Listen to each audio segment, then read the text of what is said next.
Oh no. The Sawagan found me.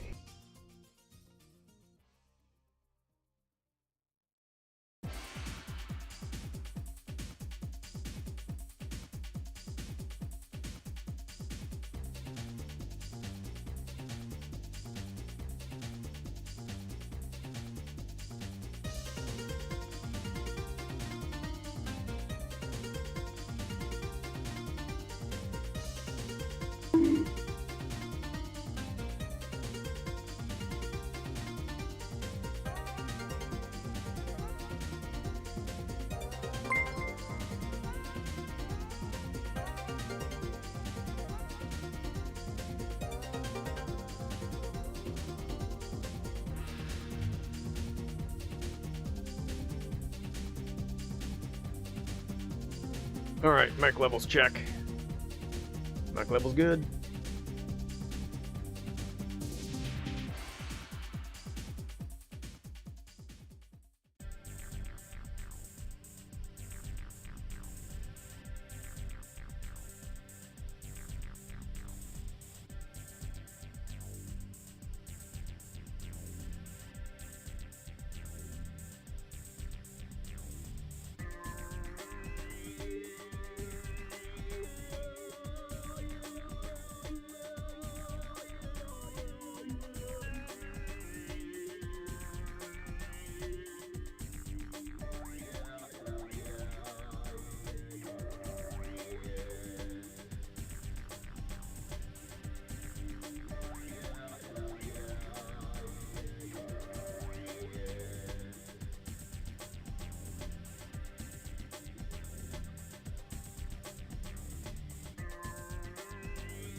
Alright, it is time. The time it is. It is time to begin. And the only way to begin is by beginning. So, welcome in. We are taking our weekly break from our History of Gaming series to go forward and go backwards into some DDO, which is an ancient MMO that we have done a lot of time with. So we already did our audio checks during our starting soon screen, which means we, as always, have one more check to do. I've established that I can hear you when you try to trigger alerts and whatnot. What I need to figure out now is whether I can see you. So we send a test chat message to see that I can see things sent in chat and they show up on screen. Alright, and we're good to go. Or we are not good to go over here.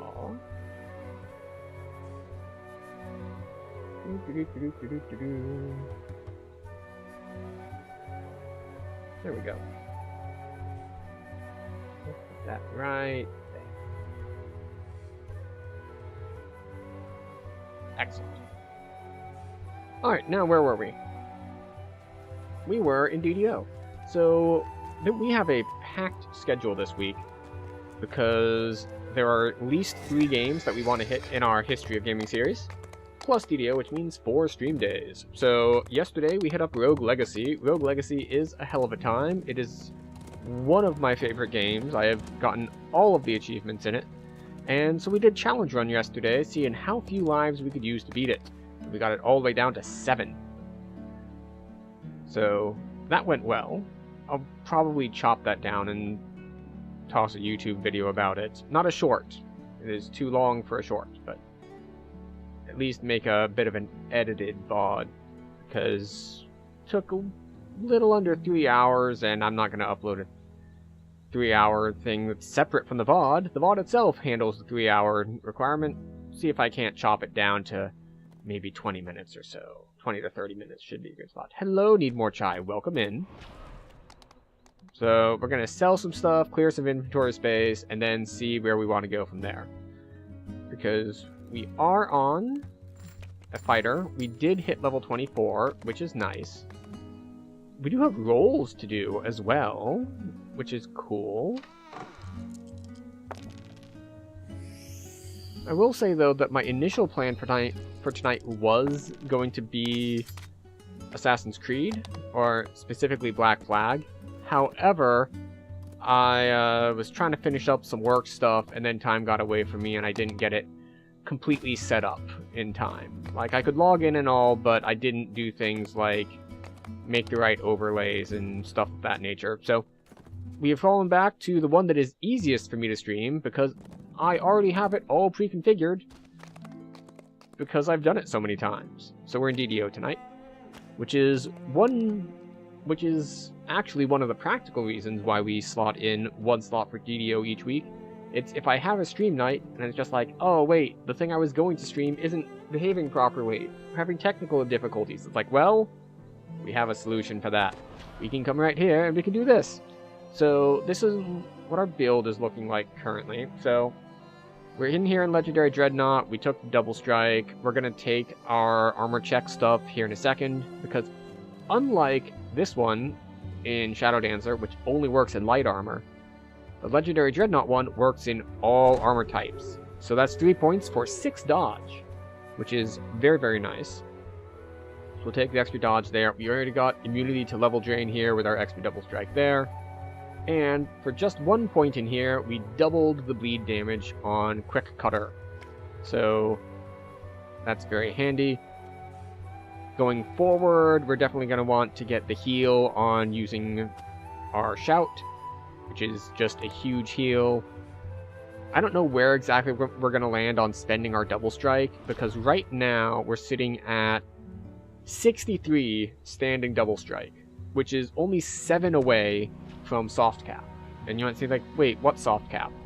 Soft Cap as in, there's a hard cap at 100, and we can use a Reaper boost for plus 30. So 70% means we're at hard cap while boosting, so we've got a lot of boosts, it should be fine. And then if we want to look at our heroic trees, we do have a little bit here in Vistani, just 11 points for the extra Double Strike, plus Quick Draw and stuff like that. and a little bit of defensive stuff. We didn't have to take haste boost because we have it from Kensei over here. And then we have 1 point in sprint boost in falconry. We don't have anything in Harper. And then, actually, we can move these. We don't have anything in Vanguard. Excuse me, I said we can move these? You're supposed to be able to move them. Okay. Regardless, and then we're really deep in Kensei and in the Purple Dragon Knight tree, which is mostly the human tree. So that's what our build is looking like. As for our gear, we did swap on some stuff at level 21, the belt and the ring of brutal force. And we kept on our Celestial Ruby, we have our Croc boots, and we have our 3-piece set from Sharn, plus kind of butterfly still. And the goggles of time sensing aren't that important, I don't think. They might be my only source of the 15% attack speed, though. And then, of course, we have our Epic Voice, which has some nice generic defensive stuff slotted in it. And Cloak of the City's Champion, which is not super compelling, but I don't really have a better option right now. And, of course, the Sword of Shadow. This is a 5-slot sentient weapon. And what do we have in it? Well, we just dropped a bunch of Dreadbringer in it to get our fort bypass and some melee power. So if we look at our melee power, we're just sitting here standing at 157. And then if we want to look at our fort bypass, 72%, which is very important because if we look at our crit profile here, our crit profile is 14 to 20 x5, and when your critical strikes do 5 times as much damage, you really don't want things to be immune to them. So the trick here is, what do we want to run? And I think we're going to finish out Evening Star Sagas. So, or at least, if not finish out, make some progress on. Because last time, we did... Well, we can show you what we did in the progress here. So you can see that we did the entire King's Forest chain, and then we did... actually, we did all of the flaggers for Caught in the Web, and we did High Road, but we still have to do Druids and Wayloon and Stormhorns. Now, we can leave Wayloon and Stormhorns for later, but I think we're going to start today with Druids and then probably Giant Hold. Because we are level 24.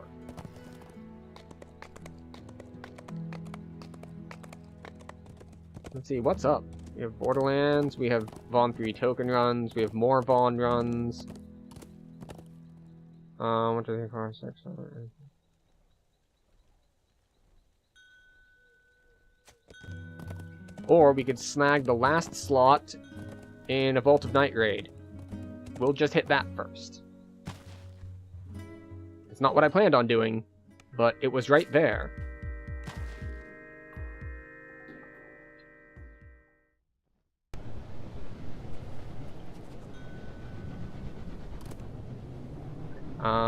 Guild Airship, please. Now we rush off to House K to join this raid. Oh wait, had our buffs worn off? Our guild buffs had worn off. How unfortunate. House K.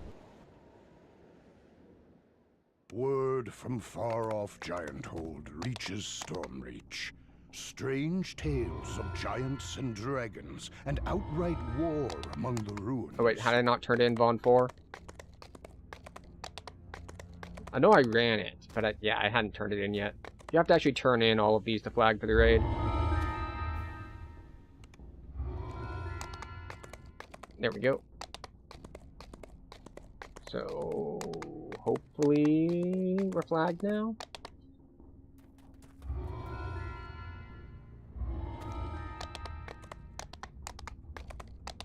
One last job.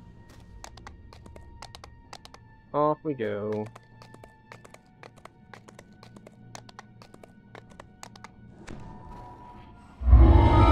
It's a little weird to have one of these be on Reaper. Normally it's on Elite. You emerge into the vault's central shaft.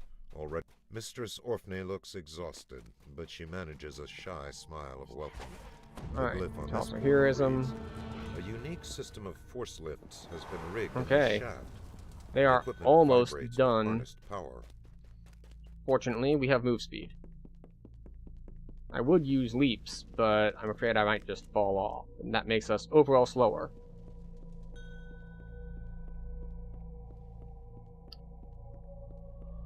Oh, it appears that I have been locked out.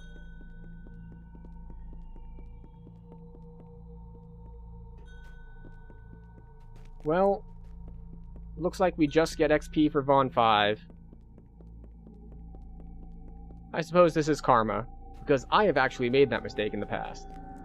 I have locked people out accidentally as well, so now it has happened to me. So we get XP for Vaughn 5, but we don't get to go forward, and we don't get the chest, and we don't get to go forward into Vaughn 6. Oh well.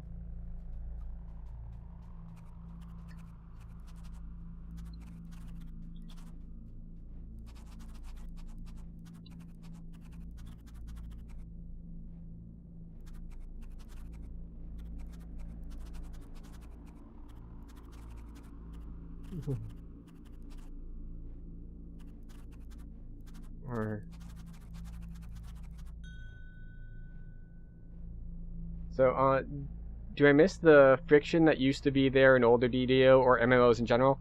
I'm not sure what you mean by friction exactly. So, by friction, are we talking just like inconvenience? Because the biggest one I can think of is, I had a friend who wanted me to play EverQuest with him, and not modern EverQuest, Project 99, like the oldest school EverQuest. And I found that a lot of the things people talk about being difficult were mostly like inconvenience, and it's just like, oh, and if you want to do anything, well, you gotta run for 45 minutes before you can even get to the thing. It's just like, that's just it disrespecting my time at that point.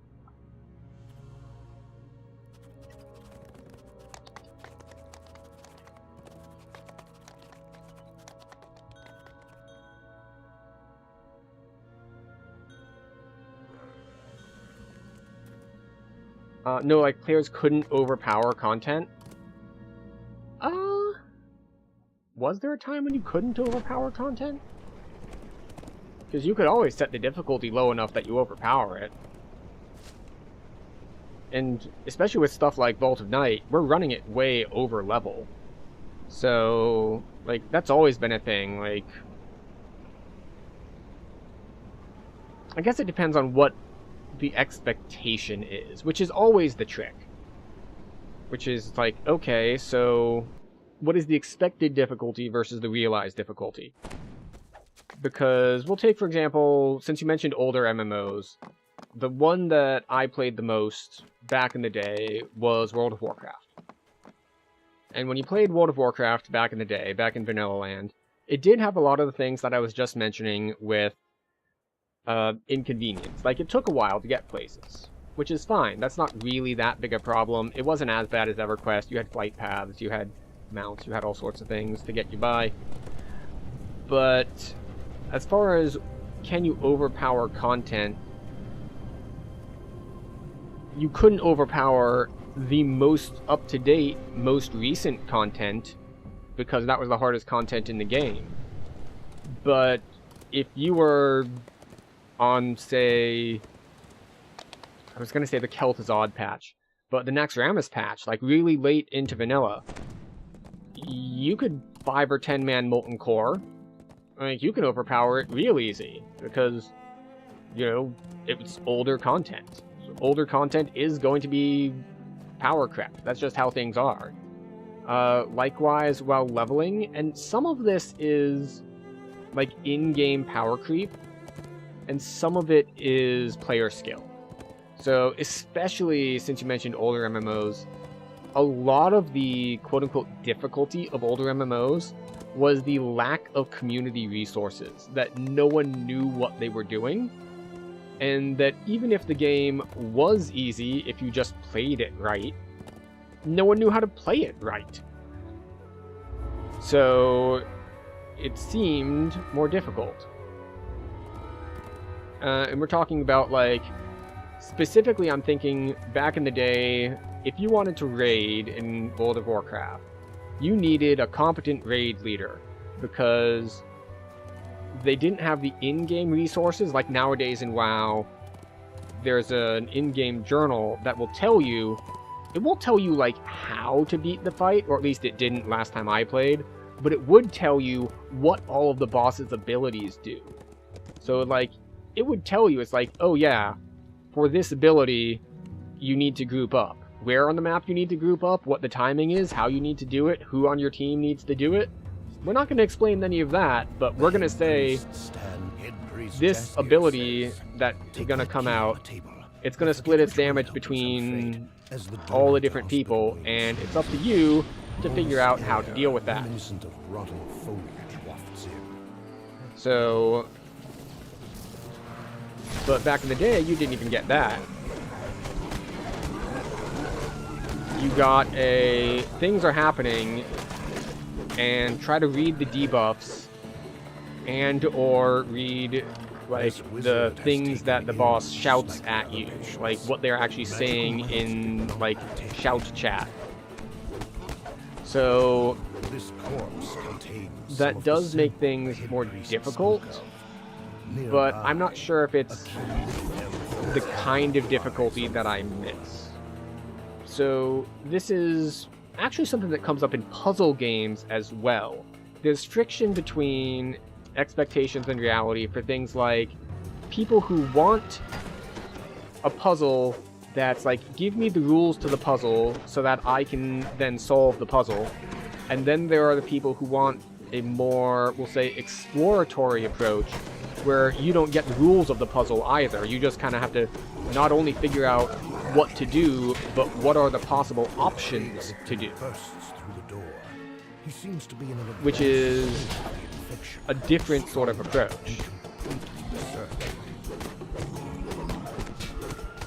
And I think I fall more into the camp that I want to know the rules of the game and then play it, not I have to try to figure out what the rules are. That said, both styles have their places, and I will say sometimes I like it, but the you must figure out what the rules are style is much more difficult from a design perspective. Fully blank puzzles suck. See, you're on the far side of that further than I am. Like, as I was just saying, they require a lot better game design in order to make them not frustrating.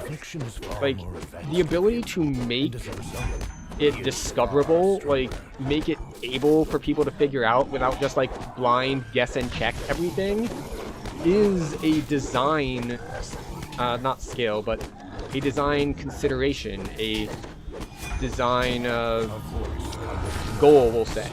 Like, you not only need to make the puzzle the right difficulty, but if you're going to make it so you don't know the rules, making it so the player can figure out those rules is a whole other design challenge on its own.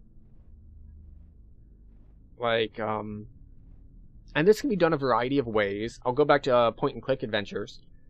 In fact, I'll use the example we played less than a week ago with Botanicula.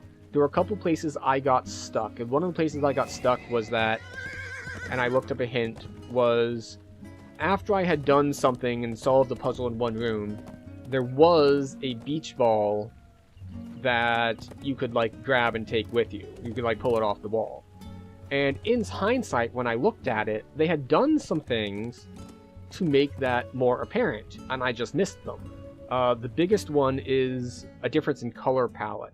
And you can see this a lot, like a lot, in the really old point-and-click adventures, where it's much like old Looney Tunes and stuff, where the things you can click on have like a different color palette entirely than the things that you can't click on. And so that's a way that you can communicate to the player.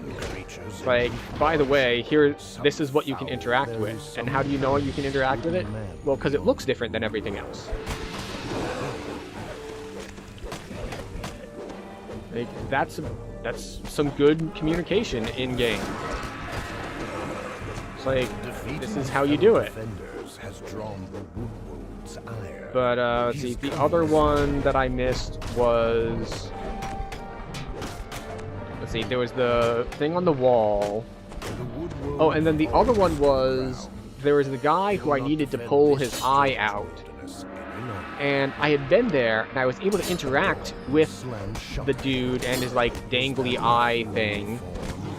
And I'd, like, moved it around a bit.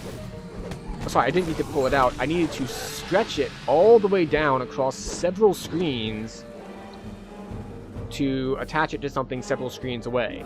And I had not even figured. Like in cartoons when you know something is going to happen to it. Yeah, like the different color palette thing.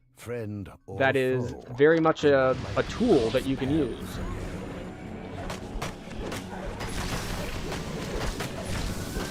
But that was a thing back in old vanilla WoW raiding as well. It's like, and I will say the thing like, oh, it's so baby now, you don't need to do things. It's like, it's mostly a convenience thing where it's like, the new journal, it's not like it tells you what to do. I think it's more like, before you would need to read your like debuff tooltips to figure out what's going on. And usually it would be pretty clear once you did that what was going on. But what would happen is, nowadays, the journal, well, the journal is going to tell you essentially the same information that was on the debuff tooltips. It's just now you don't need to stop and like try to take a screenshot of it beforehand. You can read it before the fight. And I do much prefer the difficulty of execution, where it's just like, once you know what you want to do, or want to try to do, like, you still need to actually do it. So, yeah, there's a whole, there are different philosophies on this, of course, and some of it is not even, like, necessarily philosophies within a certain genre, but it's just how different genres operate.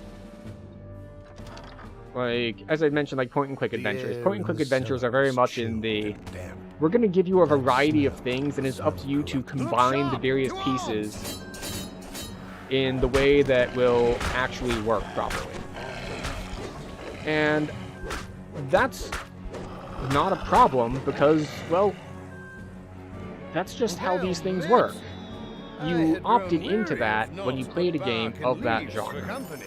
And I know that this is one of the criticisms or difficulty people have with even some old games that are considered huge classics, which is stuff like Riven and Myst.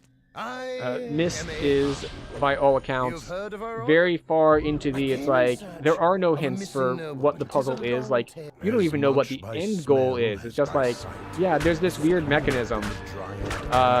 Wander around, see if you can't find a manual somewhere that'll explain it, you know. There are ways to figure it out, but you gotta, like, wander. It's not there. It's not on the same screen as the puzzle. I say this only by reputation, because I have not played Myst. Probably should. Probably should have put it in my gaming history thing. But lives deep within King's Forest. I think we should pay him a visit.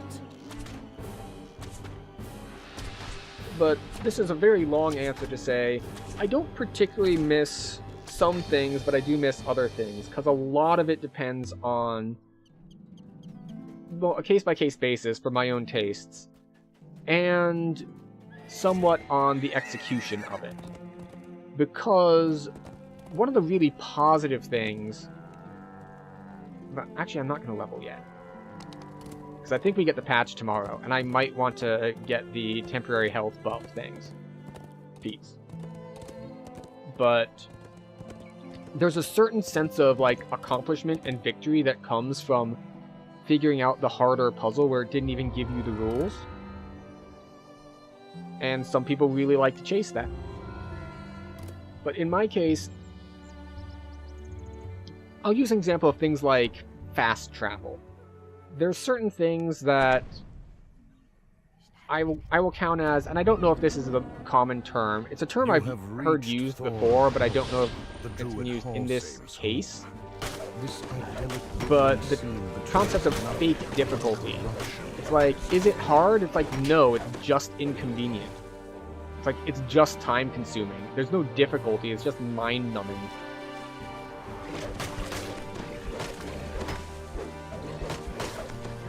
And that's how I felt a lot about my time spent in EverQuest.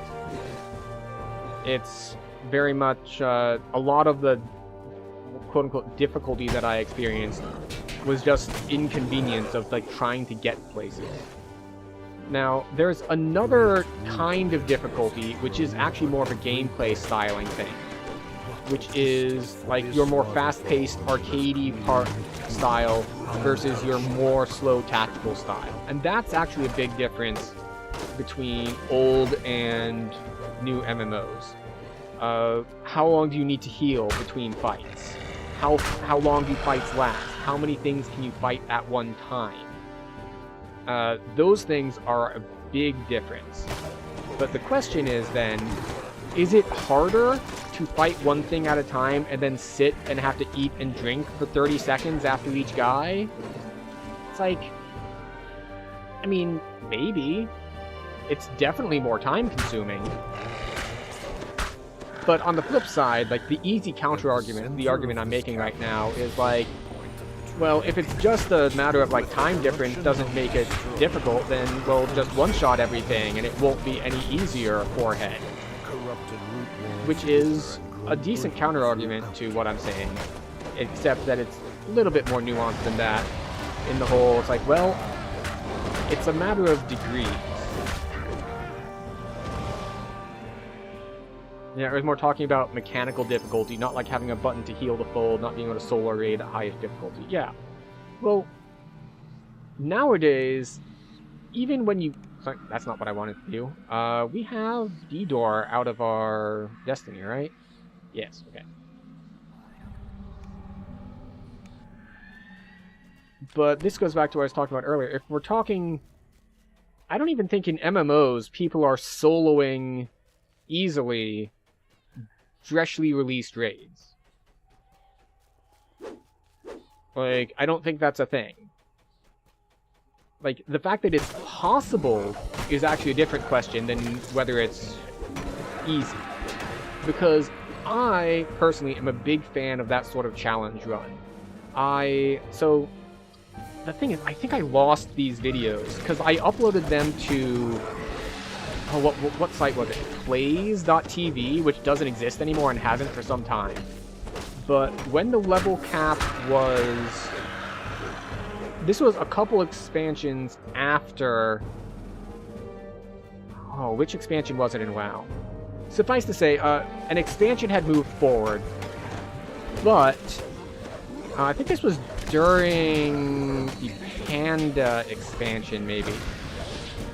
But the level cap had been higher, but WoW has a feature to support smurfing, or twinking, depending on how you want to phrase it, where you can turn off experience gains. And I left a character capped at an old level cap and soloed the first raid on level. Was it easy? No. No, it wasn't. I had to use all sorts of weird little tricks to make it work. But the challenge was the point. Now, should that have been possible at all? I mean, maybe you could argue that, you know, raids shouldn't be soloable. But if people want to find ways to do it, I don't see why that's a problem. But not having a button to heal to full. So here's the thing about the... I've glossed over some of your things. So there's a... On the topic of mechanical difficulty, there are a couple different forms of mechanical difficulty. Like, one is just APM. And you can argue for things like, and here's a big difference between, let's say, Final Fantasy XIV and World of Warcraft. Final Fantasy XIV's global cooldown on abilities is significantly longer than WoW. Like, I think WoW's defaults to 1.5 seconds, and FF14's defaults to 2.5. This makes it much, much slower. You don't have to press as many buttons. In fact, since I believe they gutted a lot of off-global cooldown abilities as well, so it's even slower than it used to be. But does that mean it's less mechanically difficult because you're hitting fewer buttons, or has it moved the difficulty from hit buttons as fast as possible to hit buttons while you are managing your positioning better, or while you are managing your cooldowns better? Like, there are a variety of different types of difficulty which will appeal to different people. And some of it is, where is the guy? There he is. And different people will argue for which one is the right one. This also comes in with things like, it actually comes up a lot in MMO discourse, where like, it used to be way harder, you had to do all these things. Another form of difficulty is like prep time. Nowadays you can just kind of walk in whenever, whereas before, I mean, you had to spend a long time farming your executables to get all of your nature resists to do Encourage. So, okay, that's another form of difficulty. If you want to do this thing, then you need to spend a lot of time doing something else, farming beforehand. So, the amount of prep time is a way to do difficulty as well. So, I feel like I'm not actually answering your question. I'm just kind of talking about the topic, but not actually giving my opinion. I don't miss it, necessarily, because I can still get whatever difficulty I want by simply increasing the difficulty. Or doing challenge runs. As we did yesterday, we did a challenge run, Rogue Legacy. See how few lives we can beat it in. We got it in 7. Which is, a pretty good showing. It's not my personal best. Personal best is 5. But the still. dying druid's riddle was that you must be a wolf, a fish, but yeah, and so bear a lot of this comes down to personal beliefs on what counts as real skill. And you even get this across, say genres. Maybe you get someone who's a big first-person shooter thing and thinks like, oh, well, any tab target MMO is inherently unskillful because there are no skill shots. It's like you're locked on. You just like hit the button and it automatically hits. You don't need to aim. Like, because aim is another kind of skill that you can introduce in a game.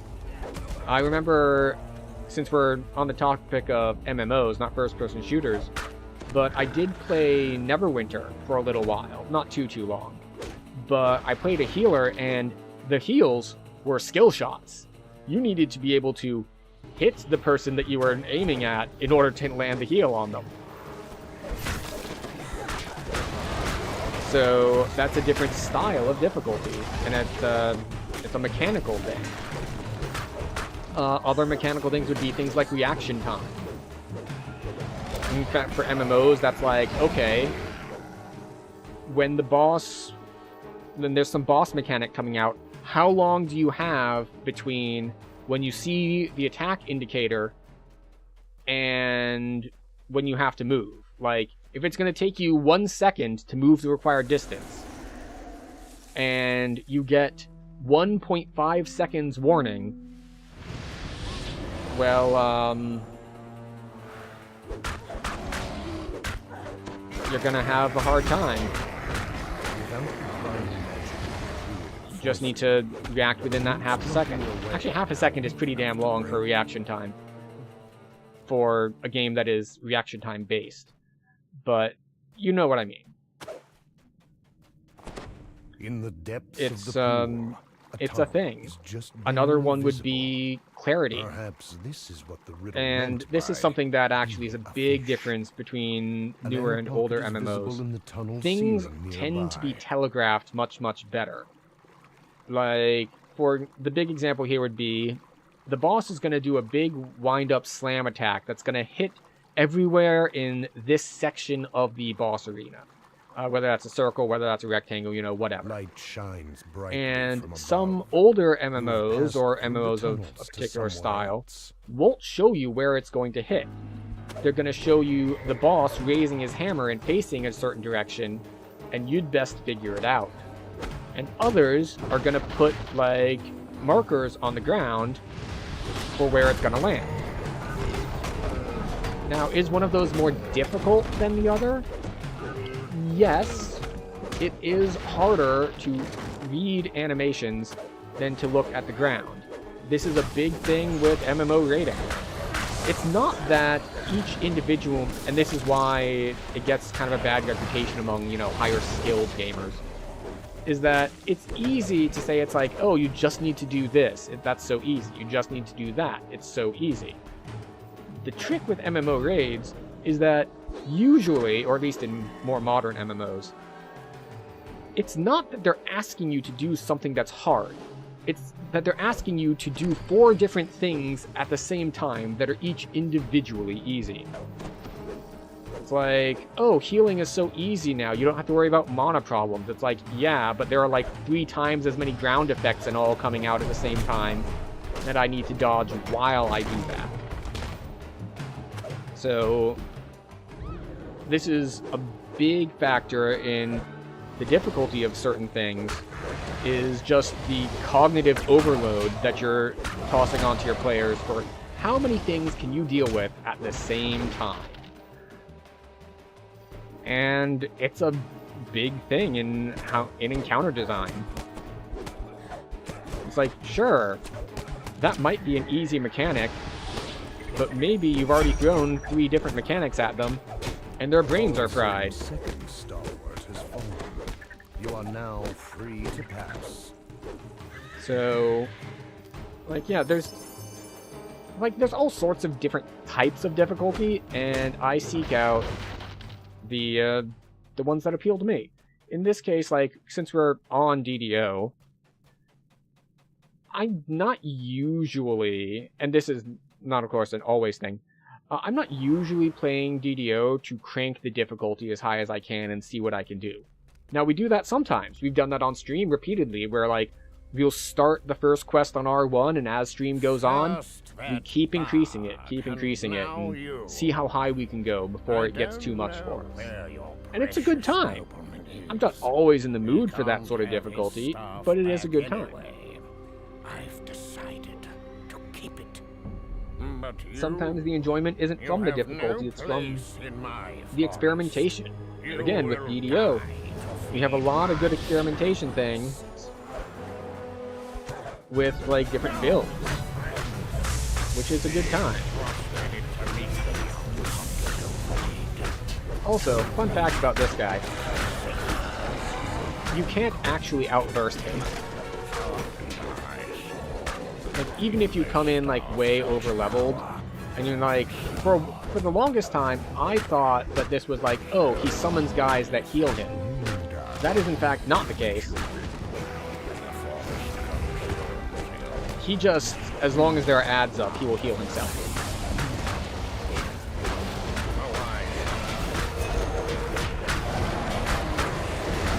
Because you can see, like, he should be very, very dead.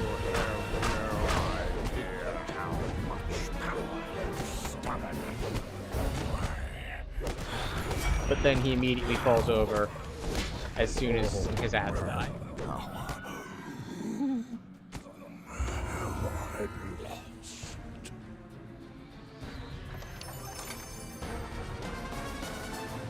Yes, I know combat music. It was very exciting. But yes, it's actually one of the things I really like about DDO is the variable difficulty that you can go in at.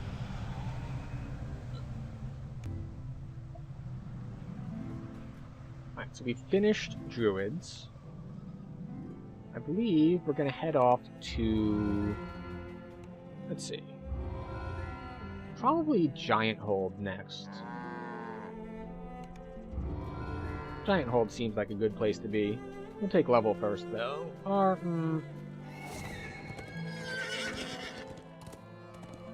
Will we hard cap tonight? Yeah, we'll probably hard cap tonight, so we'll take level.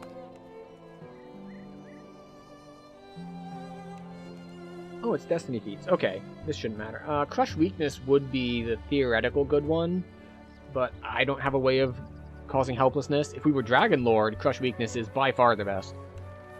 Oh, we can grab Double Strike. Double Strike's probably the winner here. Even though we might be getting close to capped. We could also take a Pierce, but yeah, we'll just grab Double Strike. It's generically good.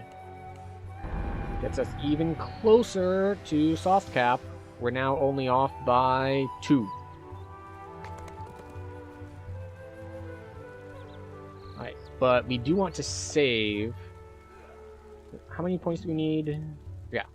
We do want to save up points, because next level is 26, which means we get to unlock the T4s, and also our cores. And 3 cores is good for 15 melee power. So we're going to want 3 points in there immediately.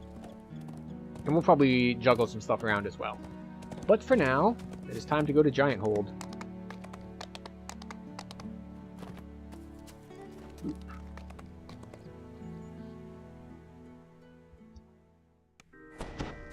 But yeah, it's actually one of the really fun things about this whole history of gaming thing is we've played so many different genres as we've gone through. So we get to experience all the different types of difficulty in game design things and how they all interplay. We've played some first-person shooters, we've played puzzle games, we've played platformers. And it's all pretty neat, actually. Marketplace, please. Actually, you know, I should have just teleported straight to Giant Hold. For some reason, I thought I didn't do Giant Hold while leveling because it was an iconic. Which is a dumb thing to think, because Giant Hold is level 13 and 14. It's great for leveling an iconic.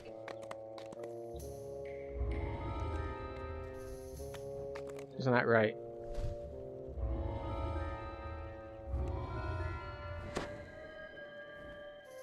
Hooray, we got extra health.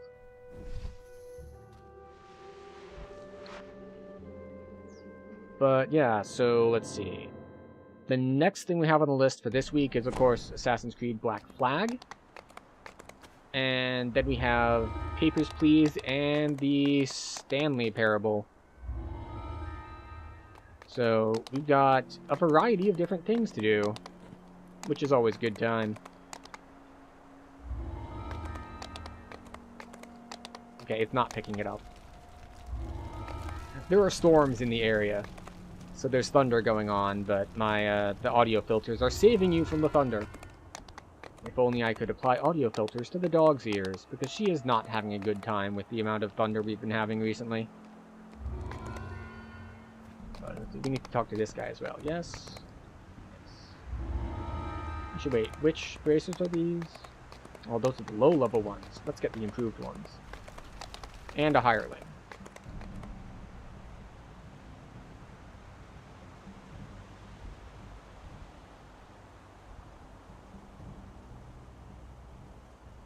Go. Level 23 aquatic racers.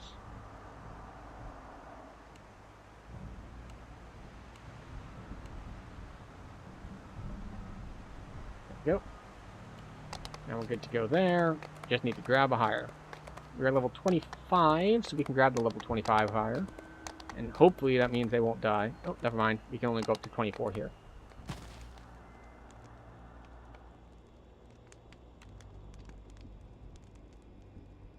There you go. We'll grab you. Hireling, please.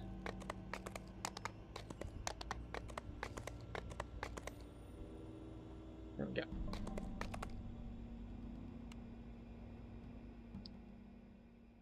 But yes, so many things to do. And of course, one type of difficulty is the... Since we talked about things like prep time and having to like spend time grinding, spend time crafting, that's never been the kind of difficulty that I personally have liked. which is why I don't much go for the survival crafting genre. Despite that I have heard a lot recently regarding Pal World having their 1.0 release, which is apparently very, very good. However, it is a very, very good survival crafting game, and I've just never felt drawn to that genre. Throughout my life, Because people were I always have comparing it visited this to land Pokemon, fight, but apparently kill, it's wander, much more like think. a, I love these hills. what's the word for it? Yeah, just a these survival crafting game. You know, your mountains and rusts, these your fields. arcs, that whole thing. The orc you spoke to outside told you if you hurry, you may reach the leader before the hunting party returns. It's like, wait, I need to go back and kill the guy. It's like, nope. You got killed by the quick cutter dog. Logan approaches and snarls in disgust at your Quick. presence. Oh, soul of cruelty, eh?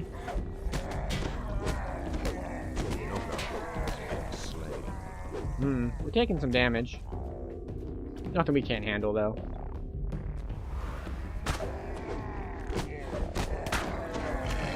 We've got so many very effective cleaves. The orcs have fashioned this wing into a makeshift living. Ruzek draws his weapon excellent. intent on not letting you any further. We found him on the first try.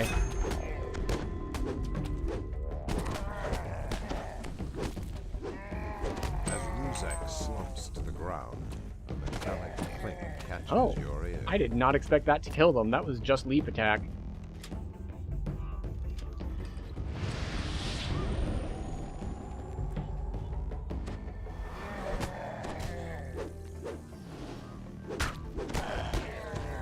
There we go. I think I also might be underestimating Hear the strike through unmistakable chance. grunts and roars of hunger.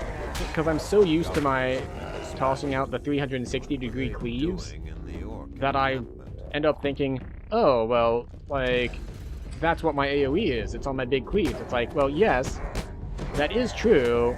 However, we are still sitting at, as a two-handed fighting character, at 190% strike-through chance. So basically, if we're just sitting there meleeing, we're hitting 3 guys at once.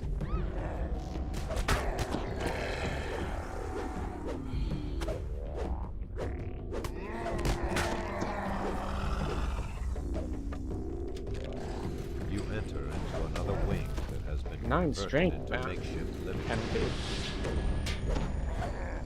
Oh no. Oh no! A hair has fallen onto my face. And now it itches. Now we took damage. That we then had to heal.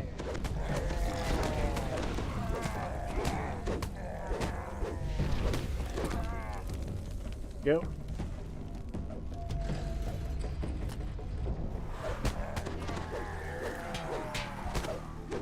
Go. Alright. So we got lucky. We got it first try on the first one. You approach Zekir as he charges toward you. As Zekir drops to the ground, you hear a soft metal clank. Excuse you.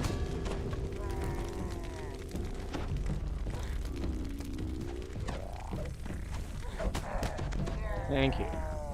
Very rude of them. I'm trying to grab this chest and they're just like, no, you can't grab the chest. Ugh. It's fine. We'll have to move on. I say, having already grabbed the chest.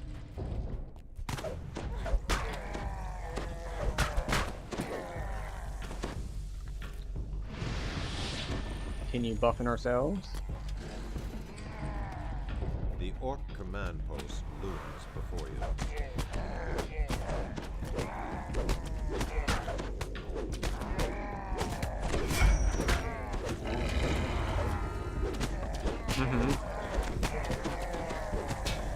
Yeah.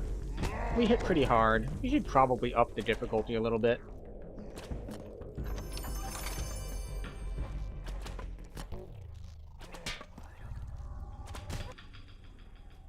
having Dimension Door is so nice, even if we're wasting points in Shadow Dancer. And I say that because we don't have improved Deception on our gear, so we're not getting any benefit from the sneak attack dice. Like, we would if we made them helpless, we would if we had some sort of blind effect, we would if we had improved Deception effects, if we had other people tanking for us. Like, there are so many ways that you can benefit from sneak dice. And I'm using none of them. Because we are fighter. These ruins have long We are the been most inhabited classic by this D&D fractured build, remnant of the Dakani most used. Empire. What are we? We are human fighter. You want the giant? We've got a deal. God, And yes, I know technically we are Purple Dragon Knight, which is not, strictly speaking, the same as human. But let's be real, it's humans. into a passage in the wall. Unless you're like a racist and you think humans that come from a different place aren't human, in which case, go away, we don't want you here. Like, no patience for anything of that nature.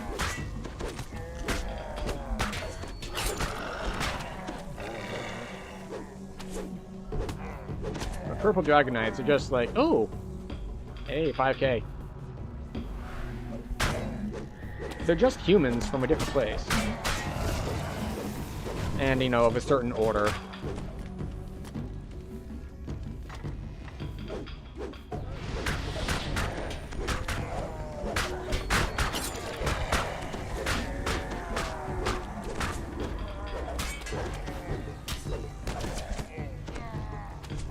There we go.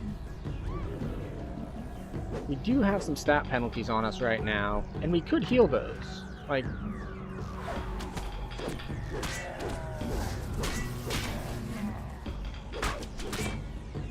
okay, we got a little stuck, but it's fine.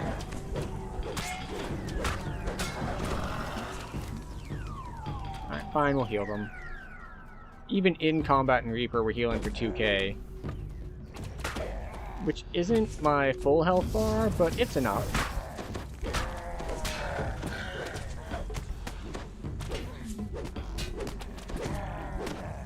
Alright, can we open it without getting shot? No. Thank you. Yes.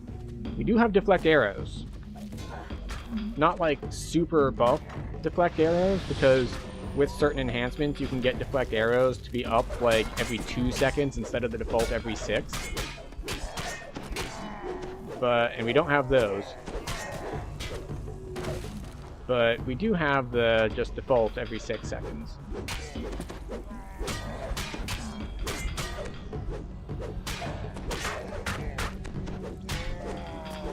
The last conspirator falls.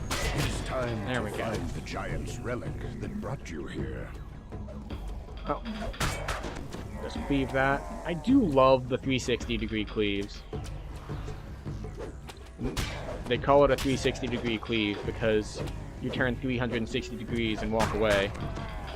As the rusty door swings open, a cry issues from beyond. Oh, I thought this door didn't open until you killed all these dudes. Huh. Maybe you only need to kill the named guys. Oh well. This is fine.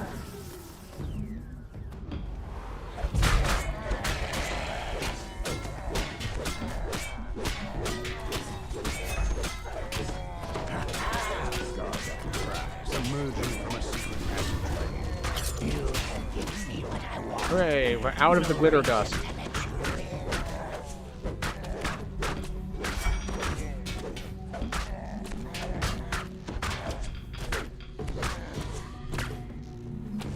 How much does the dot hit for right now? Yeah, it's ticking for 2,000 something. And I'm pretty sure we didn't even have it fully stacked.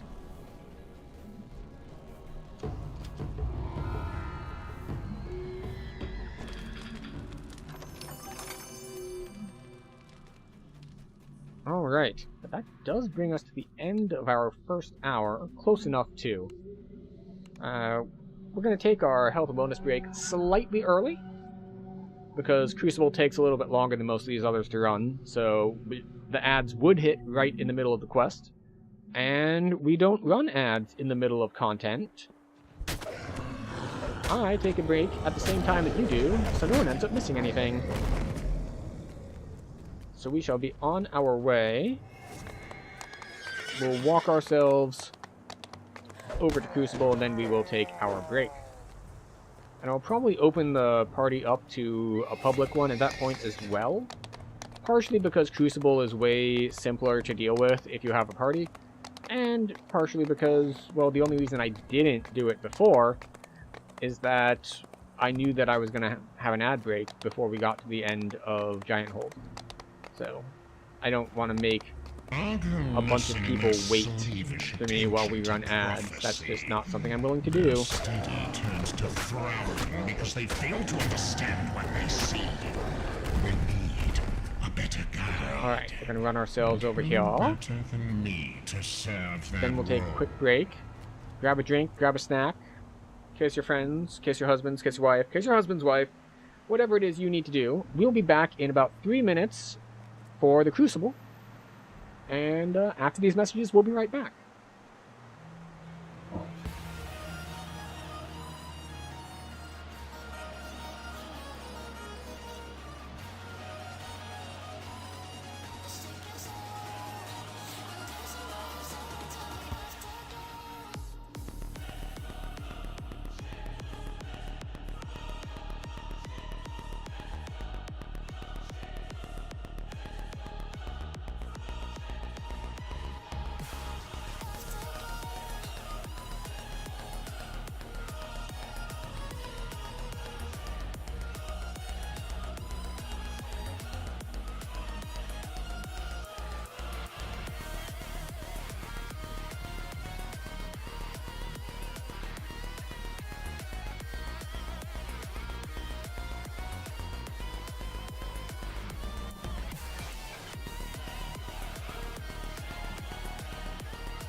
Alright, we're back and we're good to go for another hour.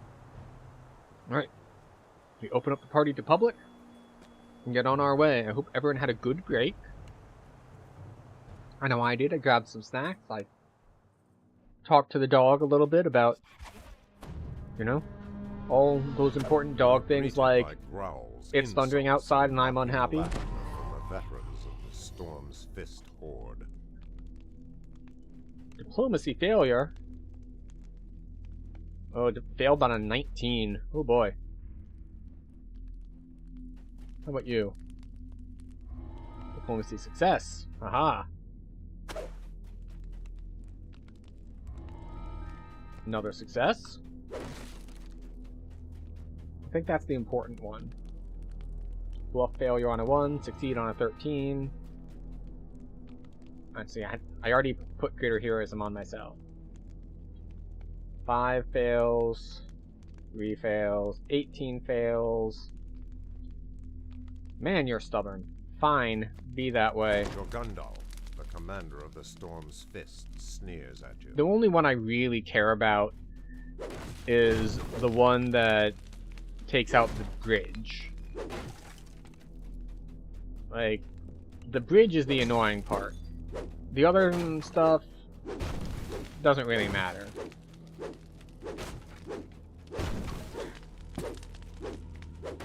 Down these steps, an empty arena awaits. The fight has not yet begun. I know the fight hasn't yet begun. Okay. Well, he's probably done with his whole animation of letting them in and then letting me in. No? Oh. Right on time.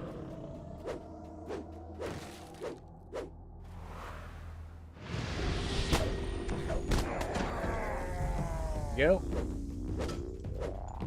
Leaves. The sign reads, Maze of Cunning. I forgot to do something. We need to get our hireling out to pull levers. And because she's not a gold seal hireling, we can only pull her at the beginning. Or Andaro. I think Andaro's a dude.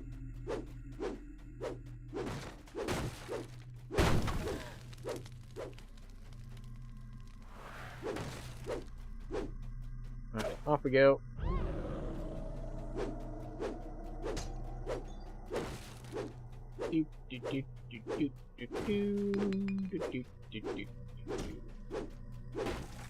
The maze is a little bit of a bitch to deal with when you are melee. Especially if you are solo, because I need to make sure I kill everything so that my hireling doesn't die from random wandering dudes. There we go.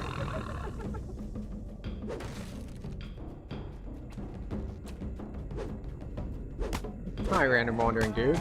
I need to kill you so you don't kill my friend here. Right. Ew. Stay.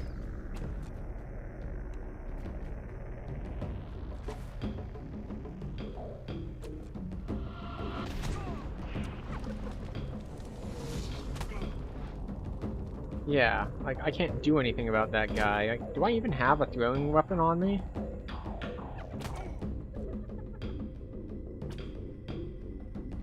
A repeatable throwing weapon? Did I never grab one out of the bank? No?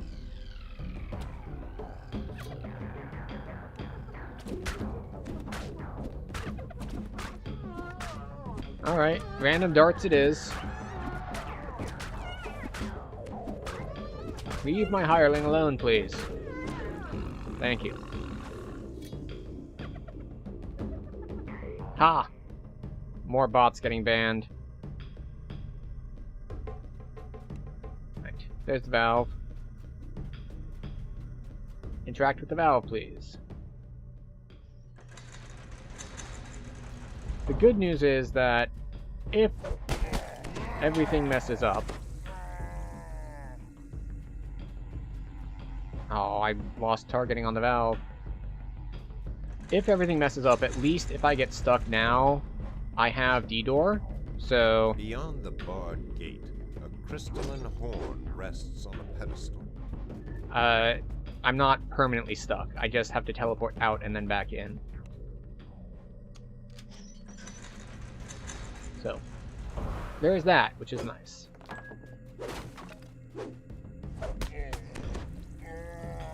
Alright, so we need to clear all the guys on the ground floor. Take out this dude as well.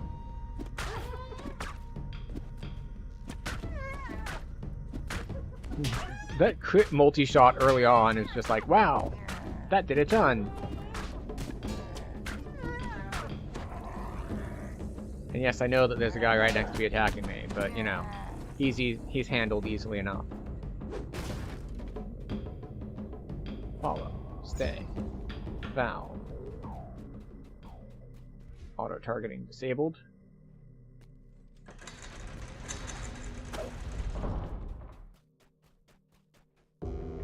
And again.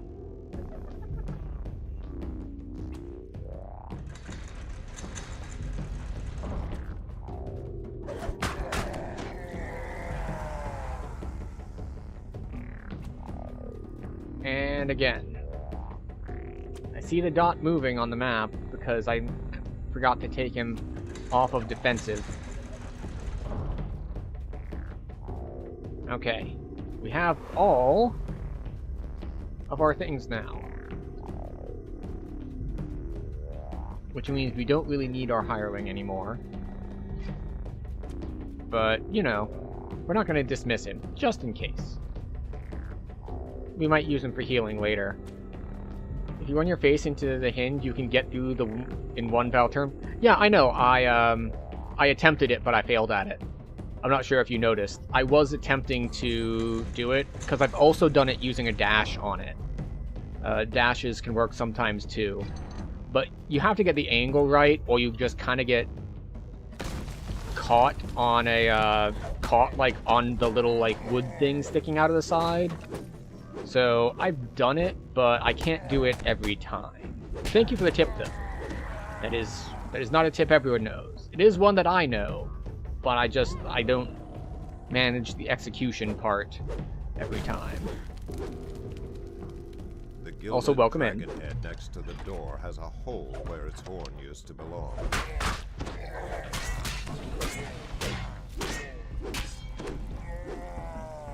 Strong currents tug your feet as you step Swim in. bracers, please. There we go.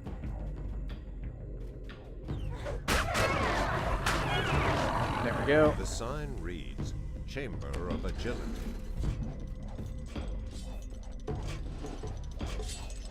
Yep, we are quite agile. Actually, I don't think we have Featherfall on right now, but it doesn't really matter. We can face tank all the stuff that we would have to otherwise avoid. The Horn of Agility rests here, apparently unguarded. And there we go. I find just facing 45 degrees and holding W is consistent. Okay.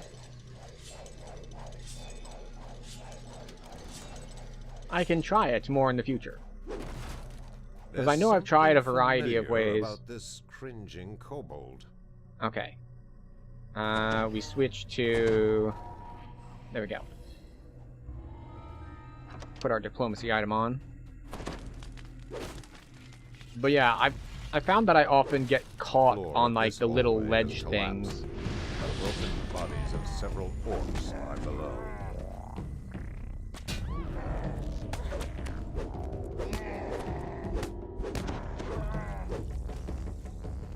Go.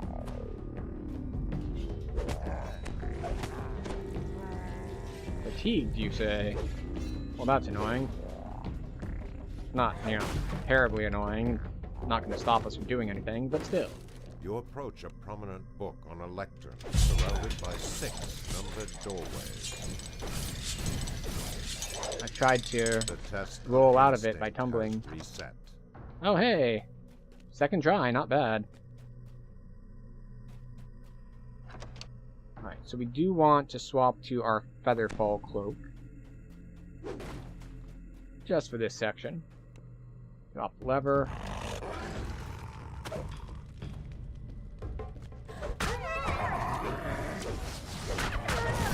This part sucks if you come in unprepared. By unprepared, I mean you don't have freedom of movement, and you just get like Sleet Storm dropped on you, and then Sound Burst stunned, and it's just really, really unpleasant. Fortunately, we are not unprepared. We are in fact overprepared. But if you don't have the saves, and you don't have freedom of movement, you can get stun locked here for very, very long periods of time. Look, Fear Reaper.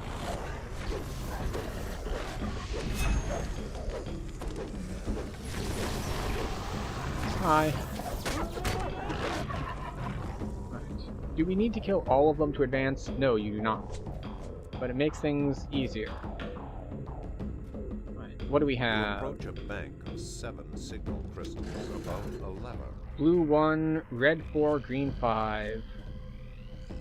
Blue, red, green, 1, 4, 5. 1, 2, 3, 4.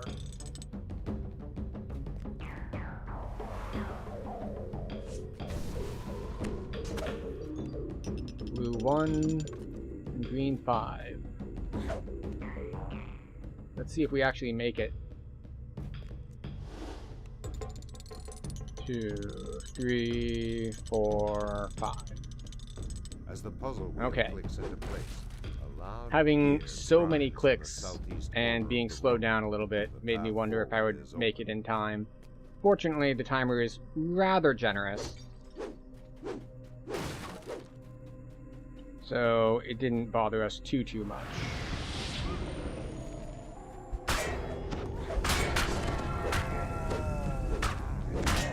Go away, please. Thank you.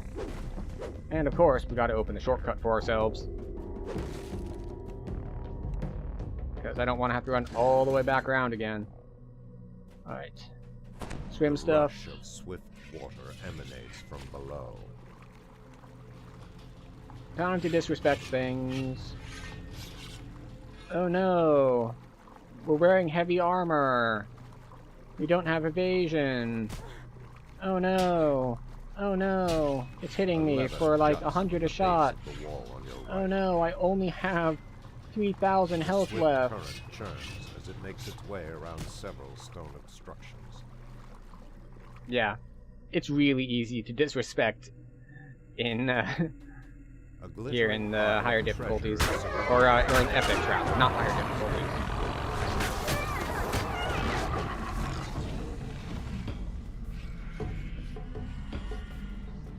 But part of that is because we're a strength-based class.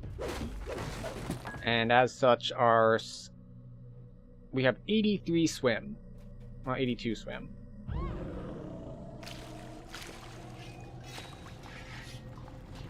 Well, that reminds me. I need to turn this off. We have our skills on instead of our double strike. That just won't do. Ah, I was actually checking to see if I could, if with sprint boost on, I would move fast enough that I didn't fall. The answer is no. Still fall. Oop.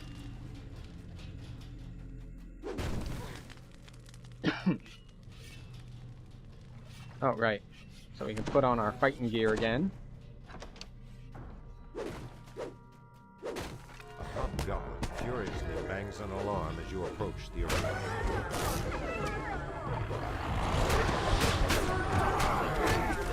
Leg Reaper down. So much spinning. Spin to win. Oh, speaking of spinning to win. I think League of Legends Classic is coming out soon. I don't plan to play it, but it's been on their test realm for a little while now, from what I understand.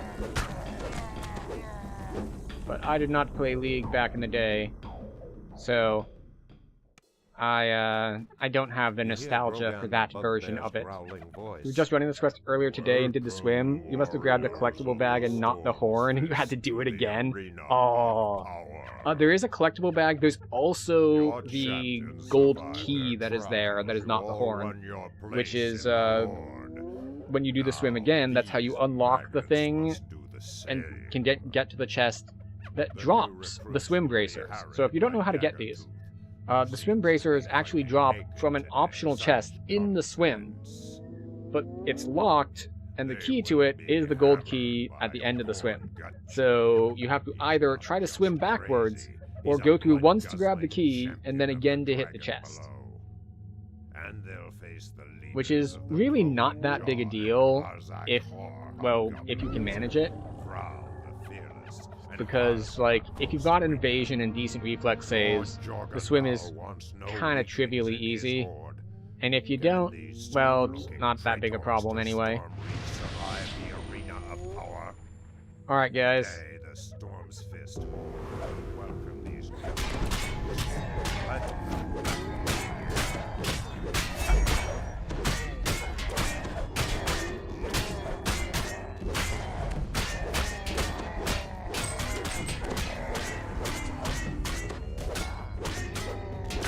Hi.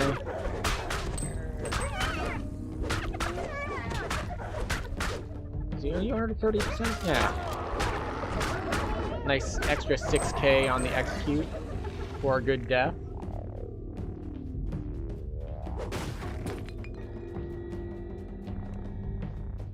Go. Not the fastest Crucible run I've ever done. Probably like, what, 17 minutes? 1640. Yeah. Not great. But it's okay. Especially because we had to backtrack and be like, oh wait, no, we forgot to summon our hireling in order to pull levers. Oops. Shout.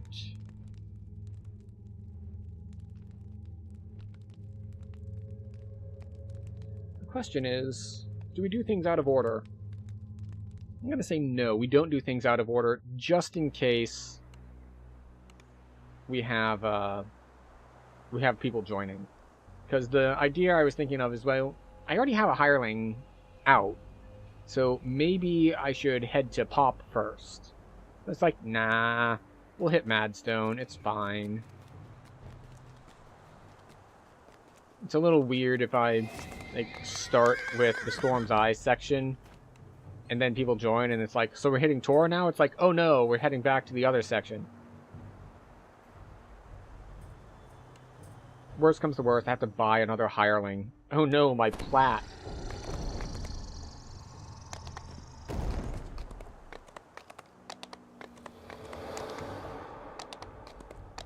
Is it time to kill a dragon?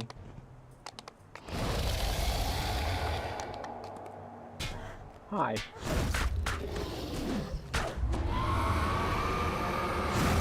Yay! I find Madsen the most annoying to solo, mostly CR2. Yeah, CR2 is a bitch, especially on a melee character. But it is what it is. We will make do. The hireling does not help that situation much.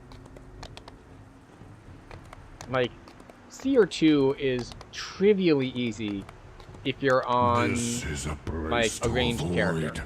By which I mean, you know, inquisitive, longbow, you know, what have you.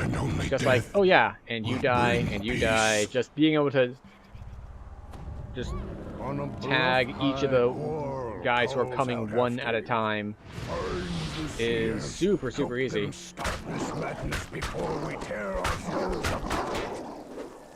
But if you're melee and you gotta run everywhere, or if you're like a caster who's really good with AoE spells, but your AoE spells are really, really mana inefficient, then you're gonna have a hard time, because you gotta use your spells to kill the individual solo guys,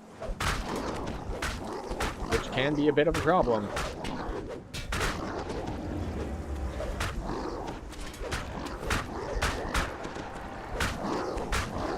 There we go.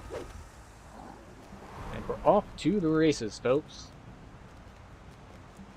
We're just gonna run this way. Now, the good news is that because we are going to be zoning, and it is in Reaper mode, we are going to get a ton of healing just by existing and going through the quest. Heat wells up from the floor.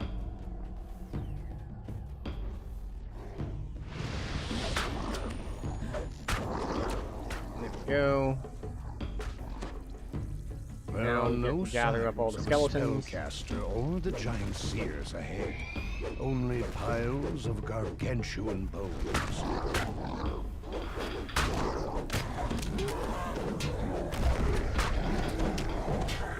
Okay. A gateway slides open, and beyond, a living Hi. giant bellows in rage. I used to be very concerned that, oh no, we need to save the guys. We can't AoE or we'll kill the giant. Like, no, the giant will not die. These guardians are some Like, new they cannot magic, die. I don't know if says they the used to seer. be able to die in the They past, protect then I was the correct, and then they South changed Crystal. it Come to quickly. not let you troll your party members by killing the giants. But, yeah, don't worry about that anymore, because it's not a problem. Just, you can AoE to your heart's content.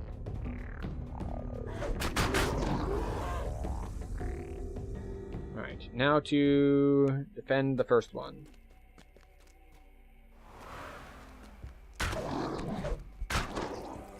We don't really care about killing any of these guys, mostly because we're going to have to be sitting here at the first giant for The a bluff while, seen from the so crater they can just floor play. lies We play a lot of ahead. melee, so that A one's bad. shimmering magic crystal And the quest in general just takes a long time waiting on them. Yeah, which is another The great seer reason to stands have multiple before people the here, southern because you can crystal. run them Come, in parallel. says the seer. The seer turns to you.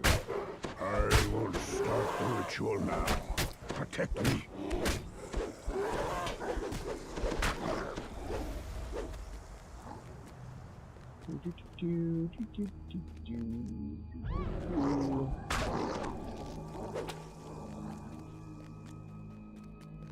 Unfortunately, three of them, the last one died a little bit offset from the others.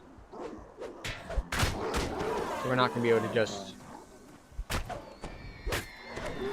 get them all together. Well, that one was faster, so they'll be closer together. But yeah, we get to just chill here and wait on things. They spawn, we hit quick cutter, they explode. So +3 critical threat range means we are at...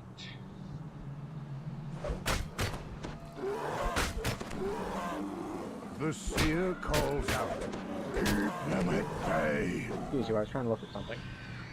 Yeah, so it's 11 to 20 times 5. So 11 to 20 is a 50% chance to crit. So we got 50-50 on critting, and it swings twice. So really, the chances of us getting 0 crits are quite low. I'm just waiting for the others to spawn so I can get them all at once. There we go. Because you'd have to miss 2 50% shots in a row. So 75% chance to get at least 1 crit.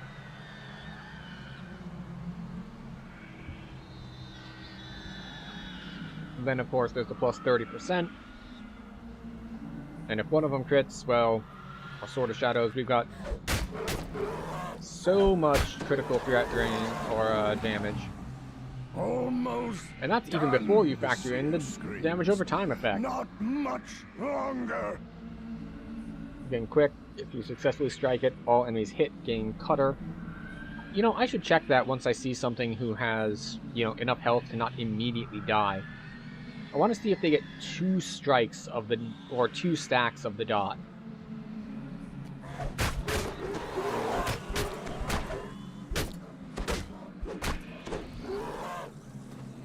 Because it hits twice, but if they get 2 stacks of cutter on 1 usage, well, that's even stronger than I initially thought. Look at all these lost souls with nowhere to go. It's like I'm back in the ministry.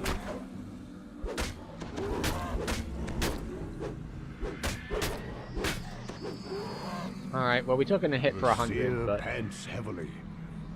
it's fine. Feel the magic source. Should we heal It ourselves? is No, we near, shouldn't heal ourselves I am because sure. we'll get healed just by walking through the door. Look The at that, dust full and health. debris underfoot suggests this passage has gone undisturbed, for a very long time. I saw a Reaper there, but I didn't see what kind. Which is fine.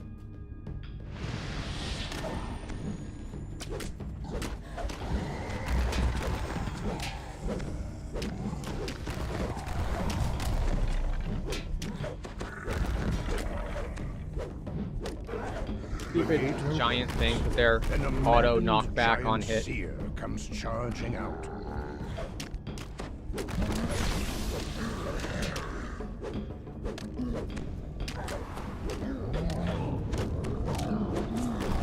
The madness There we go. overcame me, says Them. the seer. Better now. Take them out. Try to find the crystal. Probably should have not used my haste boost and instead used sprint boost, but it's fine.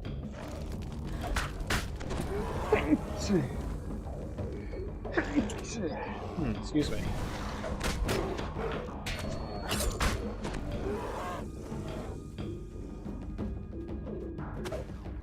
Move speed V-ball. A bright cascade of lava plummets from a height. Below, it forms a river of heat that runs into the And we crater's sprint. gut. Our sprint boost is super underwhelming because of two reasons. Four One, natural ramps we only have rise 1 up point to in the it. central And crystal. two, This we will have be a difficult non-stacking position 10%. to defend. Crystal must So, be we're destroyed. permanently at plus The 10. seer turns to you. and the boost only gives us plus Do 30, the so ritual. You keep me safe. this guy coming up from this side. Hi. Oh, one over here. Two over here. Have one on this side yet? No. Or that side? No. Alright, back up top it is.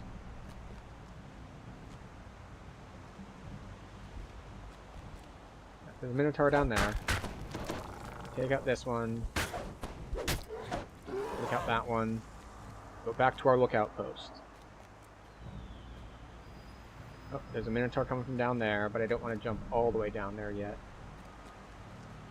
And that's why, because this guy's just going to walk up and kill him if I do. The seer calls Alright, out. we're still able to hit Keep over them 10k. at bay. Oh, nope. There's one down here too.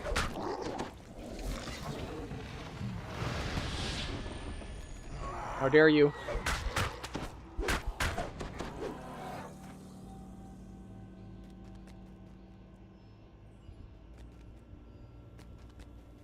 The problem is, with difficulty scaling, he's just so squishy.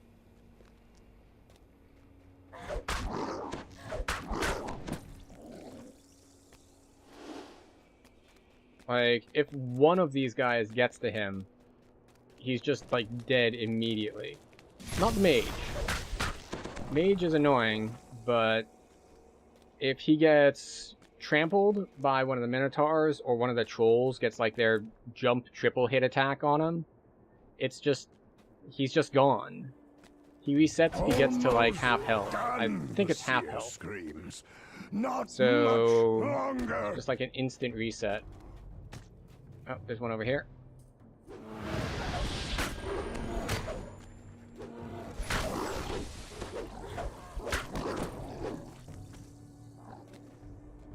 Stop that. How much is that kicking for anyway? Hey, died before he healed. So if you didn't know that about those guys, so when they pop back out of invisibility, they will be at full health. However, if you have damage over time effects on them when they go invisible, they will still die because they don't heal immediately upon becoming Another invisible. crazed They storm's heal heart falls. when they stop There being are invisible, when surely they come out of more, it. but at least their number has So- been culled. That is that's a benefit. The seer looks dizzy There we and go. faint. I could We feel got him. the caster of the spell. It is not what we Go. think. Nice But cleave first, to make sure we don't have much dungeon alert, or any dungeon alert, hopefully. Because while I don't feel the neurotic need to kill literally everything, I really, really don't like dungeon lurk. So we like to at least like sideswipe things as we go by The and tunnel rises cull their ahead, numbers a bit. winding up the crater's edge. I have no idea why that didn't hit him at all. From beyond the opened gate comes a dull sound of footsteps, dry as rattling bones. Go. Big cleaves coming out. We have true seeing. Screw your displacement. If you come in here under geared on a melee and you don't have true seeing in your build, you're gonna have a bad time. Because in theory, it's a 50-50 chance to hit. In practice, especially if you're on a very slow attacking build, it feels so bad to have half of your attacks miss, because it's really easy to get like 3 misses in a row, and if you're swinging a big slow weapon, it feels like forever that you haven't been able to land a hit.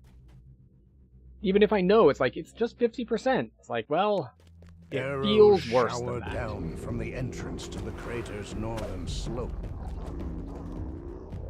So, off we go. This one is also a little annoying to do as melee and solo.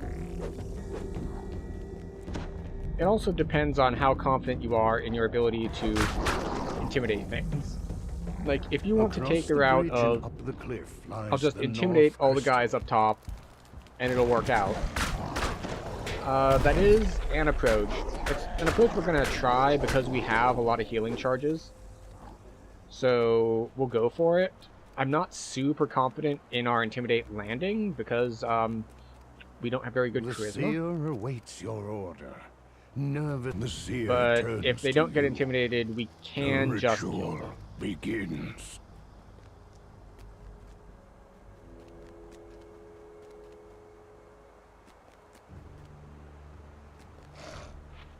Alright, well, we got one of them. Alright, how many of them are targeting me? You are not targeting me.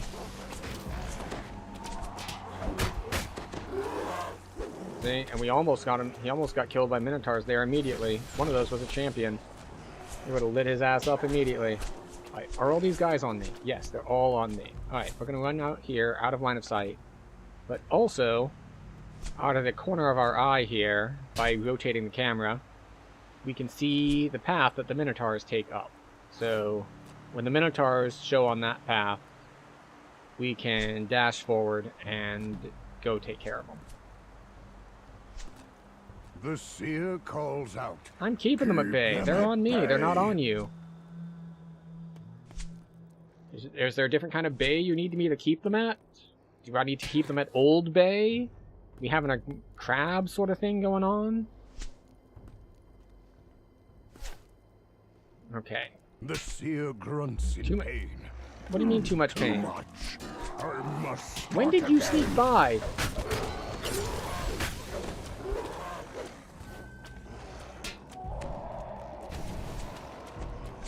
I had full vision on that. Maybe I had full vision too late and they were already on him.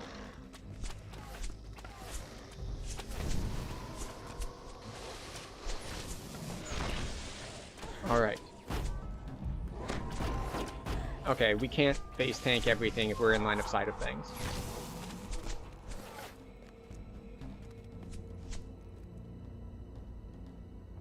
I swear to God, if the time it took me running around up top means that another set snuck by... Oh, there they are. It looks like they're just not loading in. The draw distance is too big.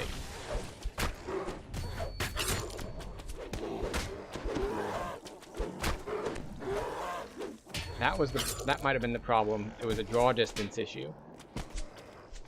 He's probably going to get reset again. The seer calls out. Keep them at bay.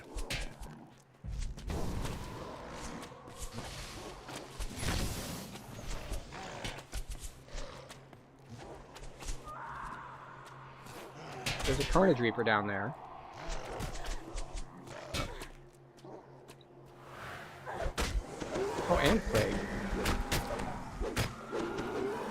question is, if I'm down here, will they shoot the dude? Because I went too far away. Let's look at his health. So he's at 3685.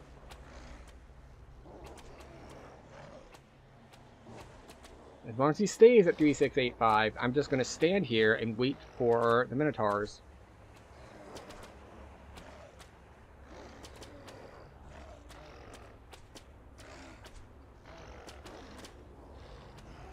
Almost done, the seer screams. Not much longer. Hello, Minotaur. Hello, other Minotaur.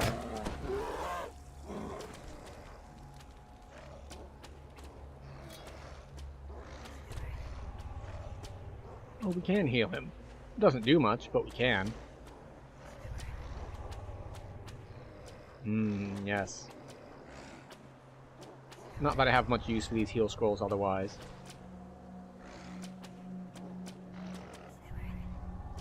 And we're due for another set of Minotaurs here in a second anyway. Now, there was a long time that I thought that their interruption was based off of, like, how many times they get hit. Like, it's a concentration check sort of thing. But, it turns out no. It's just a percentage health cutoff. Like, if he gets below a certain amount of health, he resets. And I think it's about 50%. The seer looks very weak. The magic comes from the spire. I accidentally cast my portal on him. Now. Through the portal it is. Stop this madness.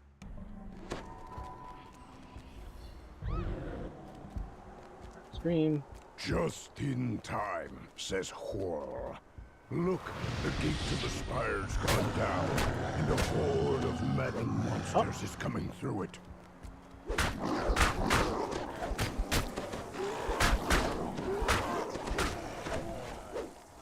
Alright, gate's the open. crater's large central spire lies beyond a gate of bone. And up we go. Does the caster It's a bit of a the haul to madness run magic all the with way a up and around, narrow but ramp winds we up can to make the it top happen. of the spire.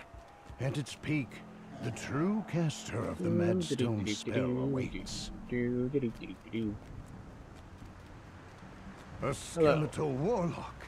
This must be the source of the Madstone spell. We did get 2 stacks of the dot on him from that one cast. The skeleton warlock that was casting the Madstone spell is no more. But why was it here in the first place? Perhaps Whirl and his seers have answers. We did not slay all of the enchanters because we did not pick the locks on the doors, which is fine. We don't have lockpicking. Good, good. 20? Yeah, 19 and a half. My That's about seers standard say for having to these solo it, skeletons just were because dragon you do have to magic. wait so long at each Our one. ancestors' bones. This is a place to avoid. The crater many points do we here will have? drive you 6 mad, points. and A lot only of points. death will bring I say, peace. knowing that it's nowhere near enough points for taking 26. Because there's just so much that unlocks on 26 that we want. Oh, hi.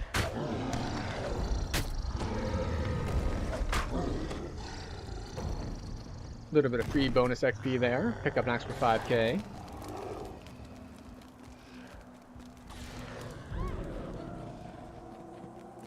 I see the terror of our history when I look upon this battlefield.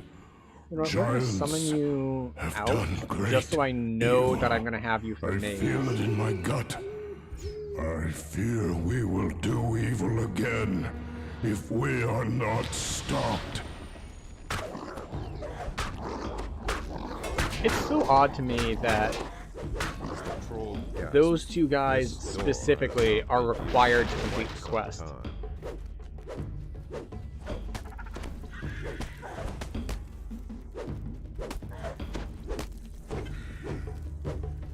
Hi everybody.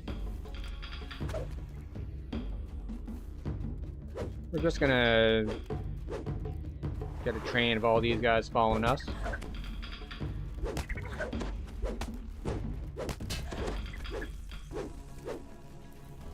Oh, we got a champion slow debuff. Not ideal, but it's fine. Loud snores echo from the room ahead. Quick little cleave.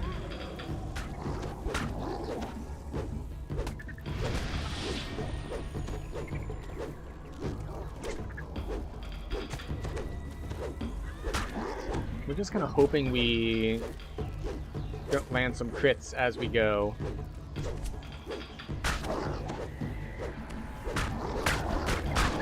Alright. Grouped up enough people. Time has come to actually kill them and get rid of our dungeon alert before we move on. I feel like I have another hair on my face. Oh look, another spider.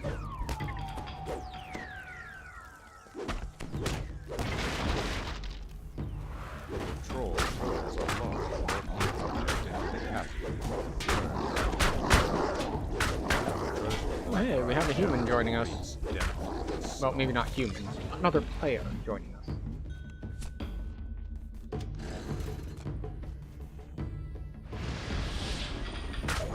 Oh.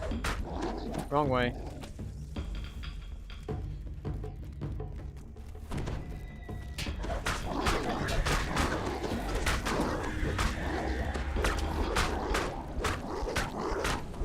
Second Blackheart General. Alright. Blackheart General down.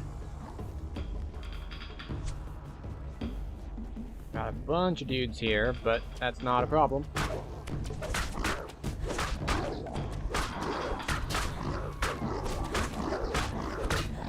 the final general falls, Chest. hear the unmistakable click of a door opening. Okay, fine, fine. It's too many ranged guys.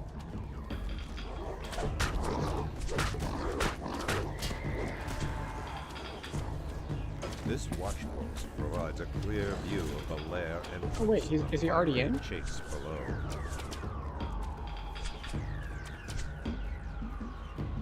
He is already in. Okay, good. We didn't need to delay there.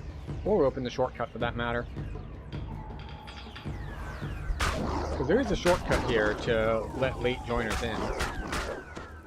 It's just that it's all the way up there, and it's a short enough quest that it's just not a consideration most of the time in here. As you drop down, you hear a troll barking orders. Alright.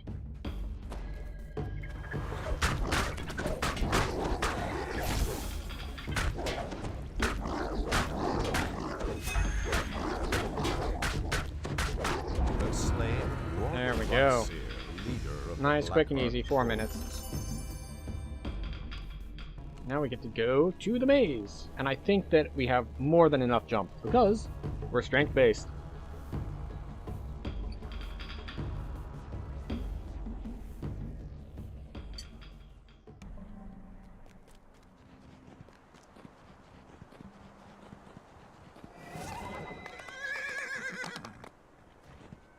A maze of ledges and rock.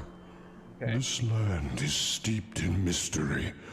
Who created such a place? Maze. And why?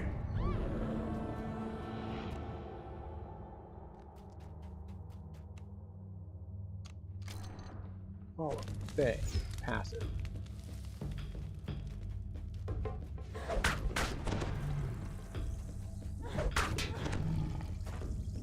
Interact, please.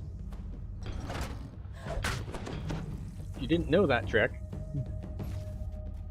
Yes, that first lever opens that door just the same as the other one that's like right nearby there.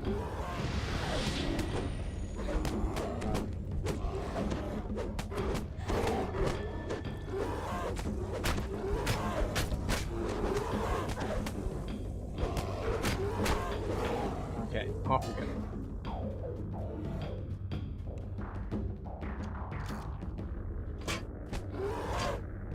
Oh, nice! We killed him with the trap! I always forget that's like a thing that you can do. Because it's almost never relevant. But you can totally drag enemies into traps to kill them. It's almost always better to just kill them yourself, but you know, if you can't kill them yourself, trap killed is fine.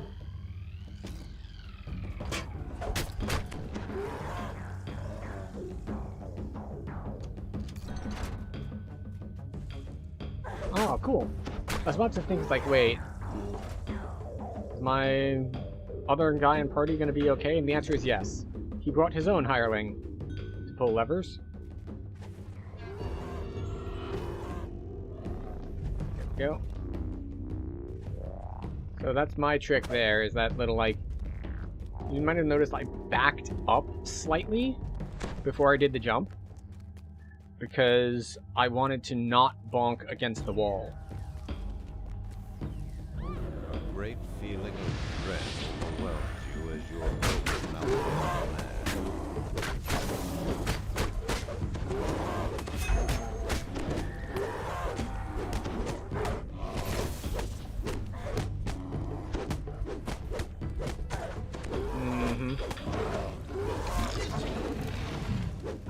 Got them all.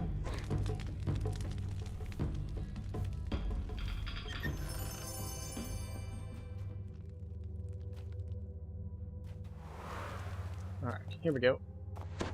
Feather falling, and we're sprinting, and we hopefully don't mess this up. Excellent. And it's great that true seeing works even here in Epics. It's not so great that I got my spacing wrong and, like, didn't land anything there. You hear a mechanical clicking sound that reverberates through the walls of the labyrinth. There we go. You have finally found your way through the labyrinth. Oh. You, the mad, must be near. You got the exploration bit. Very nice.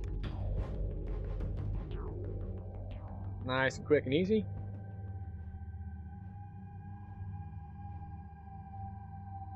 I'm gonna take 20... wait.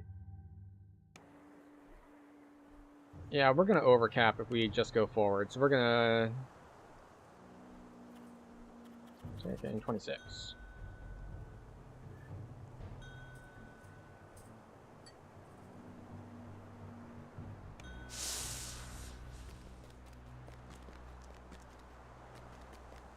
Oh, he was leaving party anyway. Cool. We have no time pressure then.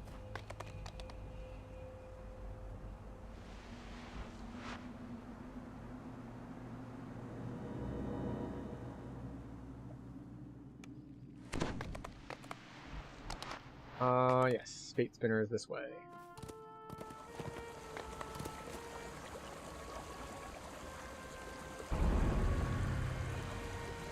Alright, level 26 achieved. Time to grab a bunch of melee power. Nope, not that one. This one. Alright, we take our cores for the melee power. And this one also gives unconsciousness range, which isn't really a consideration. Evasion that we don't actually get because we're in heavy armor. And then 15 PRR, which is nice.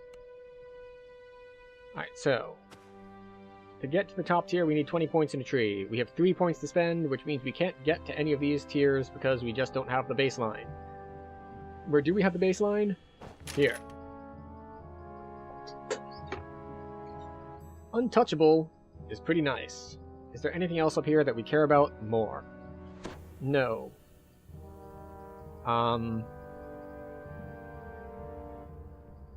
No, not really. Especially because we already have Strike at the heart, so we already have improved destruction from that. We don't use that Epic Strike, and, okay, more damage to helplessness. We don't really care. So we're just gonna drop into Untouchable.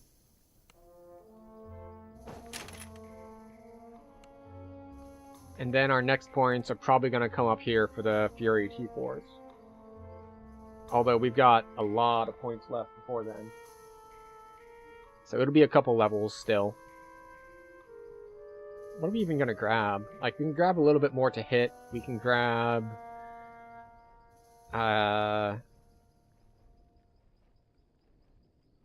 we can grab Double Strike here, except the Double Strike here is awful. It's 1 per point, whereas this is 2 per point. And this is 5 for 2 points. So this is 2.5 per point, 2 per point, 1 per point. That said, 1 per point would bring us up to, with 2 points in it, brings us the soft cap. So that's solid. So we can just get 2 points there, and then, like, this one doesn't really matter. She is in her crate. This is why we have no dog cam today, because she is hiding from the thunderstorm in her crate. Yes. But yeah, we'll probably just grab some more attack there, and some double strike there. And let's see, 1, 2, 3, 4, 5 brings us up to where we need to be. And then we can get healing on Shout. We can also get a little bit of fort bypass and a bunch more of our dot damage. This is even more double strike, which we won't really need, possibly. And improved trip that we won't use, and yeah, we'll probably grab the Voice of Fury as well. But alright, back to Giant Hold. Actually, have I spent the... Did I ever go back and spend Reaper points at 21? I did, okay. But at 25, we hadn't done this yet. Oh, we only had 1 point left? Guess it might be time to reset this tree. I mean, if we reset it, we can get 1 more range and melee power, which is not really that impactful, so it does not matter. Storm's Eye, please.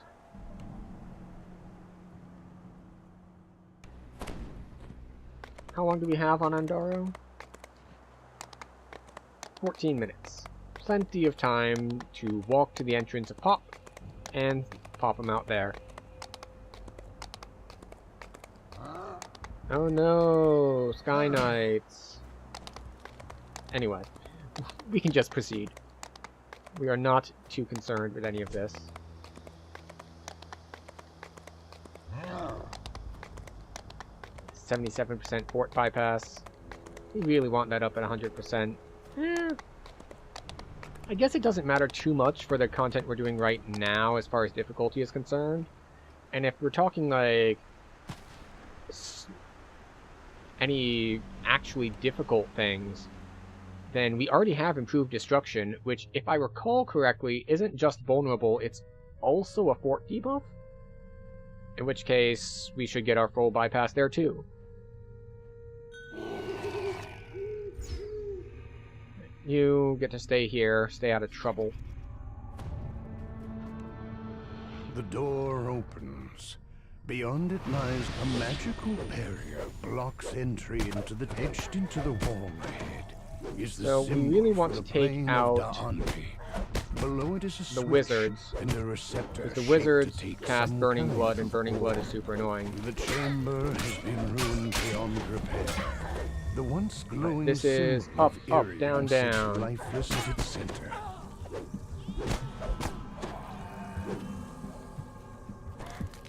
Up, down, down. That is a convenient thing about having the hireling in the party. Blocks access It makes to it so there's the actually Gale party Core chat that you can chamber. drop that into, It so you would don't have to seem just that like this randomly chamber throw it into holds great importance. like zone chat. The chamber or marked general by chat, the I think it symbol is. of Kithri now lies in ruins. That's One very of Maragog's lieutenants has turned it into a makeshift camp. Yet Oh man, that another hits even harder magical now. barrier. I guess the Whatever was we're really getting a lot of imprisoned benefit within out of this the chamber must have been extra, what is it? terribly The extra melee power that we got? 15-ish?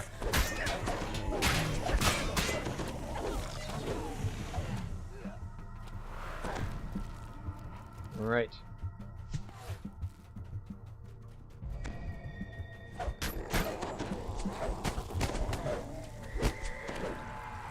Go. Unfortunately, because we cannot pick the lock, we're gonna have to go talk to the other A dude. door with an intricate locking mechanism bars any further progress. But it's fine. This is one reason why we didn't bother killing everything on the way here, because we knew we would have to go back, and we can kill it on the way back. Where am I at with past lives? Alright, so, we just barely missed having Racial Completionist. I got what would have been my last racial life the same day that Durgar dropped. So we only need 3 Durgar lives for Racial Completionist. We are missing 1 Epic Pass life. And we've got a variety of Iconic and others to clean up. Iconic and class to clean up. So we're on Purple Dragon Knight mostly because when I want to be doing those other ones, I want to have the group sprint boost. So this is our 2nd Purple Dragon Knight life. So we've got 1 more after this. And then, you know, we're at 38 Heroic, 53 Epic, 48 Racial, and 23 Iconics. The great door opens to So what I say, reveal up, some up, down, down. doors to the control We'll get that in room a second. fly shut. I have the exact bone lives chilling I'm missing cackle written echoes through the down, room. but I don't have them written down somewhere I can access immediately right now.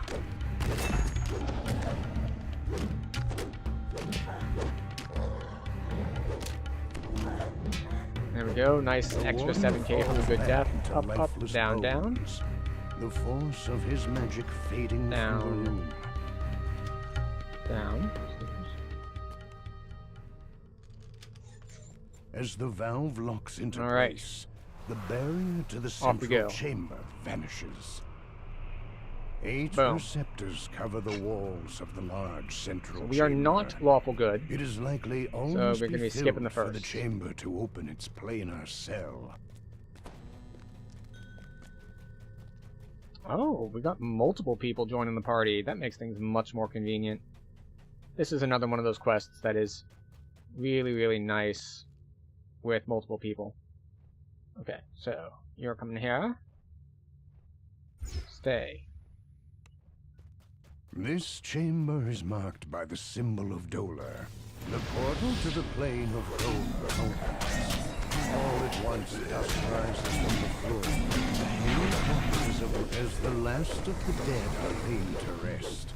The room returns to its original state. The orbs at the back of the room are no longer And off we go. engaged.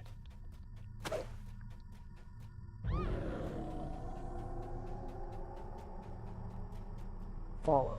Stay. Receptor. The symbol for the plane Interact, of Fernia please. is seared as the plane of Fernia becomes coterminous with our own. Flames engulf the walls and lava flows from the portal. Well, so much for the hireling. The room cools as the final And fire is it might quenched. work out perfectly that orbs go our real dark party in their members get here in sockets. time, that we don't need to hire anymore. We can still pop a heal on them, though. Or resurrect, I suppose.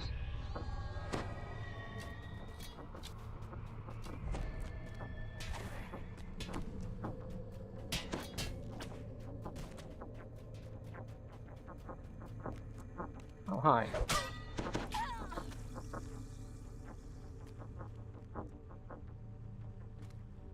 Oh. More archers. Get back here. Thank you. Why are you following me? I have you set to passive.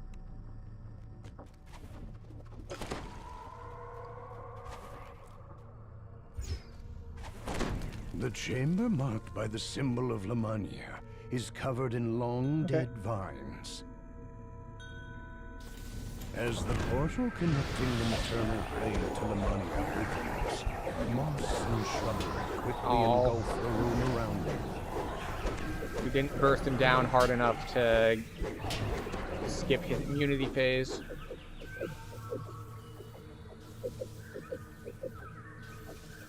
It's okay. Wait for it.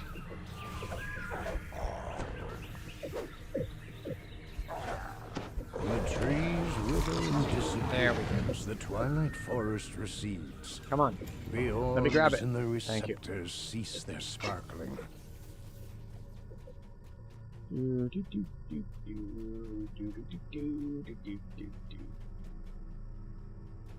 Alright. So we have people running ahead? Where is everyone? We have people who are like just zoned in.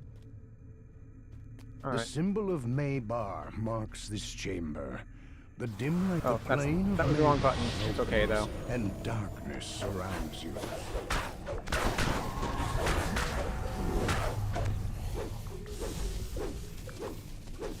I think turning into a pack of wolves is going to stop me. I have ridiculous area of effect attacks.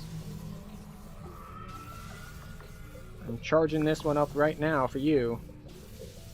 It only lasts 15 seconds though. I thought you'd reappear sooner than that.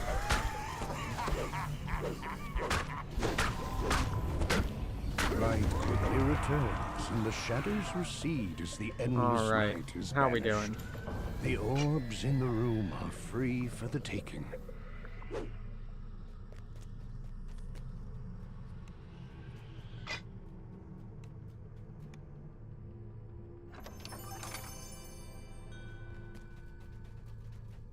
Go, we dismiss Andaro.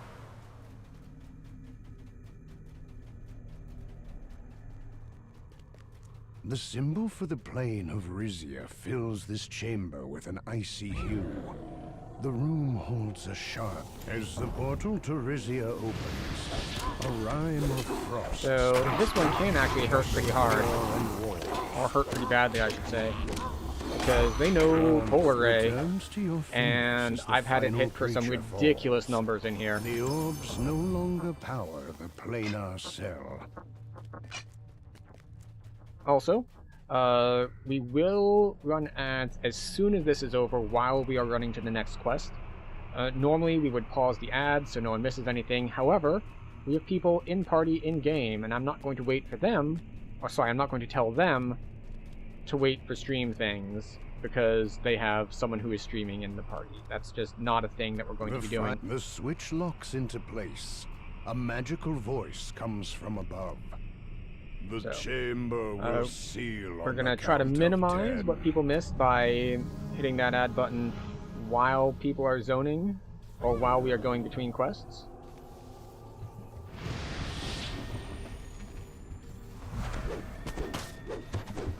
Look what The dragons, they banded together in such hatred. This is the Hashalak. The quarry screeches, and the quarry There we go. Hashalak screams as the quarry screeches, and the darkness of a dark psychic energy stirs within the ghost. All right, we're good to go. Maragog, collect the ancient artifact for Pop himself. that add button right now. So by the time you all get back, we should be just starting the next one. All right. Is everyone in? 1, 2, 3, 4. Yes.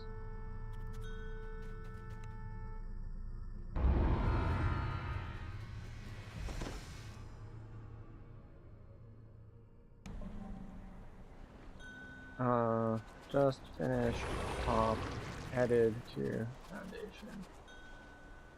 Right. So there's a nice trick here that I use for getting between them. We want to run toward this spike.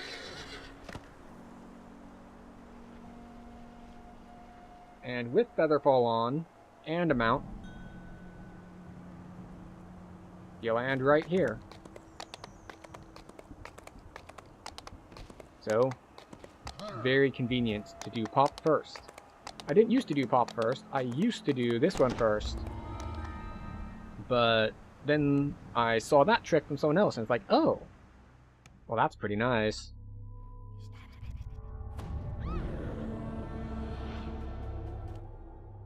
Cavernous tunnels converge with ancient ruins. Crystals dot the walls, illuminating the path, giving off a song of low hum. For some reason I thought there was a door there.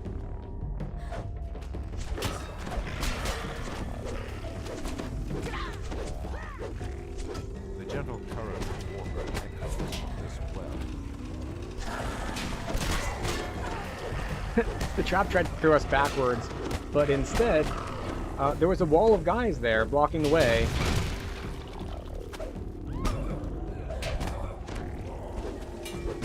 So that's convenience. Sometimes two wrongs can make a right.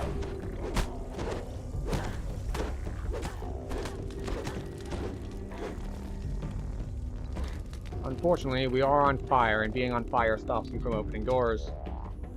You have Or at least makes it a riskier proposition. or use a sealed door with the 3 glowing runes written above it.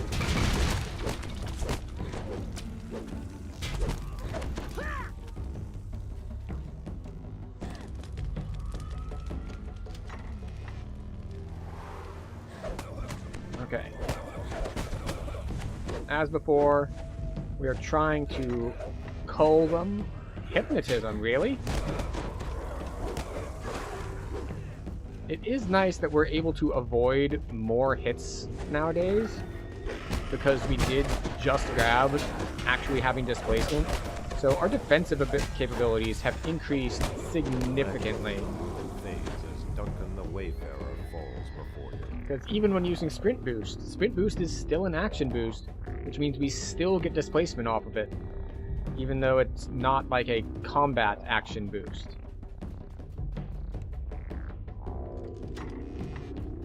Why is there no one else in here?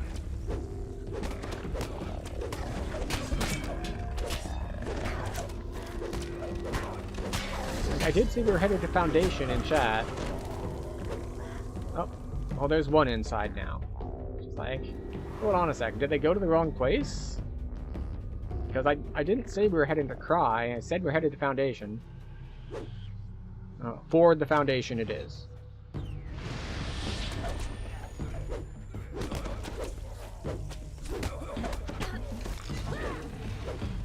Jump there because sometimes there's a trap there.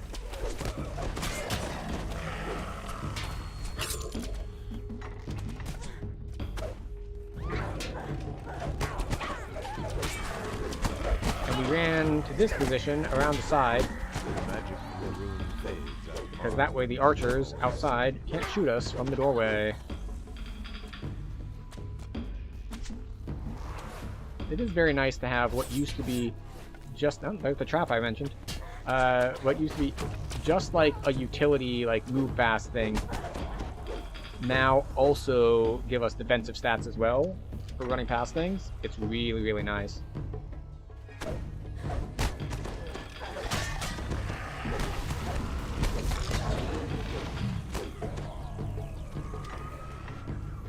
This is why I did so badly during COVID. I constantly feel the need to touch my face.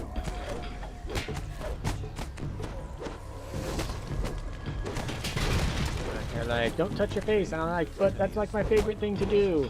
There's always like a hair on it, or something that itches. I need to touch my face.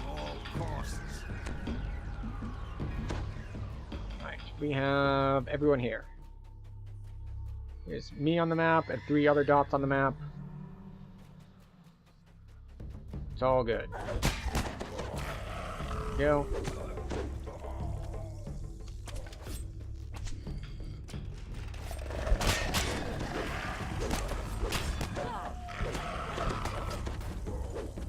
Okay. a deafening hum emanates from the room ahead, rattling the door violently. Immediately hit me with the burning blood. The first gong sounds. Patrick the Maniac curses loudly while ground shakes beneath his feet.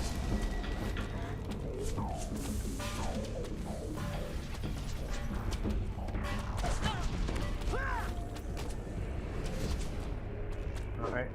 I failed that jump. The floor beneath Patrick the But it's Maniacal fine. is cracked. A large sonic blast resonates toward the ground beneath Patrick the Maniacal.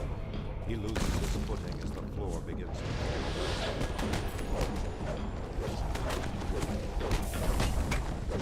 Oh, I hit good death too early.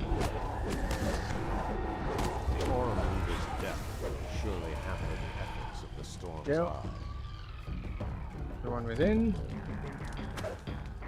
Now we get to collect the loot and head to Cry.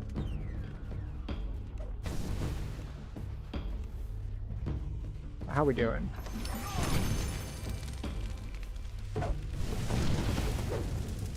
Wait, what hit us? Oh, fire elementals. Didn't know those things were still alive. And now we take the easy path to Cry. That way. How many points do we have? Just the one. We need so many points. We want so many things.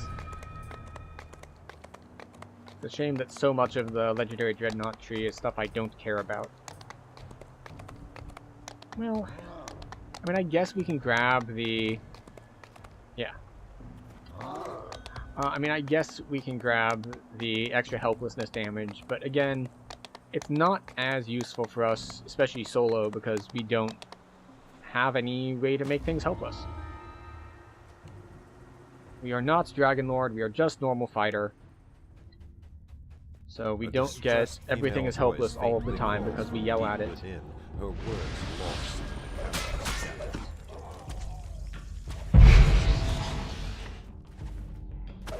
Okay, jump past that because that is a fire trap, or rather it's a fire trap sometimes.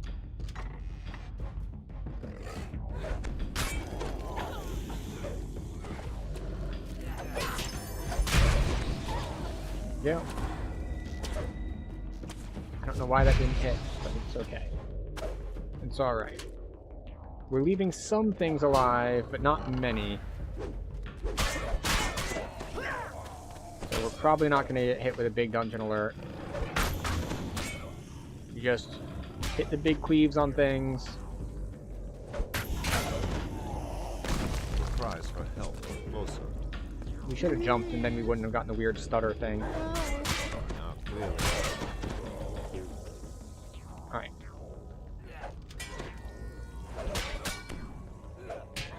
Are you kidding me right now? Like, I kill almost everything and the one guy left alive manages to land a hit on me.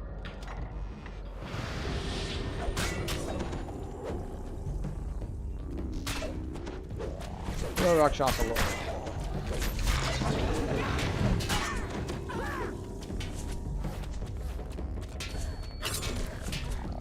How many are there? Just one? Oh no, there were two over there, but they're gone now because our friendly teammate took care of them. I'm just like, I should be able to do this without getting hit by one guy. Between deflect arrows and displacement and armor class, like, I should be able to still open something with one guy shooting at me. And I could, but there was more than one guy shooting at me, so...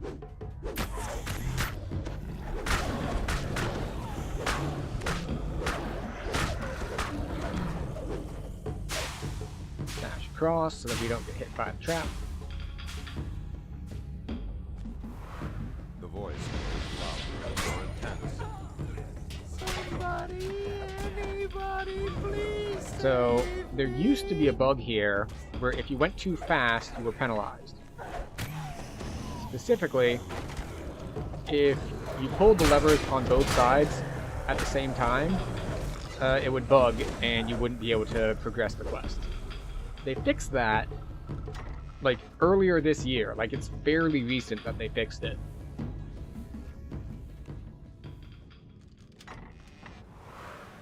Alright. Yeah, they're pulling the levers right now. So we should be good to go here in just a moment. Wait, why did our jump get eaten? It's like, hold on a second. I definitely hit jump there.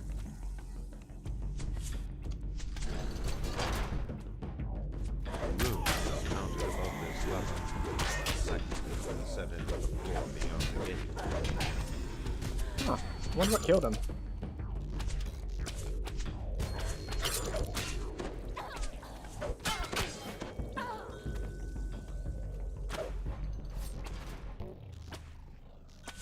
He says in chat that it was pure foolishness, so presumably he died to like a trap. Also the fact that I'm going to be slowed for like 10 seconds after I kill the dude is just spite on his part.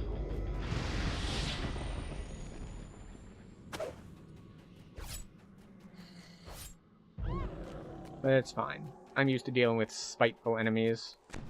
Screams resonate But, you through know, the locked door. The thing about spiteful enemies is that Horrific if you just kill them, torture they can't spite you anymore.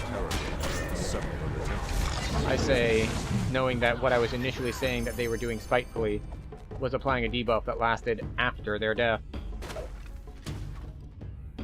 So I just said something and immediately made myself a liar. Like, surely they can't do this thing that I was just complaining about them doing.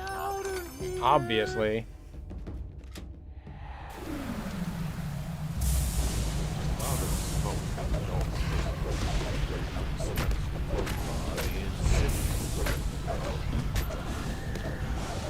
Otto's irresistible dance, eh? Well, let my party kill you then. I'll dance while you die. It's like, well, why didn't we make our saving throw? Well, the thing about saving throws is, that's for things that are resistible. That was Otto's irresistible dance. Which means, you don't get to resist it. Go figure. It's right there in the name. Alright, time for Tor. It is Tor time.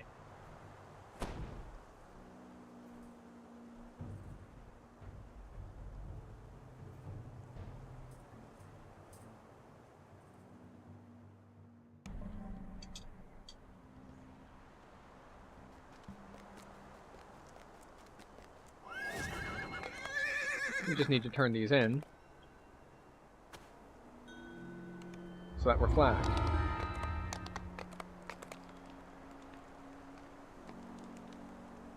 Yep. Accommodation, turn in, accommodation, turn in. Obviously, you don't need to turn in. Well, I guess I shouldn't say obviously. I say obviously because I've played the game for so long, but you only need 3 of these in order to flag the Tor. The rest are just, you know, whatevers. So, we're gonna turn them all in anyway, because why wouldn't we? We can use these accommodations for something, eventually.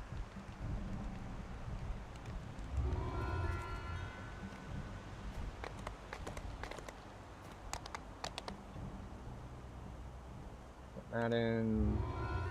All the turn-ins.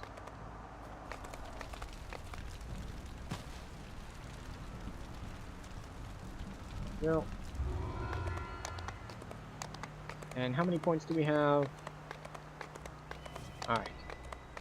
We're gonna put our 2 points in. So we are at exactly soft cap for our double strike. We are at exactly 70 double strike. Which means that when we hit our Reaper boost, we are at exactly 100, which is hard cap.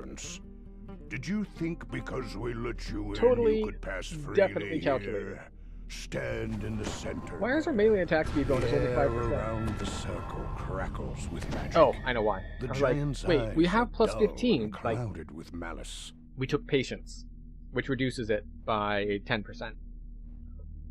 For bigger crits. I deem you unworthy, cries Ignos. You have profaned the sacred ground of this tomb. Now you must die.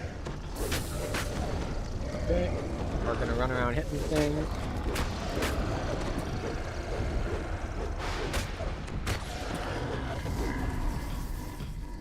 Ooh, frost grab. Alright, now we just look at these gaping portals. Those crits must feel nice. They do. Things just disappear. Although some of these things disappear even without crits.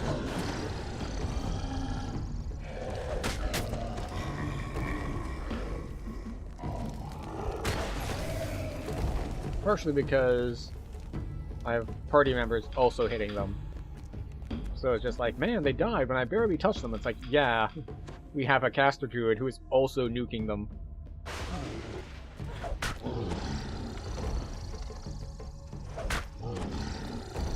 But yeah, the crits, standard crit is like,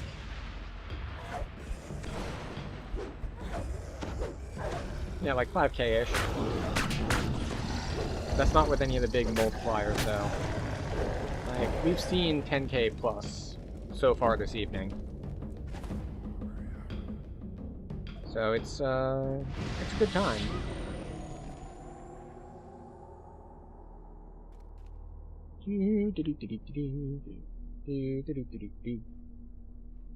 Got like 2 more waves.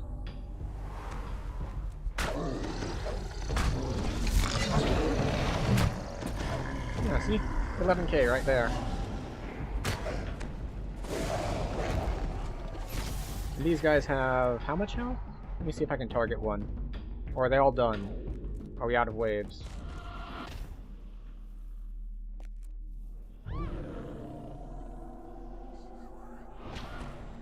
Yeah. 2k. We can crit With for no 11. more giants left behind the portals, And the guys have 2k guards health. rush through the door. Well, this guy got like 4.5. The way but east is sealed still. with some ancient giantish magic.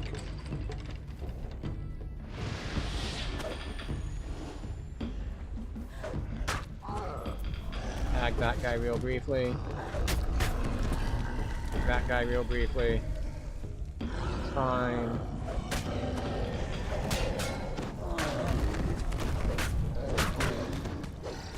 More big crits. Popped that just for the purposes of getting displacement so we didn't get interrupted. Perhaps others of these ancient giantish barriers were deactivated as well. Yeah. Yeah, we're moving fast. We can run fast. We've got leap attack. We have pretty quick default move speed. The magical We're doing giantish well. barrier is down. You are free to move. Though we're still deeper nothing into the next door. to a build that's actually designed for move speed. We don't have a good A sprint narrow boost. We passage don't is have buried something under like these the rocks. innate Through the barbarian narrow or passage is a monk small move speed hiding stuff. place, and in it is the kobold you saw before. It's we're much slower than we could be on a different build, but we're fast enough. It appears that everyone else went the other direction, so it's 1v3 on this race, and they have a head start because I opened the way.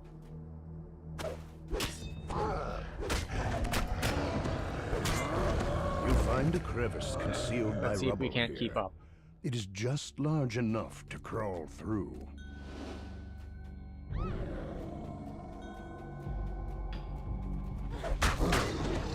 Oh, hey, we had someone else join. Cool. More sprint boosting, please. As the lever clicks into place, one of the Ah, two I still faces beat them. near the far coastline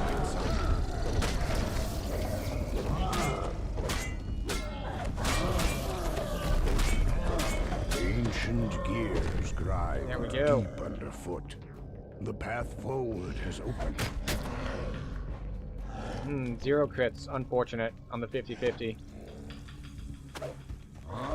You may have noticed, however, that he did still die because they have low enough health, and we applied the damage over time effect. The portal master stands with maddened So he is in. eyes, casting That's an what we were checking elaborate the map for, to make sure that the late joiner was zoned in before we did. We're just hog wild on this. The portal master snarls. When the dragons find out, the portal master threatens. They will come for you. Just casually critting the skeletons. And their master is near. He will not be denied again. The portal master stares There we go. in the cloud of madness, moves his eyes. Hooray! What came over me? Great success. whispers. The dragons. Beware. There are 3 of So that brings us to level 26. About halfway through level 26. So the question is what to do next. And I think the answer we're going to do is probably Wayloon. Like, we're a little under level for Wayloon. But Heads turn if we think about and it, gasp. The storm because we've Reaver already has appeared primed before the tour. a bunch of sagas, There he stands. we and have waits to meet the heroes Wayloon who and saved Stormhorns his together kingdom are from going to finish despair. off like 2 or 3 sagas for us as well. So by the time we do those, we're going to be like, well, we can start just hitting legendary quests at this point. So, let's see. Yeah, we're going to start Wayloon. What do we have? We have other people in here. We have Stormhorns, we have Saltmarsh, Slayers. There's a missing party, which is Delira's. I don't see Delira's that much, actually, but Delira's is actually pretty good XP, if I recall correctly. So, let's see. What are our points? We have 1 point. We can put it in, like, more damage to helpless opponents, which we don't care about. Like, this is stacking vulnerability that we don't care about. This is... We're not raging, so it doesn't matter. We're not raging, so it doesn't matter. That doesn't count, because that's terror, because our mantle is terror, not shaken and feared. Those are all separate effects from each other. We take crit, so I guess we just take more attack bonus. But +1 attack bonus for 1 epic destiny point is an awful conversion rate. The only reason that we're even bothering is because, well, we want more of this. We probably want more of the fort bypass, and we just want enough points to get up to this next tier, so.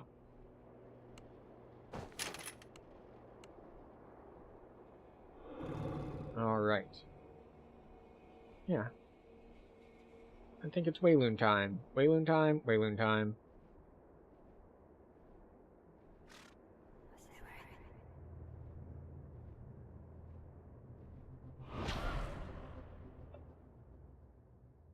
Within the shadows of the prison township of Wayloon, a deeper dark is growing. Who I will know it cast a is. light on it before the darkness spreads? Meet party, so we can start anew. Question is, do we open the party on this one? Or do we just stay solo?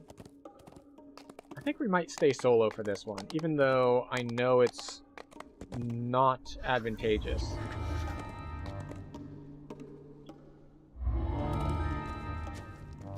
Mostly because I want to actually take our standard health and wellness break on the hour next time, and that will be midway through these quests, and because I don't make other people in game wait for me for stream reasons, we're just going to solo, which is fine.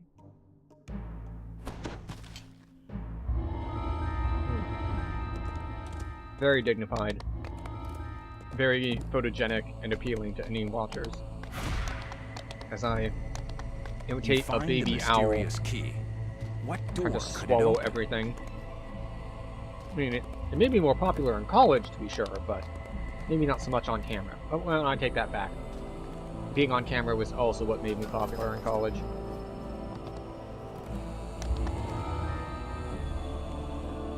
Well, we'll see niche Innocent Wayloon popularity. natives made these drainage tunnels into their refuge when the prison was built. Now, their safe haven has been The shattered. good news is about all these Slaughtered corpses big, lie long scattered quests near the is tunnel that entrance, we have and a lone 13 survivor of sprint the massacre, boosts. a lone So dog all this mourns time its that we spend fallen running master. around a bunch, Its piercing, we can a run scratchy fast. voice barks out orders somewhere nearby. You lot take this tunnel. The rest of you go the other way. Uh-huh.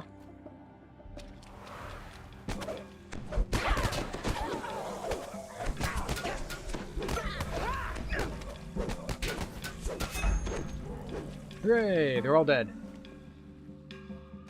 And now we get the sprint boost to Guttural the next group. snores echo in the stone culvert. Hi.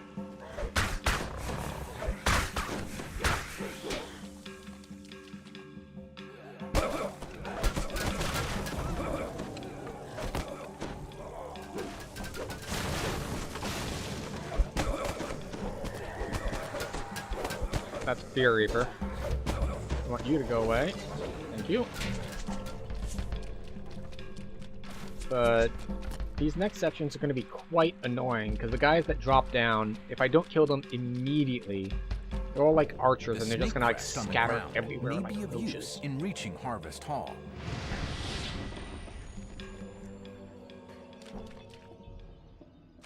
the woman's life ebbs away, her frantic warning consuming the last of her strength. If you act now, you may be able to prevent further massacres at the other camps. Okay.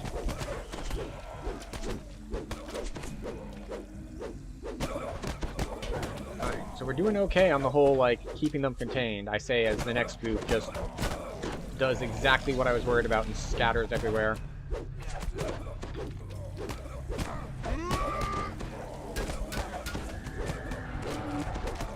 The Elder thanks you for protecting. Oh, well, there we go. We will be safe now. Grab a Take crest and this be on crest. our It way. will help you gain entrance to Harvest Hall. Fortunately, A we do have suggests freedom of that movement, there's something so unusual traps about won't the corridor ahead. actually paralyze us. They do apply the attack speed debuff, though, which, as you may have noticed, attack speed affects animation time for attacks, which is why you see us spinning so slowly on those active attacks.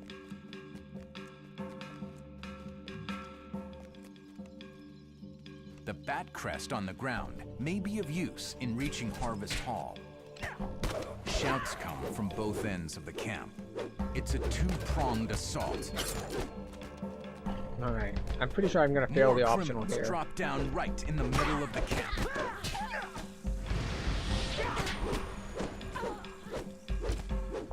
Come and get me. As the gate defenders fall, See, gate the defenders criminals come in from force both the gates sides, open fall on both sides. into the camp.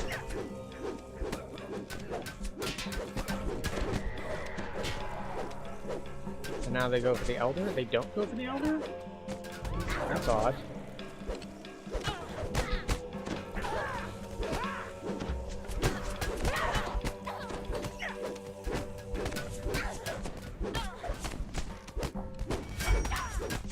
There we go.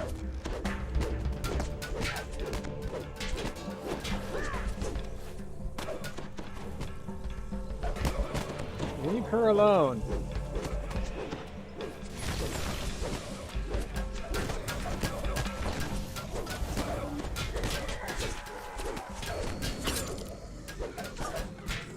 Oh. That's some bullshit right there. It's like, I'm gonna go save this person, and then the archers are like, but what if you couldn't move? And you just got to watch helplessly as she dies to people that you could definitely save her from.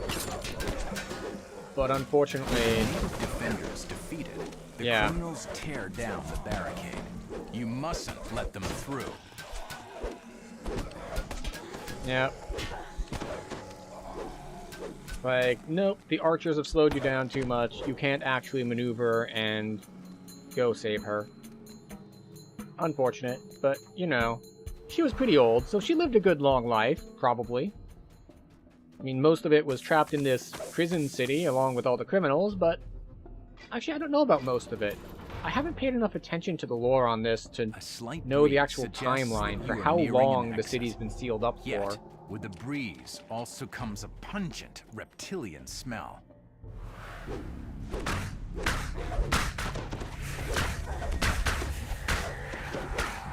Alright.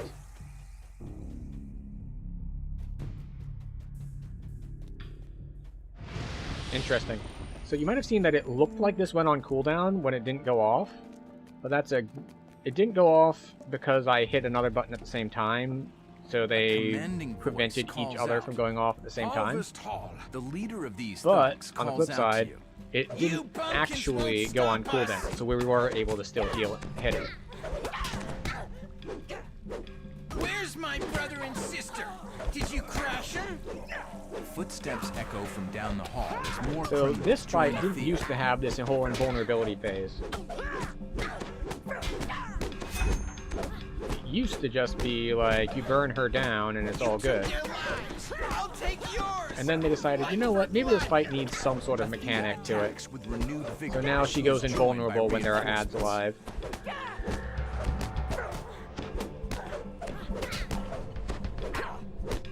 More of Athea's lackeys join her fight as she cries out. I'll have my vengeance. I'm sure you'll have your vengeance. You'll have your darkness.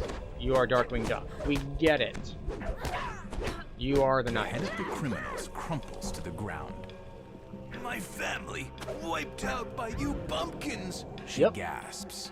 We are bumpkins. You've routed the criminals, Which are like and ended their webkins, scheme but to with more destroy cocaine. the Wayloon native. You are welcome to use Harvest Hall as a place to rest and recover from now on. Yep.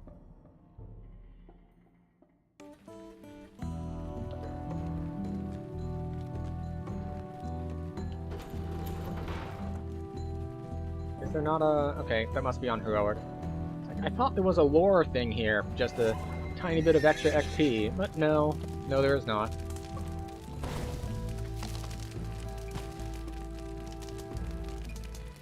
Off we go. Your allies meet you just inside the Right. entrance to the crumbling warehouse. With a sudden explosion tears apart a section of the building. Then, a mysterious voice calls out. What kind of fools do you take us for? A child could see the magistrate sent you. It's time the creature's still alive. Exclaims the voice in the rafters. There we go. Good. Easy Then we enough. can Took us like start the lesson. 10 seconds or less to The kill him. voice calls to you from a nearby rooftop. This isn't over. In fact, it don't delay. Says the voice. If you waste my time, your friends will die. One by That's not open yet? their lives. There we go. So get It's one of those moving. gates that's controlled by people's life force, so... If you haven't killed everyone, it doesn't open. This one as well, we need to kill all of these guys. Pretty sure it's these guys.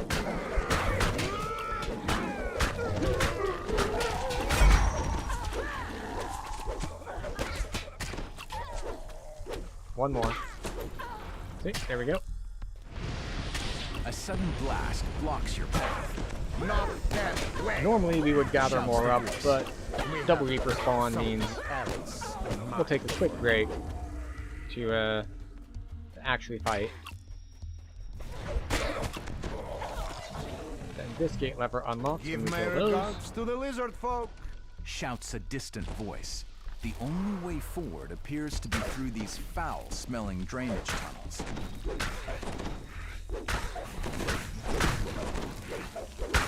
Okay, off we go. I think there's still one left alive, but we can make do with that. Alright, there were two left alive, and we could not make do with that, or at least not without getting interrupted. So we're going to use our sprint boost. Pop that. It'll be off cooldown in time for us to pull this lever. As the lever unlocks the drain, lizard folk pour out of the darkness. Okay. Did we need to stop to fight them? Almost certainly not. But hey. Sometimes it's not about what's most efficient, it's about sending a message. Stop that. Like, I'm trying to spam target it because I'm going to be interrupted by the damage over time effect. And it's like, oh, you want to target this barrel and not actually attack that thing? It's like, no, in fact, that's not what I wanted to do. And yes, I know there was a Reaper there, so I shouldn't have taken this approach.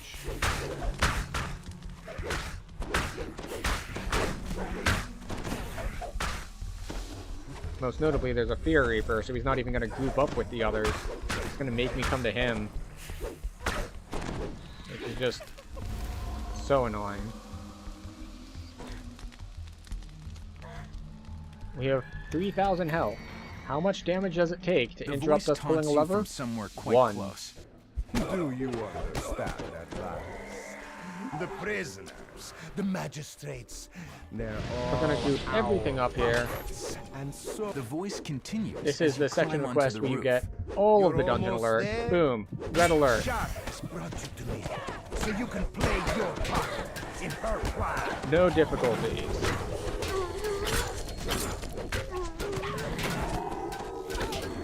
move so slowly because we get both the dungeon alert slow and the I'm an archer, therefore I get to slow you 50% for free all the time. Hey, there's a door down there.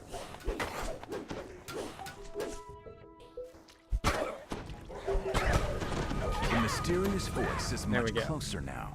That should be enough kill that we don't get big dungeon alert for the boss fight, As you but reach we'll the see. rooftop, the voice calls out once again. We meet at long last. You can now see that the voice belongs. Ladders hit the rooftop, and the priest's minions swarm up, ready for battle. Knock the ladders down to help even the odds.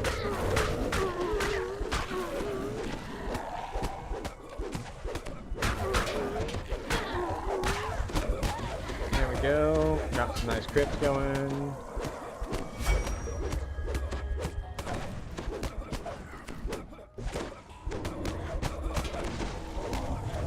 Normal attack speed feels so slow when you're so used to using haste You boost. should rescue any of your allies that still live.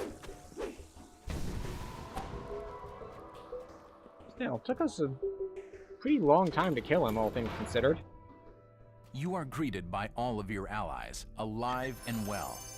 Now, to help The yourself good to news the is that mad we could priest's tank hoard of our treasure. next rank. The bad news is, I don't think we, as much as I want to take the next level, I don't think we want to do it tonight, because there's a pair of a pair of feats that I want to try out that are coming in the next patch. They're the ones that give you temporary health on melee hit based on your melee power. And I feel like they could be pretty nice to have. So I want to try them out. And I believe level 27 is when we get a normal feat, and they are normal feats. So, and this is all assuming that the patch is tomorrow.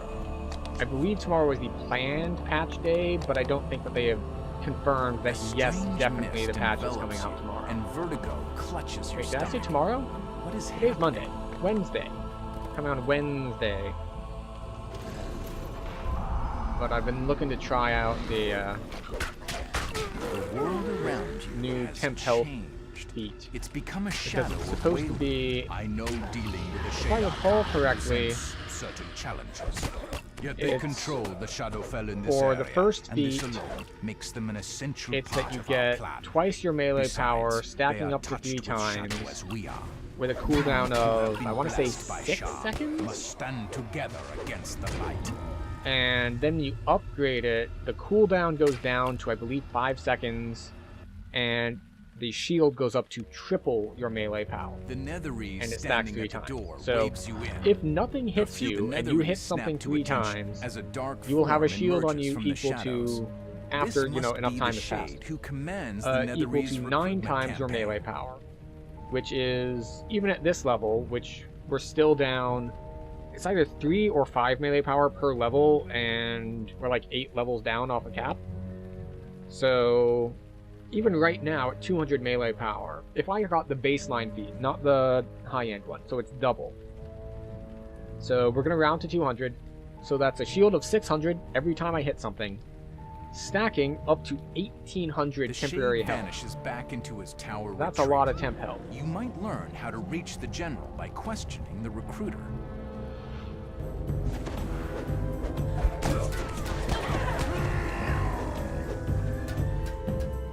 Pretty sure I don't need to kill all of those. Why do I always think that there's a set of dudes there?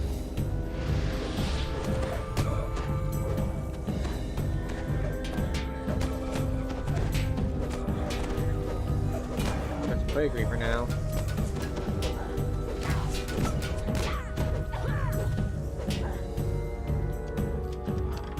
An angry figure Hi. leaps from the bed, furious at being disturbed. I'm not the wrong button, but it's fine.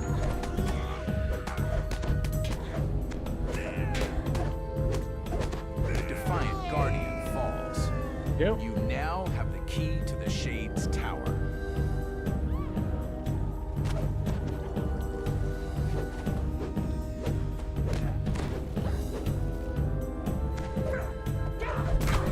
Yeah, we really need to kill these casters, because otherwise they're just going to keep pinging me for like 20 damage a shot, but 20 damage is enough to stop me from opening a door.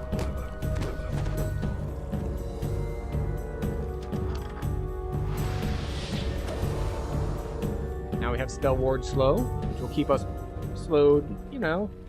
It only drops our attack speed and animation speed by 50%. No big deal.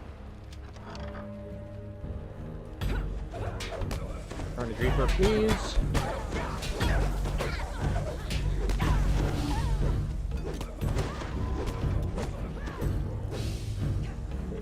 Wood groans against metal in the distance as the gate to the Shade's tower Spell Ward slowed again. What's interesting is that we managed to not get as much duration last time, because we still had the slow on us, and then we got hit with it again.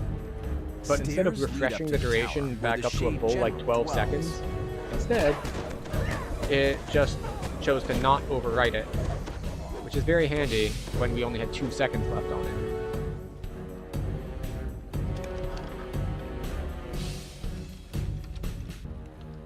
I still don't know what lighting these does, besides just, like, lets you see things better. Does it make the shadows stronger? Makes the shadows weaker? What exactly does it do? Who knows?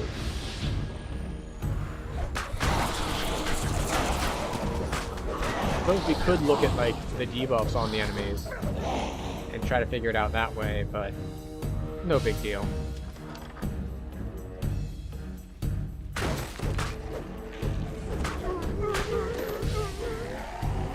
There we go. Oh. Now we have a damage over time effect on us. It's going to stop us from opening the door. It lasts 30 seconds, which is a long-ass time to have to, like, barely be able to open doors. Out of a dark and foreboding mirror. This must lead to the Shade's lair. We get a bunch of healing by just walking through, and we're good to go. The Shade General turns to greet you.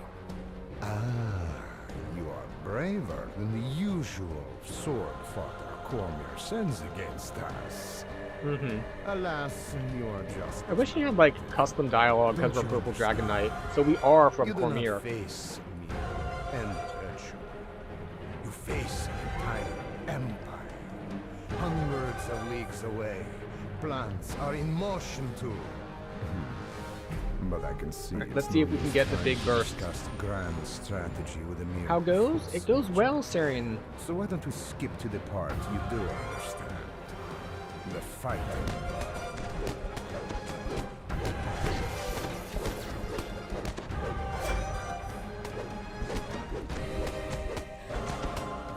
The Shade breaks off his attack. Yeah, we didn't get to burst him hard enough. That walk the Shadowfell, sir. If you burst hard enough, you can kill him before he gets the immunity shield up. Just heads up, your game volume is loud or I'm quiet.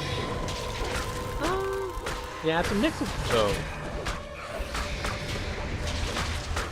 I think it's... part of it is that this particular background music on this fight tends to be a little louder. But you're right, I should adjust that down. It's sitting at like -12, which is competing with me. It shouldn't be drowning me out, but we should be about even, which is not what you want it to be. I really want... I hate knockbacks when you're playing melee characters. It's just like, you get to, for free, like, cancel out my most powerful attacks by luck. Seems in trouble at his feet. One general has lost the battle. But yeah, I think the problem is that I adjusted the volume while I was in town with the town background music and with just like the swinging the sword sounds. The general slips into shadow forever. But then you get the combat music places like here that is much, much louder than that. I'm also a little quieter than I was before, but part of that is deliberately I have adjusted it. Because I was running into problems, like, I didn't like the audio quality that I had. Like, I'd listen back to, like, clips or whatnot, and I'd be like, my voice doesn't sound right. Like, something's going on here. But as far as I could tell, I wasn't peaking. Because ideally you want to keep yourself like just at the base of the yellow range. But I think that because of how my setup is, my peaking was actually capped not at 0, but at -6. So I was peaking, it just didn't look like it. So I've changed my settings a little bit to be a little cleaner while still keeping the volume. But yeah, I actually thought I was going to be a little quiet. I thought the game was going to be a little quiet, so I had to adjust it upwards. But you were right that I looked at it during that fight with like the battle music going, and it was quite a bit louder than when I'd adjusted it in town. So thank you for pointing that out. This is the downside to playing a variety of games. Oh, I took a wrong turn. Is that I have to change my audio config each time with each game. Which means sometimes stuff slips through the cracks. Fresh corpses line the walls, all of them Wayloon prisoners. Now we wait for these guys to talk a little bit. Says the Netherese wizard. He's become unpredictable even for a Shadar Kai. We cannot let his excesses endanger our mission. Your kind will never understand. Responds the Shadar Kai. The Shadow Curse is strong with Karleth. He does this because he must. Oh, huh. Did you hear that? Excuse me.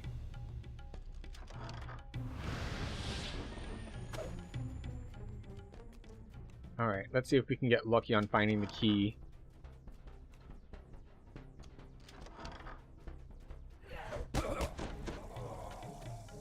Searching the clutter reveals nothing of interest. Alright, nothing here. How about this one?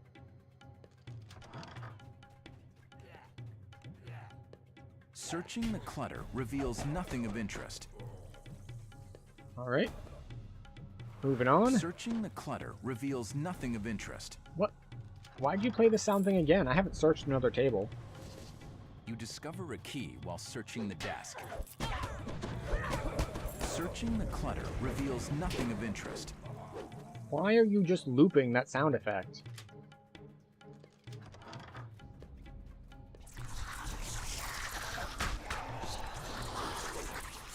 Can we open this door?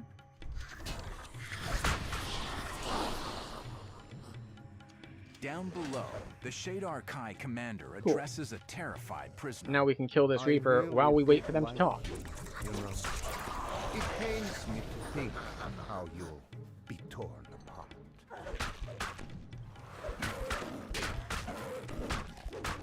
There we go.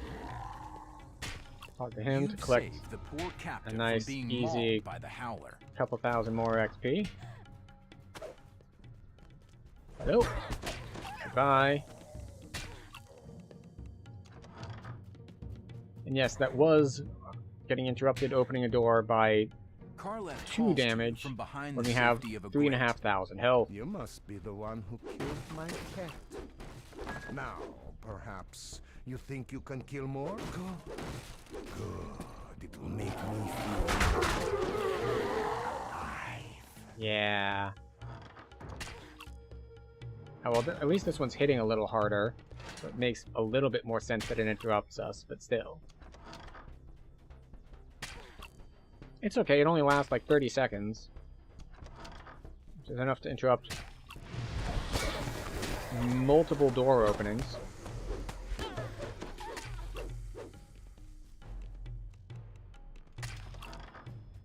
Oh. Not expecting the Fear Reaper.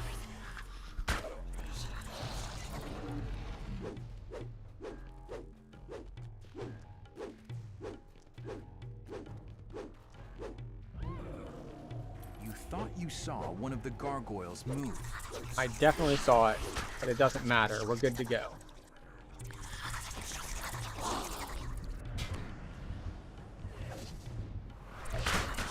Okay.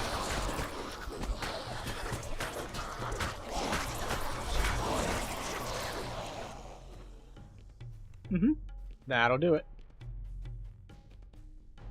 We got lucky, though, that the red named was right there. The door is locked. One of the Shade Archai who guard this area must have the key. I was like, I swear I ran into something. There it is. Just an invisible guy. Just thought I'd mention it. You're playing the X-Pack in 2 days? Maybe? Karleth stands before another prisoner trapped in a cage.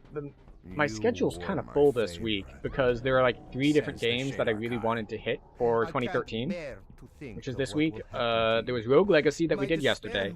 There's Assassin's Creed Black Flag, and there's Papers, Please, and there's the Stanley Parable. So we might not have time for it this week. We might have to work it in next week.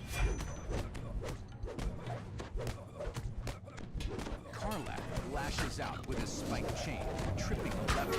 He's killing the prisoner. The Shade Archai command no longer inflicts. I'm gonna be honest though, I actually haven't looked at anything with the expansion. Hunt for thrills has ended. Besides, like, I know I looked at some of the Jorgar stuff when it hit Lamania, but I don't know anything about the quests, I don't know anything about the setting, so I'm going to go into it rather fresh, actually. But we'll see, we'll see. I probably won't be doing it, like, on launch day. But then again, like, everyone's going to be doing it on launch day. There will be no shortage of content there.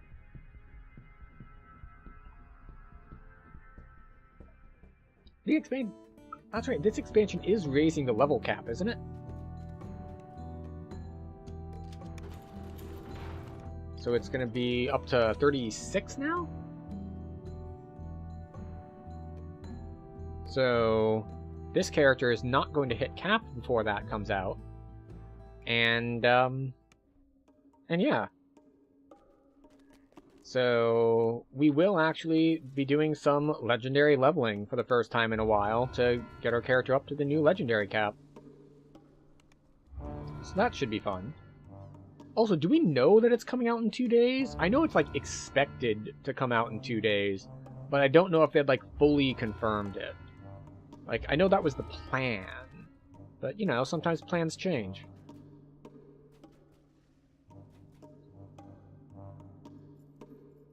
Where was I putting my points? 1 here, and I guess 1 there. Now we have 20 base points. We can start getting up at the next tier. Yay!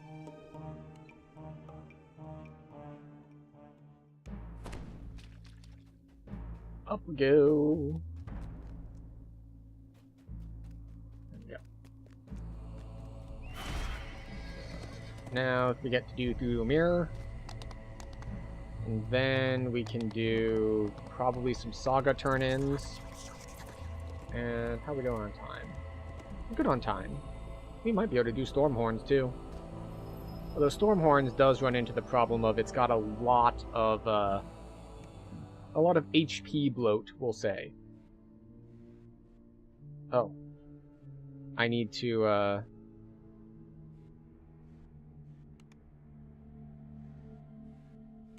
oops.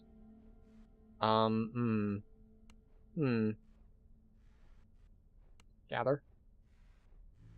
Well, now I have 3 slots at least.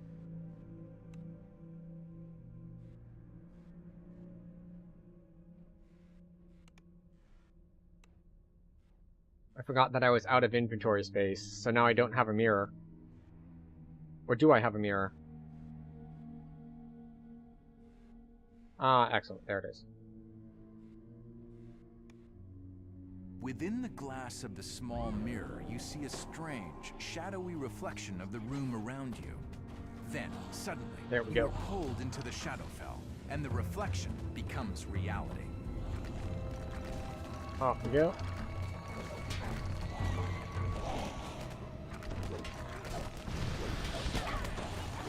Right.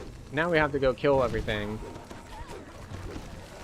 Because they put damage over time effects on us that were going to stop us from opening the door anyway.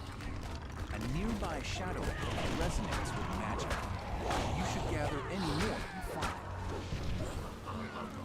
That orb, please.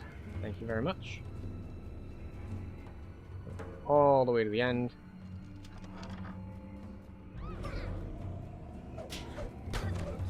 A barrier of magical shadows blocks this doorway. There has to I be guess we another should way use around. the quick swap trick if we want to be able to go back and forth without people attacking us. Bring this over here.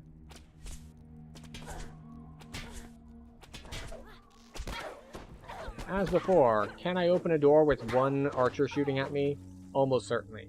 But 2 plus a melee? An aura of magic Less emanates likely. from the light orb. You should gather any more you find. Light orb. Very nice. Then we go through here. And up we go. Go more, up we go more, getting caught on corners a little bit.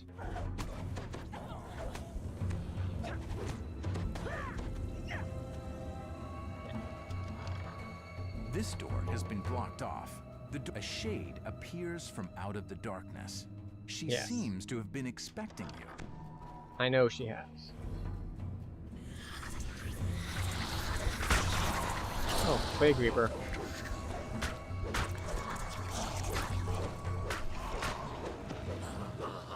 Alright. So, to the other side. Double Plague Reaper.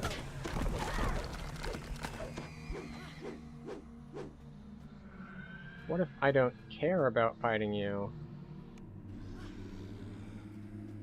I forget, does she swap back and forth or just go invisible? Oh well. We don't actually care about fighting her. It's like, it's a little bit of optional XP. But we already got the orb, and the orb is the part that we cared about. So off we go. Grab this orb.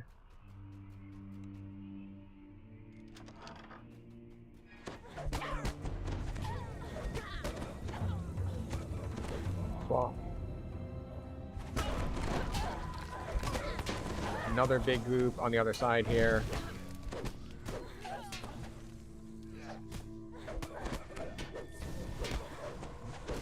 Come on now. There we go.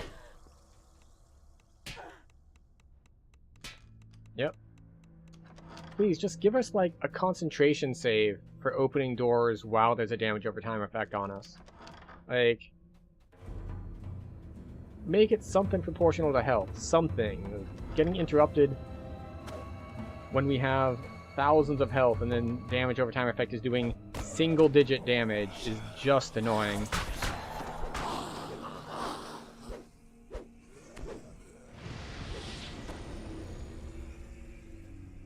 And we need one more of each. I think it's at the... There's one on each end down here. And right.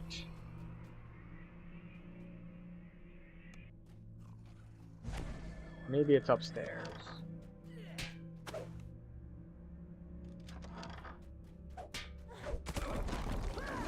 And again, maybe it's not.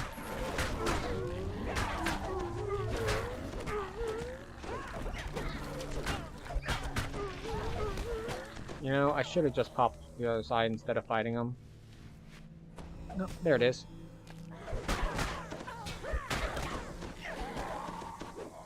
Now that you have all of the shadow orbs, place them on their pedestals to grant further access to the Nexus. Yeah.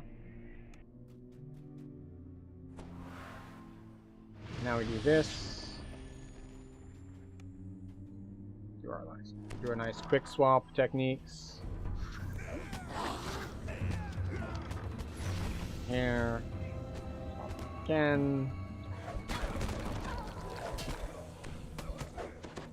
Place the light orbs on their pedestals Light to grant orb, further and access now we can to the detour back Nexus. because we have Shadow Dancer. Are we on time? We're good on time. Excellent.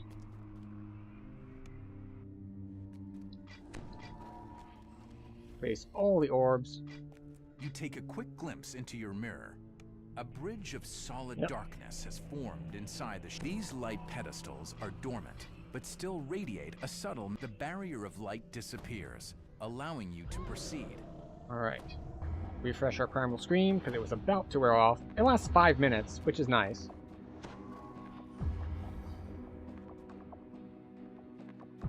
Now we just need to wait for them to talk a little bit. Well played. The Shade applauds. You've certainly done a better job of damaging my operation than this fool of a cat burglar. I shall force him to watch as I destroy you.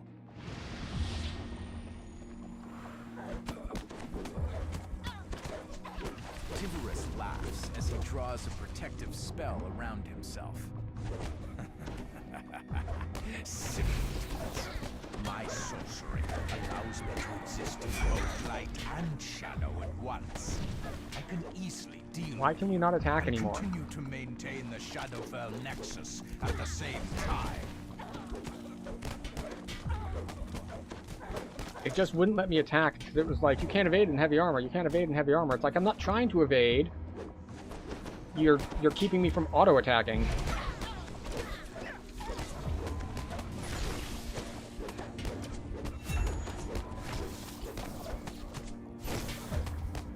Tivorus falls, breaking his hold over Orifon.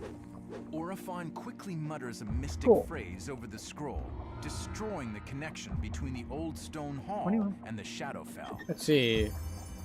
Vaughn 5 only gave us 250, so we got like 220 out of Mirror. So, that's really nice.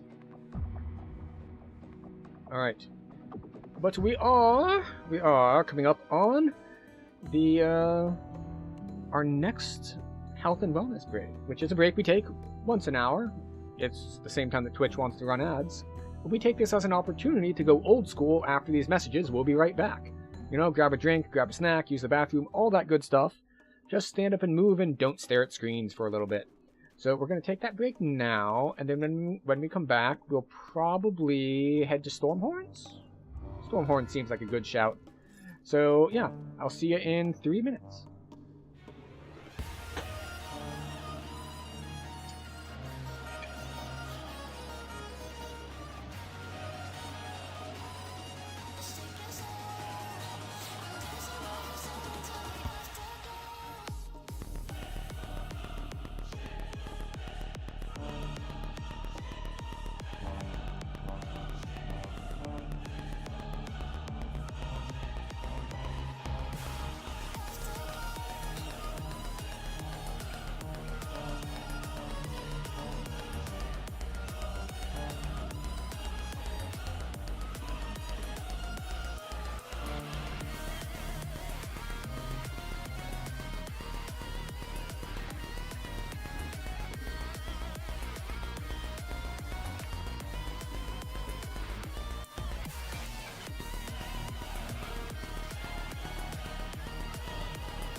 Alright, we have returned. I hope everyone had a good break. Good productive break. I got to clean up a little bit, put some dishes away. So, we are going to clear our inventory. We're going to maybe turn in some sagas? How close are we to cap? So we are rank 30, which means we've got 2 ranks to spare.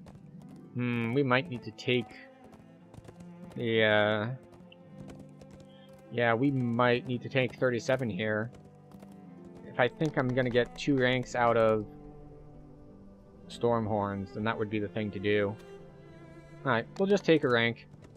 If we don't end up using those feats this life, we can try them again next life.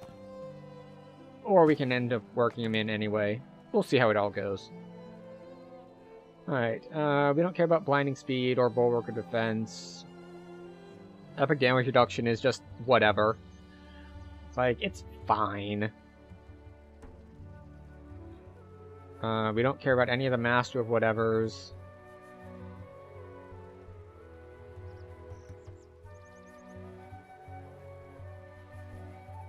Yeah, like, that's... This is exactly the level that I would want to take something like that. Because there's just not that many feats that I care about.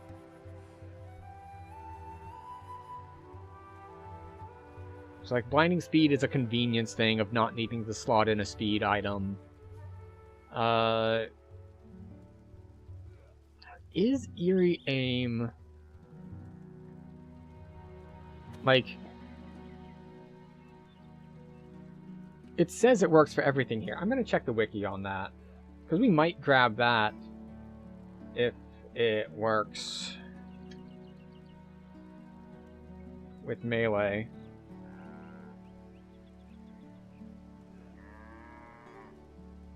Notes, the dodge, bypass, and attack portions of this feat also work in melee. Alright. It should be all attacks. Legendary aim is ranged per feat description. Yeah. So we might take that.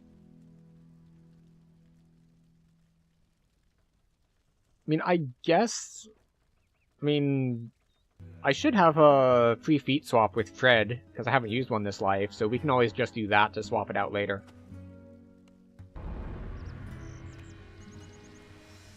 Okay, we have 1 point, 1 point. 1 point. Increased damage on Quick Cutter. Right? Yes. Because we need 3 points here to get the heal. So we'll put the 1 point here, because 1's all you need for the increased damage. The next 2 are just attack bonus and more fort bypass.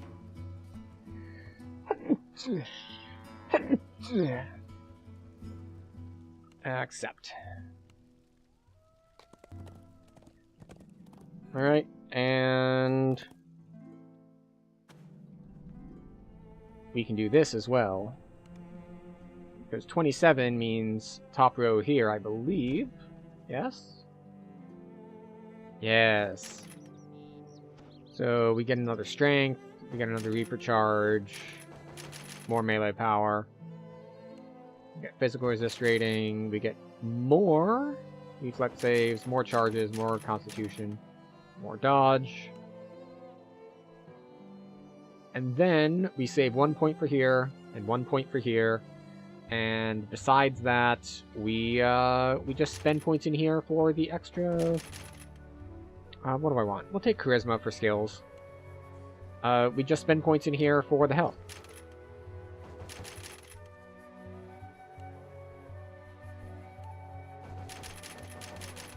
How many extra points do we have? Oh, there we go.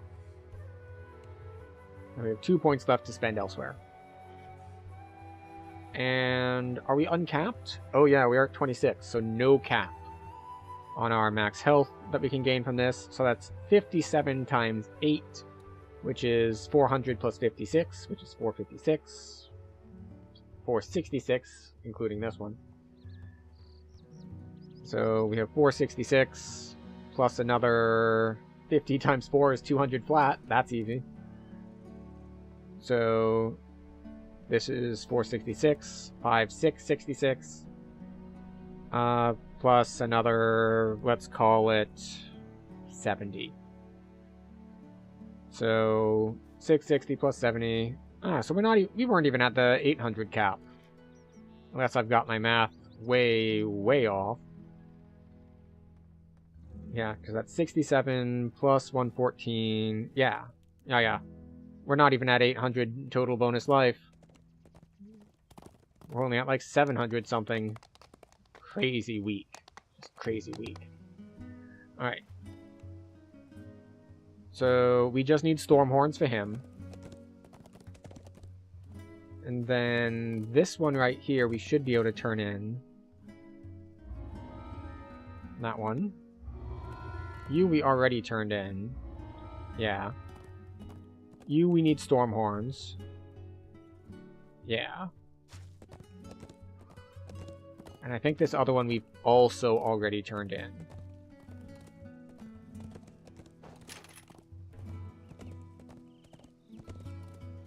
Right? We already turned this in. Yeah, we already turned that in as well. Alright, so we just need storm horns. 1-3 token ones, Cabal, come out in Cog Slayers, Diplomacy Chain. Diplo Chain could be interesting, but I think we're just going to head to storm horns.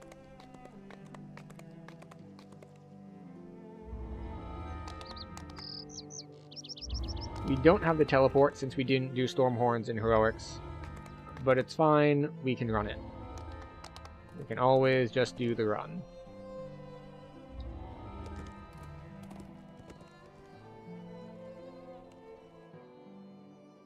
Alright. And off we go. I'm trying to think which of these are super annoying to do solo.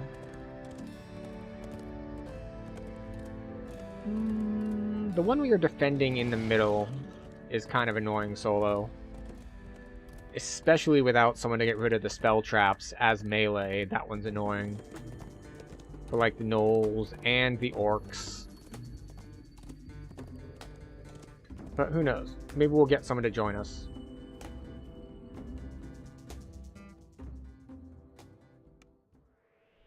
Orophon stands in the... Now, where did I put that blasted journal? Ah, you're here. Be a good sport and lend me a hand. Let's see, can we still do this journal's thing? Wandered off. No, it can't have gone far. It's somewhere in this glade. I've Well, lost too many pages as it is. we could, like, advance and then come grab the journal with Didor at the end. There it is. Ha! How did I ever miss it there? Now, I've got a great deal But, to tell you know, but there may not be the we're not time. going to do quite that sort of Any cheap moment, those sneaking way. Netherese We can just bastards- fight these guys. Dark-robed wizards appear at the end of the glade. You accuse me, you skulking, spying little nobleman? Says one.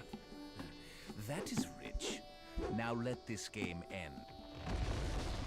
Mm-hmm. Yep. There. Now you can't go scurrying back the way you came.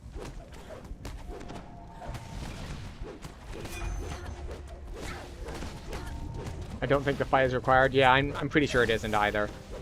That's what I was just saying, is like, you can go to the end and then teleport back. And just grabbing the journal should complete it. Also, getting hit by the exhaustion plus the slow from the archers is just unfriendly.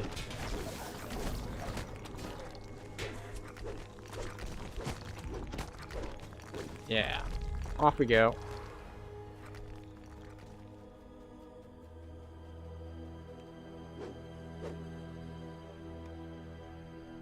And it says escape the Netherese ambush.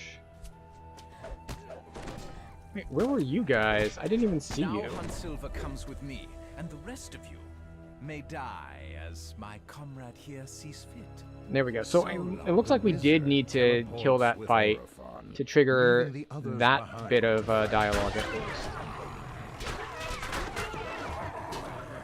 As if I would waste my time.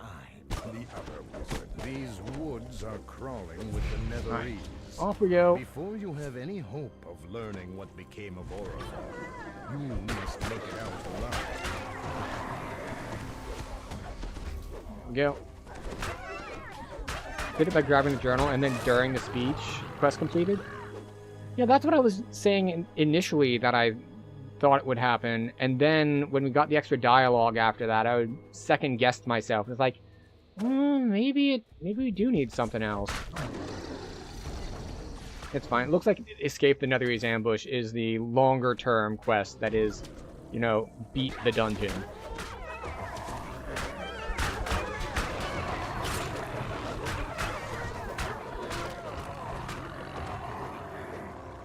Why can I not move? Oh, because an archer decided to look at me vaguely. Look vaguely in my general direction, and then I can't move for 15 seconds.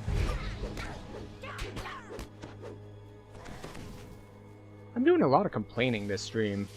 Mostly about things that are making me unable to move because archers looked at me. And being unable to open doors because I'm taking 1 damage. A sinewy hill giant guards yet another magic portal. Hi.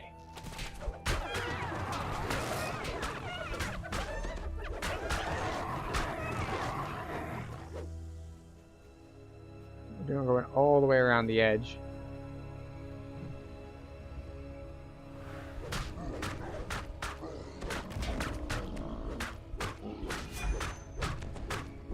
Alright, so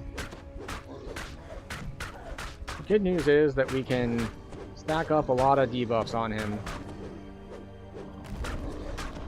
You know, I kind of expected this to take longer since he has such a big health pool, but we cut through it relatively quickly. Hi. And we hope that the dot finishes off the rest of them.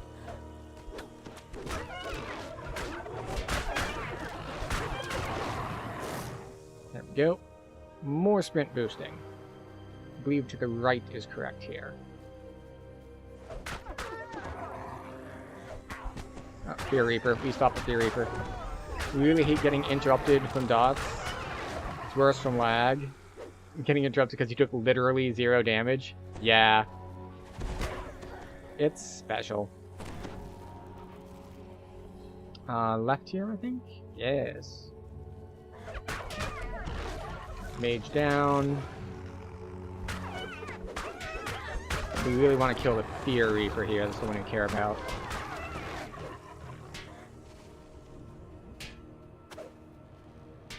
Off we go. The wizard That's what I was saying. It's just like, I'm okay with being interrupted, but I want some sort of save on it. Like, I want a concentration check. So that, like, if you're getting hit, you can't open a door, fine. Makes sense, I'm on board. If you're taking, like, 0.1% of your health and damage, you should be able to resist that. So, like, a concentration check, I think, is the best fit for this.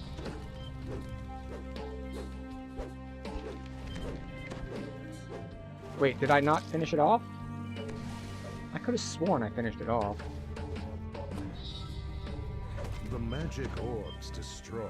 Shy's shield goes down.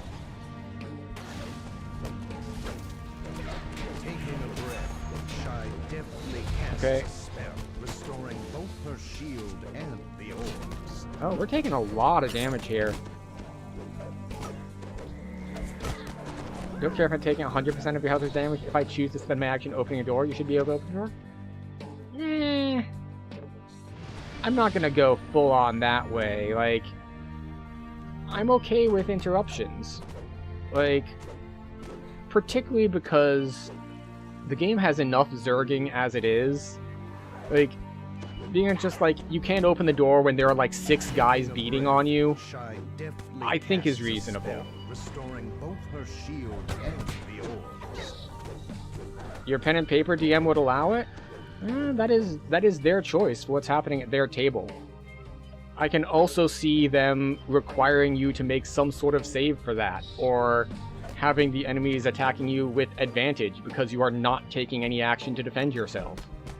Or, like, I can definitely see in pen and paper it's more flexible on what the downside would be, but it seems like there would be a reasonable downside there. The pseudo-dragon falls to the ground. Shy flies into a rage with loss. Okay, let me make a save and let them get advantage. Yeah. Well, that's what I was saying here. It's like, make it a save. Like, make it a concentration check sort of save. So that if it's just little bits of damage, then, like, you can open it and you're almost certainly going to succeed. And if you've pulled half the dungeon and they're all beating on you, then you're probably not going to make the save. Like, that's what I think would be reasonable. Like, because I definitely think it's unreasonable that 1 damage can interrupt me doing something when I have 3,000 health. But I also think it's reasonable that taking damage can get in the way of trying to do something precise. Like, and I think something like a concentration check, or some sort of, or a fortitude save, or, you know, something of that general nature would solve the problem. It was just like, fine. Opening a door is not a precise action. Depends on the handle. And it depends on what you're comparing it to. And on the door, and on a variety of things, I suppose. Kick door, door open. Ah, well, now you're in a completely different style. Now you're dealing with, well, actually, I guess it depends on which version of D&D you're on. But now you've got to deal with, like, material hardness and, like, bashing and all of that stuff. Like, make a strength check, probably in 3.5. Orcs get Smash Lock? Yeah, Smash Lock is a skill check. You still have to make the check. Like, it's not a guarantee. It scales with Intimidate for some reason, but there's still a check there. Okay, let me make the check then. Yes, like, I feel like you're disagreeing with me while we're saying the same thing. Like, it's ridiculous that you can't do it at all. And I think it would also be ridiculous to be able to just do it for free. So having some sort of check is what makes sense to me, and it sounds like it's what makes sense to you. You finally reach. The harbor gestures to the edge of the camp. One of the Alright, what are we doing here? We're not going to try to go make our performance check on the Harpies, so we just go straight over here.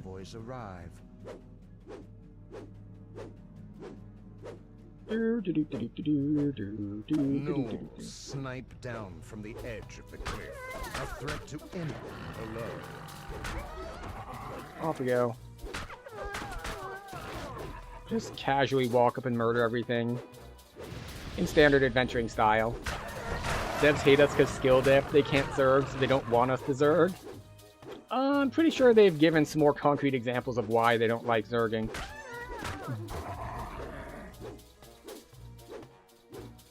Also, there are different... The funny thing about any discussion regarding zerging is that different people have very different definitions of what it means. Like, I've had people accuse me of zerging for basically holding W while on a caster and, like, killing... I won't say I, like, killed everything, but, like, 80 to 90% of all enemies, just, like, nuking everything as I move. And I've been told it's, like, blah, blah, blah, zerging, blah, blah, blah, try hard, blah, blah, blah, blah, blah. Just, like... I understand the salt. If people, like, zerg, they train the whole thing, and the people with fewer movement abilities get stuck in the middle of a group, perma-slowed and dead. Like, that's a negative gaming experience. But Little DA has nothing to stop people from purple alerting. Well, that is going to be an individualized experience, I'll say, because I don't generally think I've seen purple alert done deliberately. That might just be that people don't do it in pubs. They do it with their own private groups. But it's not something I've really run into. mostly because, generally speaking, if it's something that I felt I could purple alert and still kill the boss easily, I would probably just increase the difficulty. And I still don't really see the benefit. Because if you're strong enough to kill the boss while purple alert is on, you're strong enough to cleave things while you run past them, and just not pull purple alert in the first place. So it seems like we're going to save 2 seconds on a 5-minute run because we didn't want to hit cleave twice. It's like, come on, guys.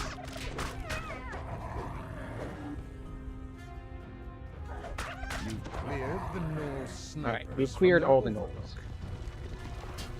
Oh, we almost killed ourselves. Well, didn't almost kill ourselves. We hit ourselves with boulders. I probably shouldn't have pushed down the boulders at all. Like, they're not helpful to me. They're just going to get in the way and be there interfering with me.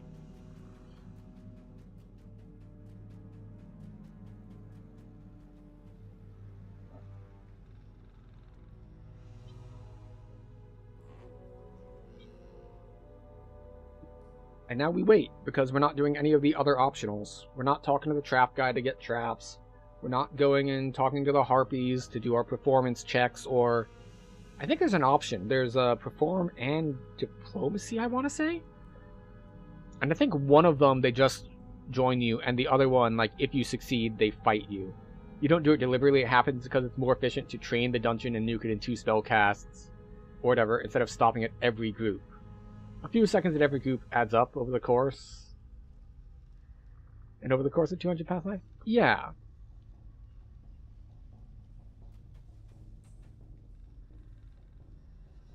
You injected 100 weed, now you're dead. Well, there's your problem. Weed is generally not an injectable drug. If someone's giving you injectable weed, you need to be very, very cautious of that person, because they're probably selling you something that isn't weed. Also, hello, Thievish. Also, welcome back, Cat's Eye. Yeah, but you understand that there is a... Also, back to Sarian, your paragraph there. There is a whole world of difference between pulling purple alert and stopping at every group. Like, you need to pull, like, 5+ groups to get purple alert. Like, if you drop it to nuke every 3rd or 4th group, you still don't get it. So, like, this is where I come down on it. It's like, it just does not seem worth it to save, like, that few. You direct straight into the temple on your head. Well, they do say that the body is a temple. So, that is where you can do it. Unfortunately, it's probably not the best for you. Personally, I'm just not really big on drugs in general. I don't use them myself. But, lots of people have a lot of good experiences with them.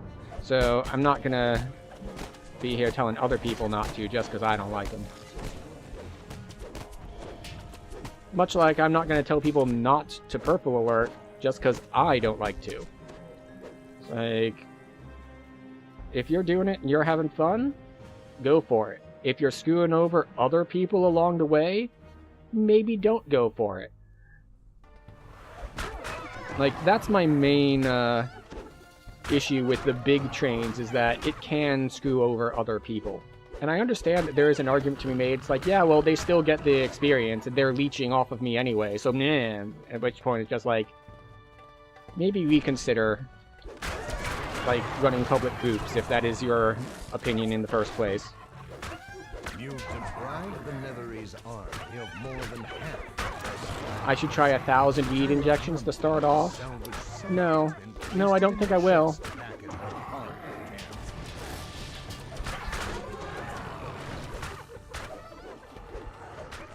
Get back here. This is why I hate being melee in some of these quests. Especially the gnolls just running quickly. Get back here. I even have decent move speed and they're still being annoying. Have to load each injection separately? Yeah. It's fine. I think I'll still decline.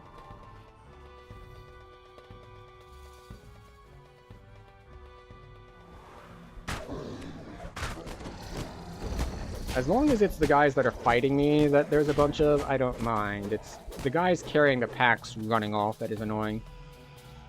Oh, let's see. What are we doing? Doing this. You hit one cut and everything falls over.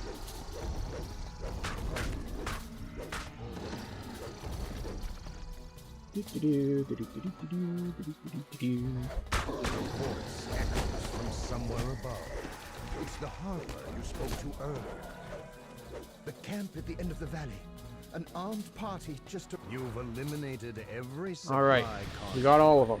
Not a single now we're just one on our way. to the Netherese army. And we need to avoid the boulders that we dropped earlier. So we put in traps for ourselves because we killed all the guys before they reached the traps. So now they're just in our way, which is unfortunate, but we'll make do. Probably, hopefully. Our resist energy acid wore off. Oh no. What do we gotta do now? With all the acid damage that's gonna be coming our way from this, this camp.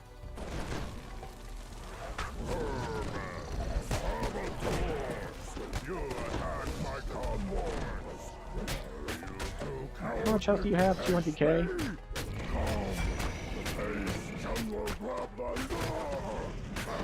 Alright, so once you get to, what is it, 60k? 60k is when we'll hit a good death.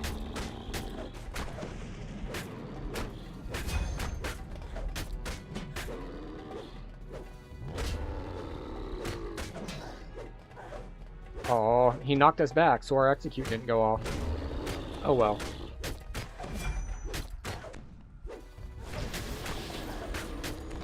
The giant general falls, and with Okay, him goes we're good to the go. scheme to supply the Netherese army across Tumble Rock Pass. And now we have to get the heck out of here. We gotta run a long, long way. You have 1 point? Yeah, 1 point. How are we on time? We're okay on time. But off we go. We do have to run all the way up there, but it's fine.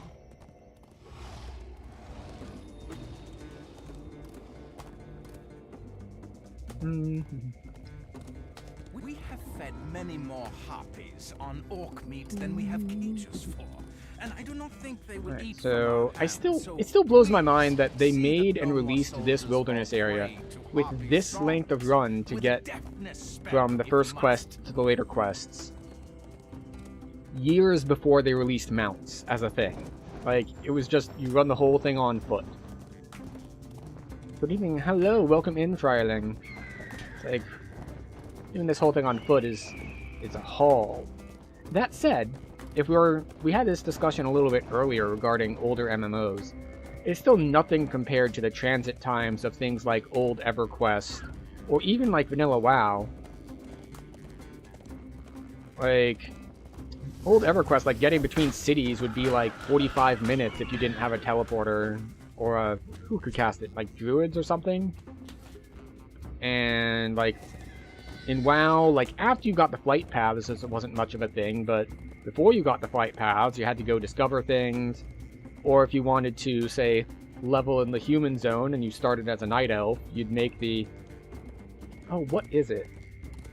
It's like a 20-something minute run to get there, but that's that was one of the longest runs you would possibly be doing, so all things considered, it's not too bad. Oh, hello, Float. I see that you have decided that I need to exercise. I will get to that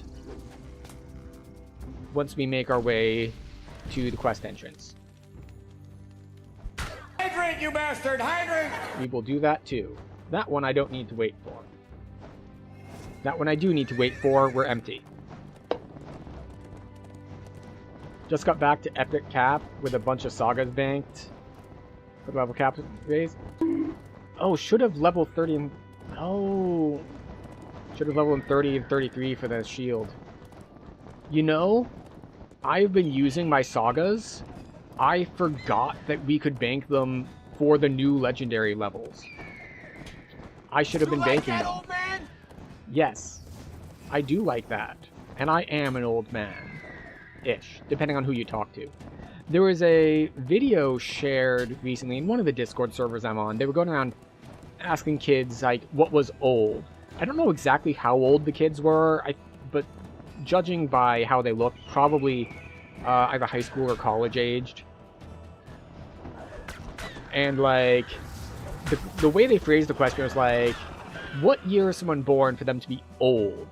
And the answer was like, 2002? Maybe 1999? And it's just like, alright, so 25 is old. Got it. Now, but the part that was most interesting to me was that one of the groups that they asked, like, it was a group of dudes, they actually were able to give a little bit of detail for their answer, and their definition of, so you actually got some insight into what they meant by old. And what they meant by old was basically, like, adult. Like, you can't go out partying anymore, which is false, you can do that as an adult. But essentially it's like, once you have, like, you have to get a job and you have bills and responsibilities, like, that was their working definition of old. Which is a different one than, say, other people use it. Like, what is old? It's like, oh, well, it's when your health starts failing. It's retirement. Like, it just depends on what counts as old. Like, varies a lot from person to person and group to group. For you, 60 plus feels old, like retirement age? Yeah. That's what it often comes down to, is like the definition. It's like, so what is old? It's like, old is retirement, okay. How about them? It's like, old is when you're not a kid anymore, basically, is their definition of, it's like, what is old? Old is not a kid anymore, which is basically adult. The great thing about old people is you make us feel younger. Here I am to make you feel younger. Yeah, that's how it all works. It varies when you age. It's like, yeah, you get a little older and you don't feel that much older. It's just like, I don't feel like I'm that much different than I used to be. And then I try to do things I used to do and it doesn't work as well. Started working and paying bills when you were 9. Were you old at 9? That's pretty flawed logic. The working doesn't surprise me. As far as, like, there's lots of kids who have jobs at that age, just especially like for farm work. The having to pay bills at 9 seems highly unusual. You work in a hospital surrounded by nursing homes, so your view of old is skewed. Your parents, who are near 60, think people in their 40s are young, and your grandparents in their 80s think their parents are young. Yep. It's all relative. Alright, so, for those of you who didn't catch it, the Girl Look at That Body, Redeem, is based on the next line in that song, which is, I work out. So, our weighted blanket is drying, because it was dirty and we had to wash it. So we shall not use that weight for our squats. I'll grab some little hand weights.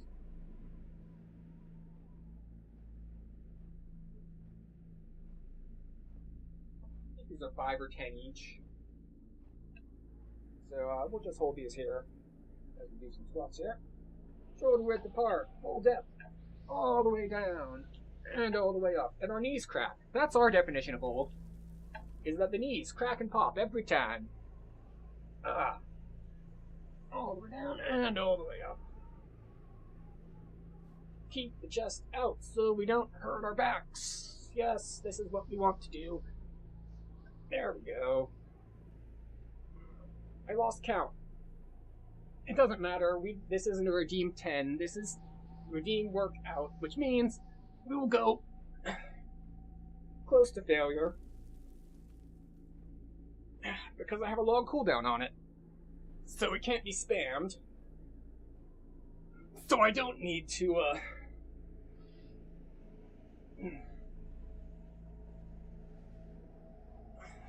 I don't need to limit it to, like, oh, it's 5 squats to redeem. And now we shall refill our water a little bit so we can do the hydrate.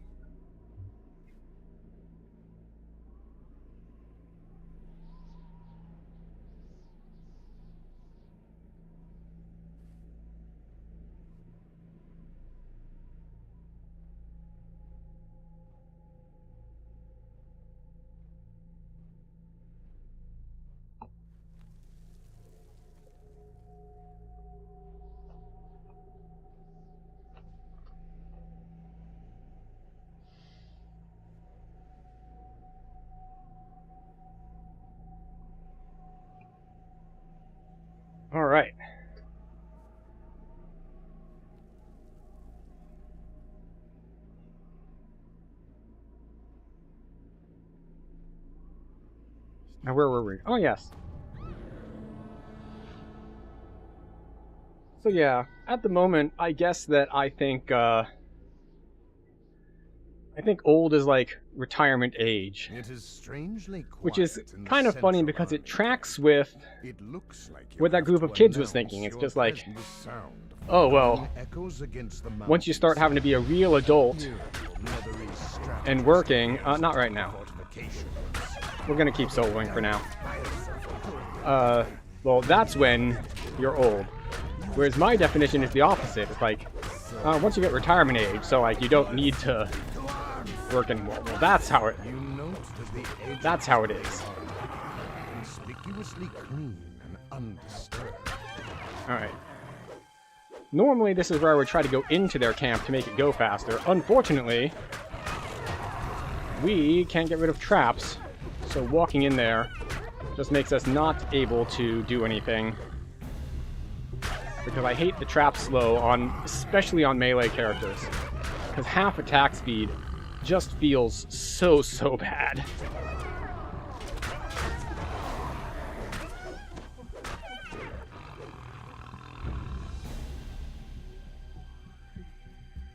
Some people get there where they don't have to work anymore at 35, and others not ever. Yes. This is one of those things that is, we're going to say, a generalization. So, yes, there will be, quote-unquote, exceptions to the rule, is a way to put it. So, but generally speaking, that is not the case. There aren't a lot of people retiring at 35.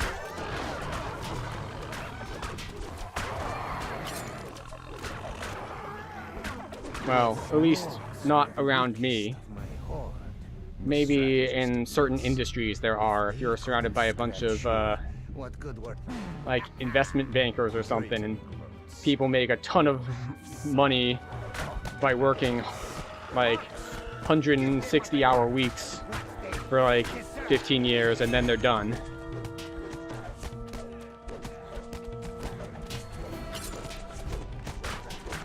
We're taking some decent damage here.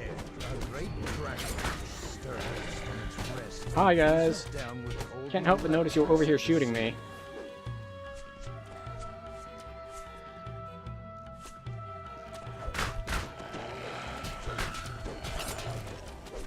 So they're individually not hitting very hard.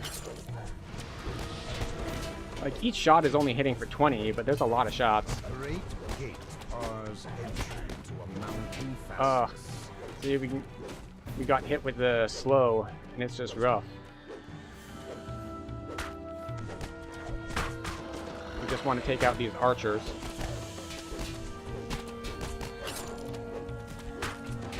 There we go. But yes, this is just one of those things like, there's so many things in life that are kind of just like rules of thumb that will work most of the time, that will of course fall apart if you want to say it's like, make them hard and fast truths, but they were never supposed to be hard and fast truths in the first place. So it's just kind of disingenuous to critique them for not being something that they were never supposed to be in the first place. It's the old, like, you shouldn't judge a fish by how well it climbs a tree. Oh look, a warg. I was like, and I can't hit it because my attack speed is so slow. Alright, these guys, I'm not even going to bother going to them because there are so many spell wards over there near their spawn point.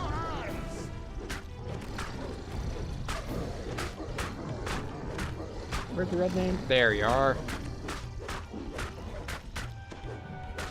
Alright, we need to hit a good death when you're at about 30k. There we go. Nice big hit there. Oh, their little trample attacks hit relatively hard.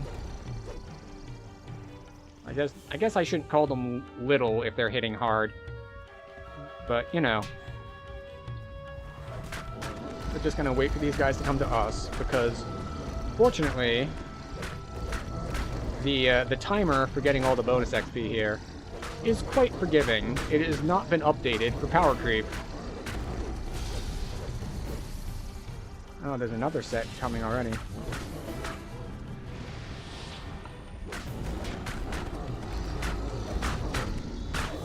Now, we are taking more damage now because our displacement is gone. Because we don't have an action boost up. Is there another wave? Yet another wave. Okay.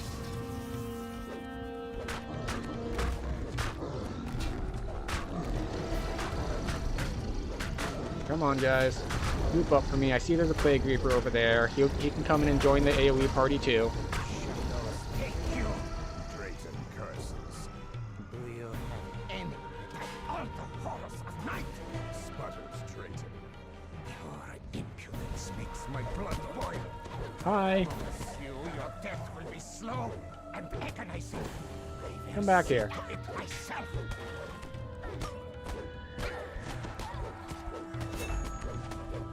Alright, so you also need to get executed at, what was it? About 40k? Don't run away from me. As the Netherese Got him. strategist knows, Okay, good. Dracolich lifts off from his perch on the wings of tattered bone.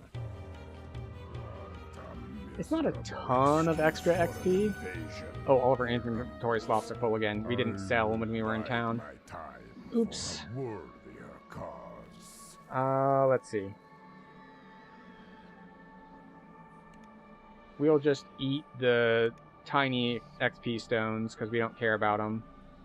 And then we look at all these random bolts and arrows. Let's ditch those. What else we have? Holy darts. Get rid of those. Oh, look, more arrows. Flaming arrows, bane arrows.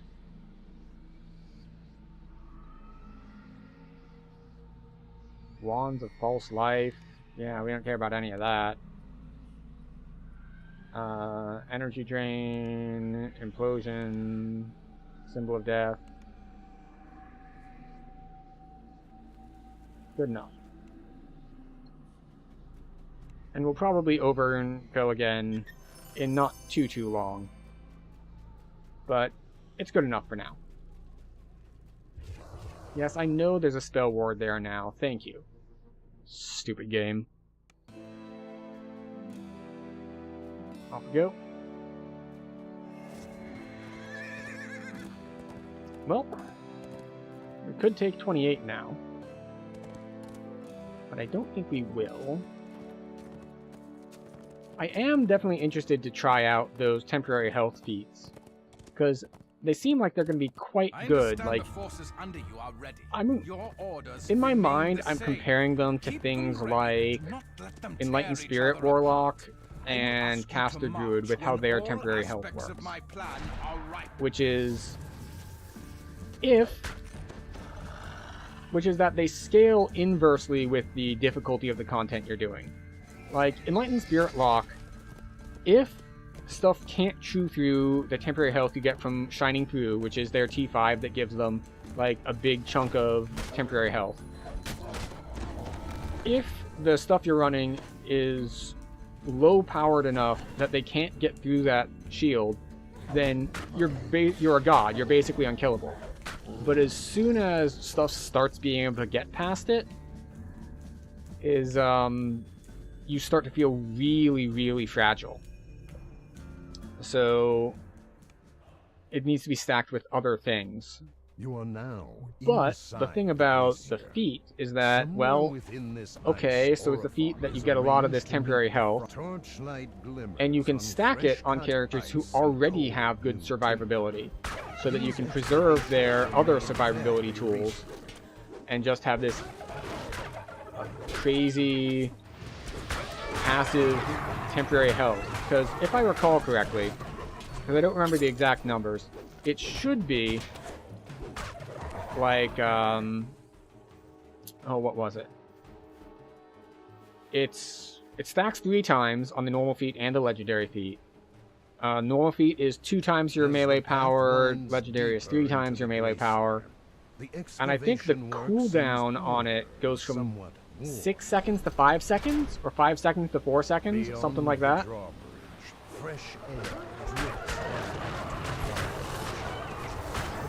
So, like, you get it faster, too, in the upgraded version. So, that's, I think, one of the big things, is that you get it faster. But, of course, it'll scale really well with anyone who already has high defenses. Like, if you've already got a bunch of armor class or dodge, then having this nice overhealth shield means that when you do eventually get unlucky on your dodge or anything like that, then they'll hit the shield, and then, in theory, you'll dodge enough hits to build up another shield before the next hit lands on you. Power word stun. That's unfriendly. Or if you have, like, I'm assuming that's MP, not MO. Melee power. Yes. Yeah, I mean, it works either way. Like, it does scale with that. But that's just like, well, how big is the shield that you have when it happens? So, this is why I feel like it's going to be a very versatile and powerful feat. Because if you're a tank, then you're going to have a decent amount of melee power just from epic power, legendary power, and your trees. Because if we look at the trees, you're going to have, I think you're going to have like 200-ish melee power with like none from gear. Like, that's just like your level ups, like, that you get passively for each epic and legendary level. You get a little bit of melee power, and then you're gonna have at least 3, 3, and 4. Probably like 4, 4, and 3. You have like 160 and you do nothing to improve it. Yeah, and you're gonna have another, what is it? Is it 6? Epic power. Oh no, it's 6 per level. So that's another 12 just from levels when the level cap goes up.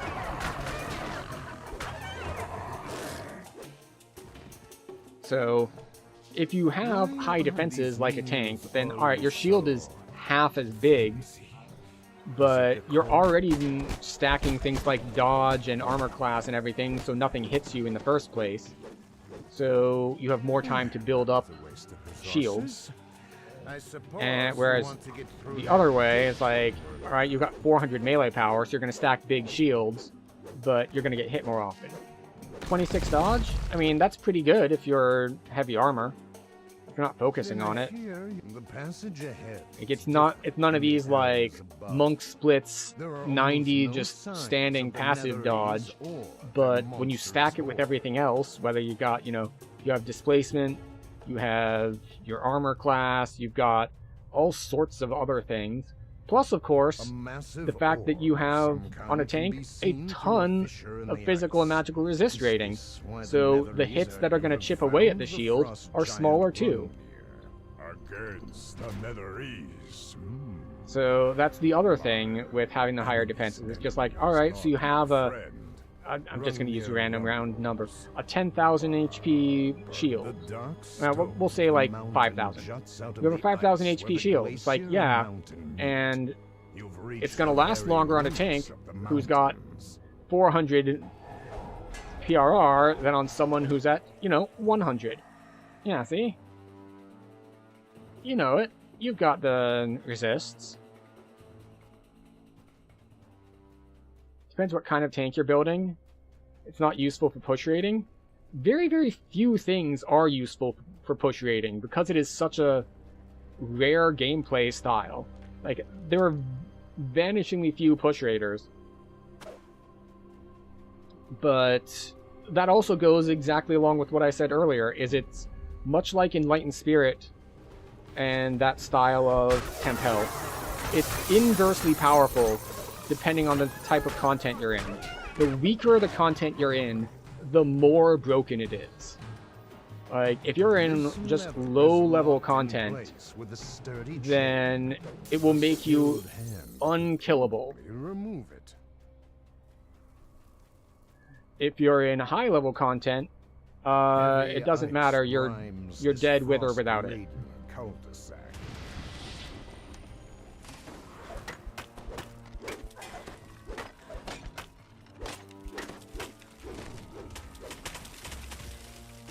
For your LH raid tanks, it should work well. I have a First Life Paladin tank that I have not touched since the last time the level cap went up. So his stats are not great, shall we say. Which is kind of expected as a First Lifer who I haven't optimally geared. And when I say not optimally geared, I mean like he's sitting on a bunch of crap. Like, oh, there it is. It's like I thought there was a thing here.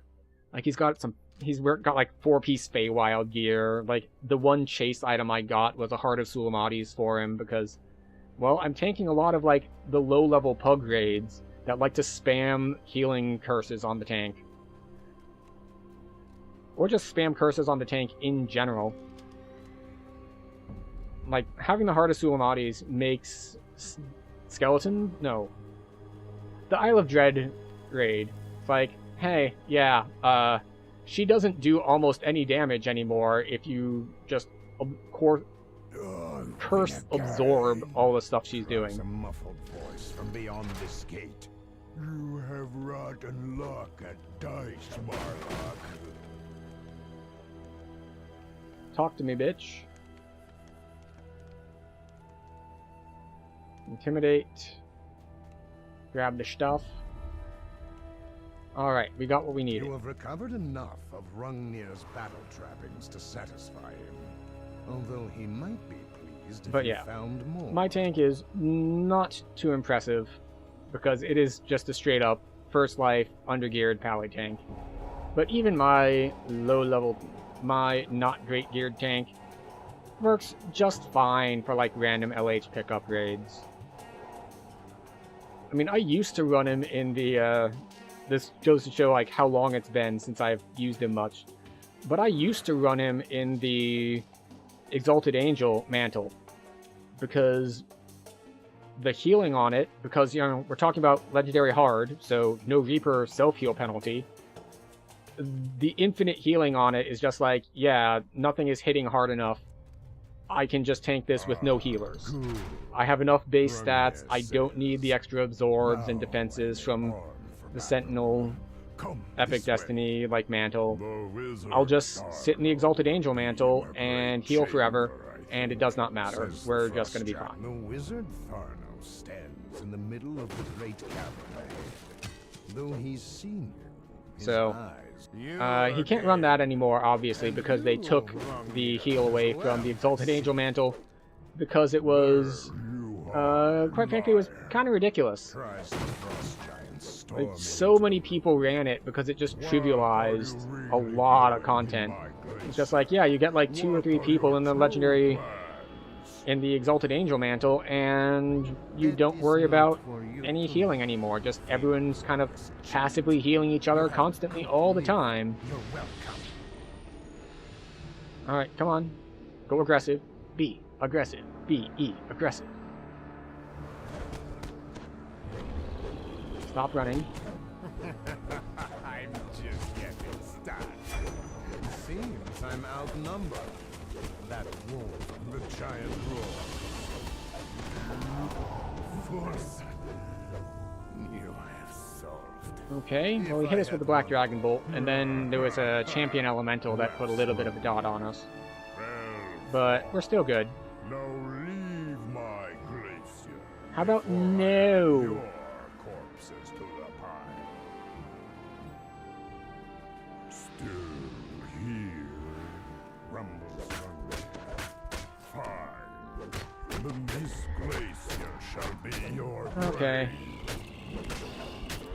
I'm gonna put our back to a wall so your knockback doesn't hurt us, doesn't affect us as much.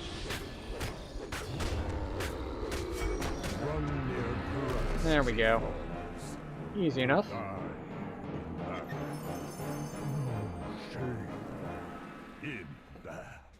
Alright, now we need to double recall. Okay, not double recall. Alright. We're gonna hit the add button here while we run around and go get our next quest, because I don't have enough snoozes for it to last all the way through what goes up. So I'll see you in 3 minutes, and we'll do what goes up.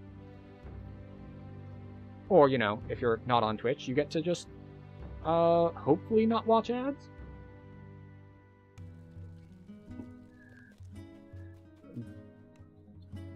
The thing is that I don't get to control ads on YouTube. I am too small, they don't even give me access to the controls to set when ads run, or how they run, or how many, or which ones. I have zero control over it, which is unfortunate. I like being able to time it with other stuff. Oh, but you know, while we're in town, and while there's an ad break running, that gives us ample opportunity to go and clear our inventory space. Excellent. It's all coming together. All of it coming together at the same time. Those Vaughn token runs are still up? I wonder if it's the same person switching between alts to run them. Because just like, that was on when we started, and they say they're on run like 5 out of 7. And I swear that you can run Vaughn 3 more times in 4 hours than 5 times. If your Vaughn 3 runs are taking like 40 plus minutes, you might want to reconsider your approach. So I think it's more likely that it's one person going through multiple characters in order to do their farming. In which case, how many tokens are they farming if they've been at it all night? Right. Sell that, repair everything. We're not close to cap, so we're not going to bother with that. And I was going to turn in these sagas, but then I was reminded by chat, it's like, oh right, I can save them and use them when the level cap goes up, which is, theoretically, on Wednesday. So, you have what goes up. Do we have points to spend? We do have points to spend. We have 2 points to spend. Excellent. Right on time. We now have unlimited healing. Not like unlimited forever, but no longer bound by a certain number of charges per rest. We now have heal on cooldown, which is really handy for what goes up, as it is a bit longer. How much does it hit for anyway? Only 2200. Not the best. Like, don't get me wrong, 2200 is nothing to sneeze at, but that's outside of Reaper, so that's like at no penalty. Also, welcome back from ads. We took just an extra moment in town to sell stuff from our inventory because we had run into that out of space and inventory issue. So no one gets to miss any of the quests because we have timed our ad break appropriately. Which is really something that I appreciate when I'm watching other streamers when they do that. So it is something that I try to pay forward as well. That, you know, ads suck. Ads especially suck on live content because it makes you miss things. So we like to position them in such a way that people don't miss things. So, very nice in that regard.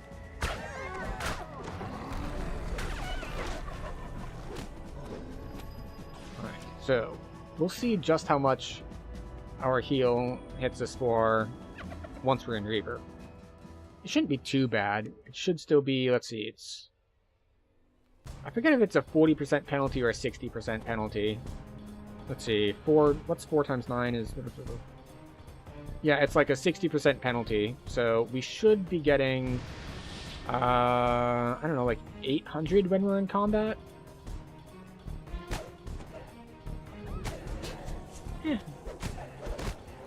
Almost 1,000. Pretty solid.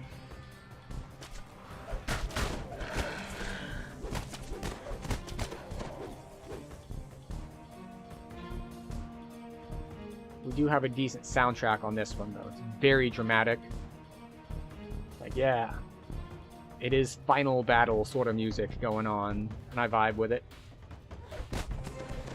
Oh, that's Fear Reaper.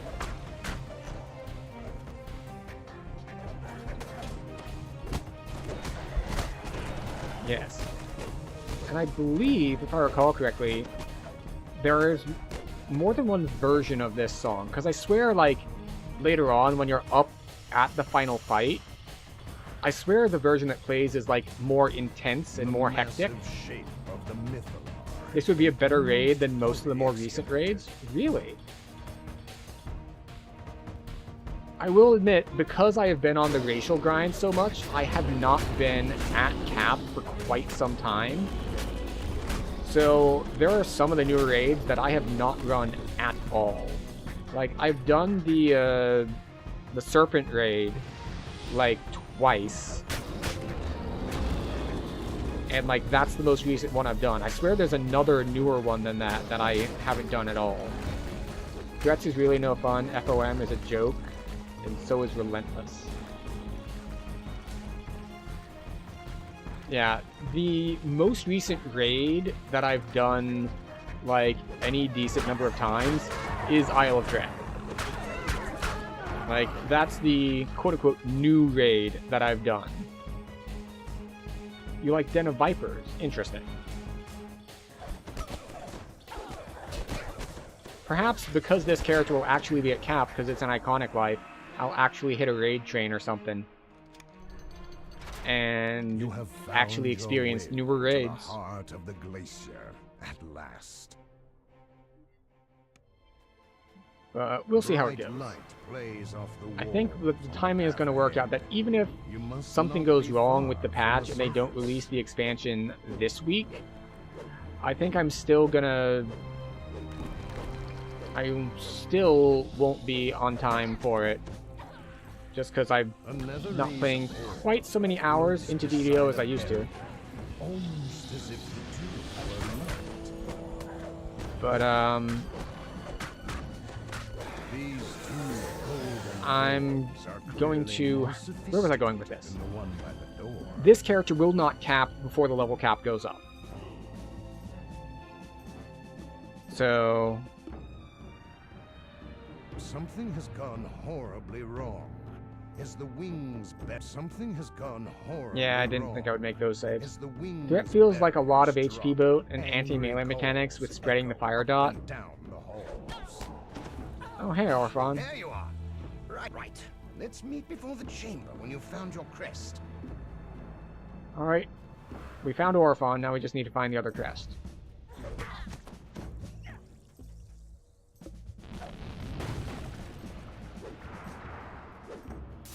Alright, I don't see crest here.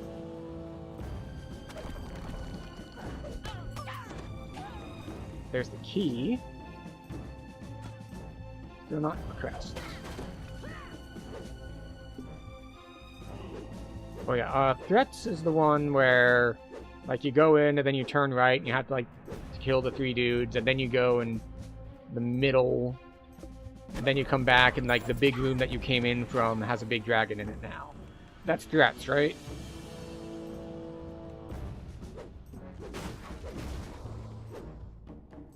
As I said, I have not been at cap in quite some time, so even the names are not really baked into my memory. Yes, alright, that is threats. Excellent. I think that's the most recent one, the most modern raid that I have done, is that one. I'm pretty sure they've put out another different one since then, but I haven't seen that one at all.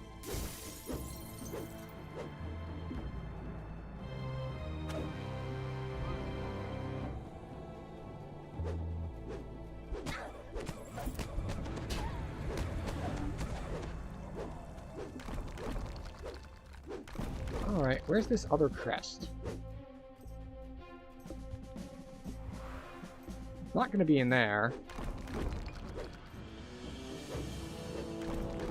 Oh well, we'll fight the optional person, I guess. Hidden behind a bat, the key fits neatly into the Netherese orb. Somewhere nearby, a barrier has fallen. There we go. Long fingers of darkness pour out from the corner cell. A shade and her retinue emerge.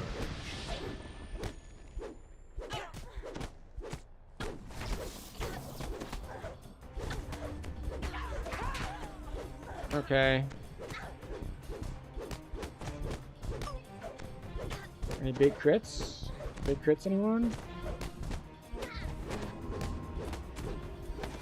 As the shade falls, something shatters in the cell. You have found an ornate jeweled key. Alright, must be well, useful we still to need the to find the Netherite. other crest, right? Somehow. Yeah. Time to spam target.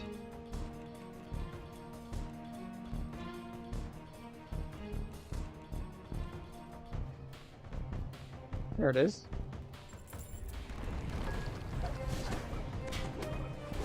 There have been 2 new ones, Den of Vipers, which was a free raid tier, tied to the hardcore story that was on Cormier, and Relentless was the Lamortia raid.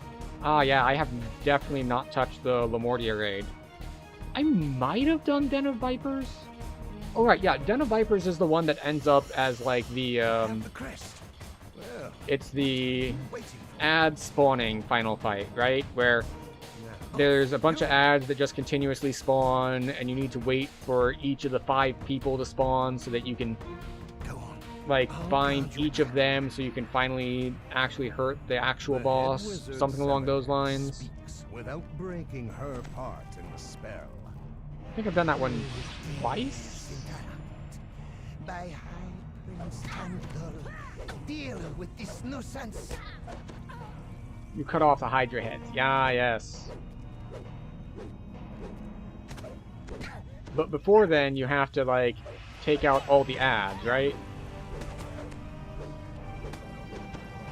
Like, each ad is, like, protecting it, and then after you take out the ad, it does a thing, and then you take the head, I guess. There are constant ads. Right, come on. Go targetable. That will have to do. I can finish the spell once I. No crits at all? Alright, well, there's some crits.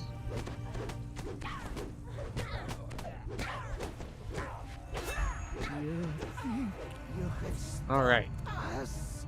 Hi. Selagat curses with her dying There we go. breath. Only 1,000 healing that time. What is changing it so much? You prep areas with lanterns. Yes, yes. That's the one. I've done that one. We were It's... a bit late to stop the spell, I'm afraid. I don't know. I have But look, feelings about one of the marvels of antiquity, alive before our wave eyes. of ad-based fights. You are Because wave of greeted ad-based by fights, cold whipping to me, are winds and the very... brightness of an open sky. I guess I'll call them The unstable, glacier has taken the as far as the battlements of an difficulty is entire concerned. army. And this is both in, like, raids and, like, normal 5-man content. But any gauntlet-style fight They is meant going to to run into fly an inherent straight problem, to its heart. which is that if you have the damage, it's trivial and boring. If you don't have the damage, you will never keep up and you'll just get overwhelmed eventually. So it's like, it's really hard to get a good balance on a gauntlet style fight. Just because, and I guess there are things you can do, like with variable rate spawning, because like the problems that I described are problems with fixed rate spawning fights. If like each wave spawns as soon as you kill the previous wave, well then you run into a different problem, which is that then it's no longer a gauntlet fight, it's a, you learn how the spawn mechanic works, and then you tank like the last guy in the wave so that the next wave doesn't spawn. So, like, that's how that one ends up working out.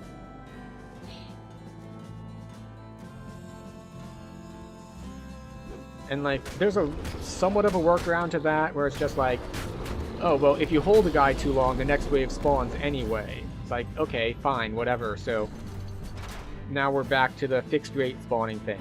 If you go down the route of, it is when the time runs out or when you kill things, whichever comes first. Like, okay, so you, again, you're back to the holding enemies route, because once the players can control it, they choose the easy route, and whichever comes first is they're gonna hold it to make it always be on the slower timer. So it's just really rough to do an ad-based fight.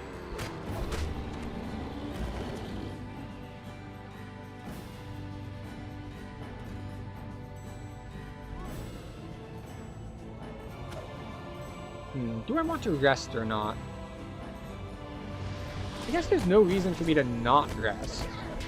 Like, it's not like I'm saving any resources that I like built up that go away when I rest.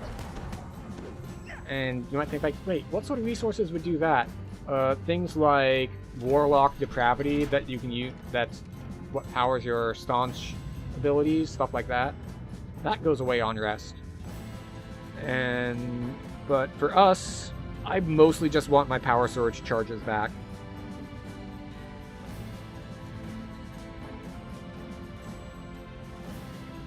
And it's very, very convenient for me to rebuff because I don't have a ton of buffs, which is the downside to certain arcane cast and divine casters, where it's just like, do I want to shrine? But if I shrine, I'm gonna have to cast like 20 buffs again, and I don't know if I want to do that. Like, that's a mess. Oh, speaking of fights that are gauntlets based on like killing things, and it's easier or harder depending on if you've got the DPS check or not. This one is an example of that second style that I described, where you just exploit it. If you never kill the orcs, the next wave doesn't spawn. And I've done that while trying to do this at higher difficulty levels than I should. You just say, it's like, yeah, well, the orcs are less dangerous than these other ones, so I'm just not gonna kill them. Alright, one of these, however... Where is it? Is it you? No, you're Flameborn. One of these was stacking a poison dot on me.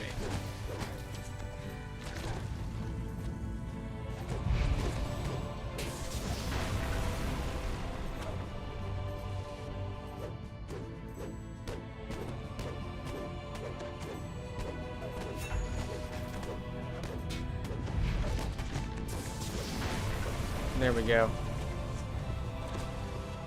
Demon Soul, absolutely not. You get to die. Most of the ads are just annoyance. There are certain ones that can destabilize the areas. Yeah.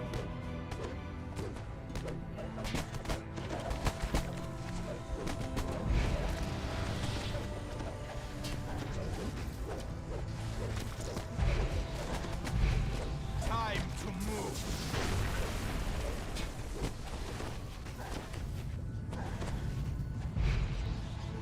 Alright, where did you go?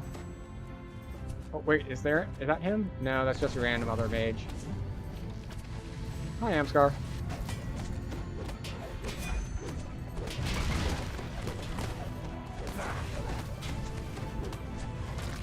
We're helpless. What hit us? Think it's a better design than just sit and DPS the boss the whole time? I suppose that's true.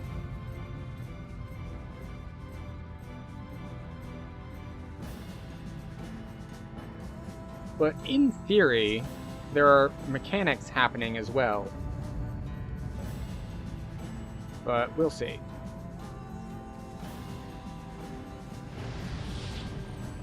Alright, Amsgard, you still up top? No? Alright, where you at?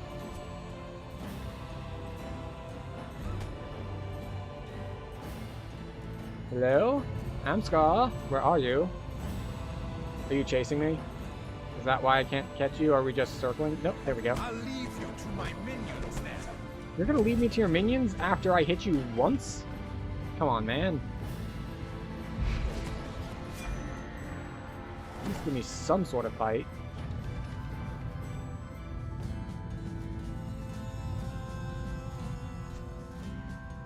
But no, like, don't get me wrong, I'm not against the existence of, like, say, an ad phase. But if the fight basically just revolves around kill ads continuously, and that is the fight, that's when these problems crop up. Now, I'm pretty sure that's only the fight for the first, I guess, half of the Pit of Vipers, like before the boss fully manifests. I guess we'll call it manifests. Because the boss isn't there for the first while you have to, like, take out the different heads and... Hi. Why are you here? Oh. He comes down early, then he's not attackable, and then he is attackable and he leaves immediately. But you'll notice, no ice elementals have spawned, because we didn't kill the orcs.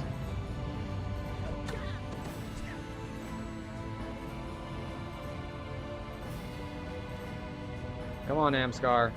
We're waiting on you, buddy. There you go. Wait, you were just there. I saw you teleport right there in front of me. And then you vanished. Where did you go? How about here?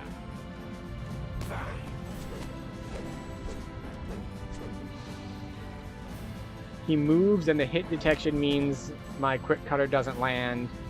And then I get like 2 normal melee swings on him before he teleports away.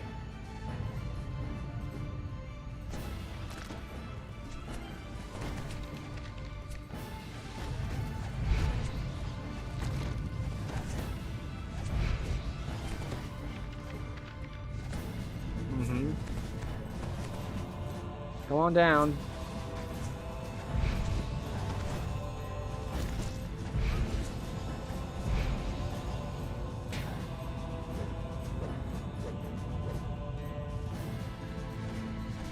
Alright, where is he? He teleported down somewhere.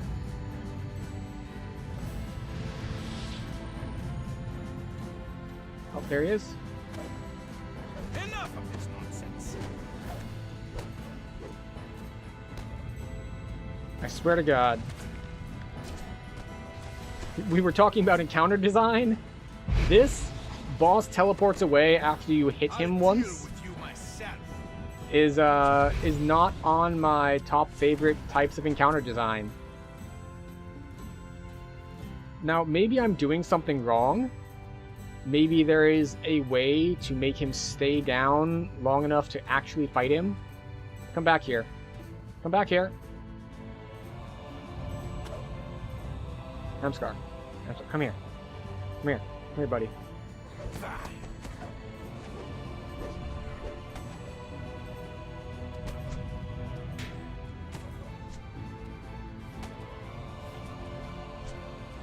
Oh look, his model's still there. There's collision on him. Can I hide behind him? No, I can't hide behind him. I'll leave you to my minions then. Again. Can I? If I kill this orc, will he come down? How about now? What if I kill this guy? I'll deal with you myself. Maybe that's it. Maybe the way to spawn him is to kill a wave of ads, and my cheese is what was holding me back.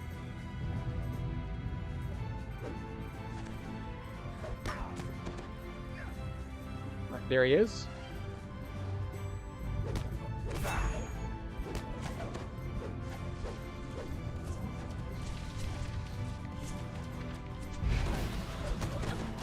Alright, screw it, we're just murdering everything now.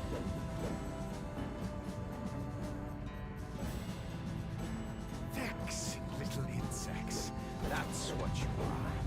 Don't you realize there is an entire... So yeah, that's because we killed the orcs, so now he's gonna summon the ice. Why should I waste perfectly good troops when I can crush you with the ice you stand? Like, okay, you're summoning more guys. That doesn't help me, though. I need you to come down here so I can kill you.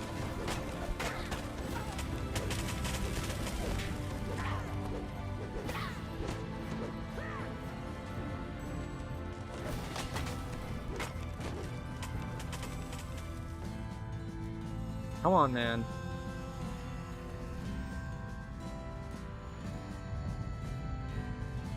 You were over here last time. So is this where you're gonna be when you teleport down again?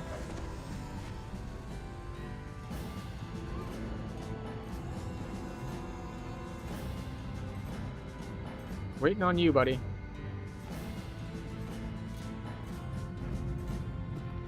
Gonna throw stuff at you. And it gets stuck there in the invisible force field. Alright, what if I kill this guy? You're gonna get mad and come down now?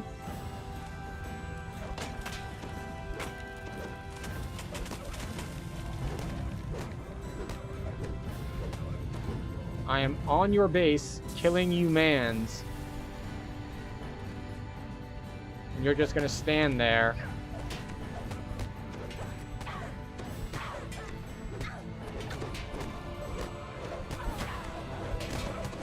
I can do this all day, but I would like to not do it all day.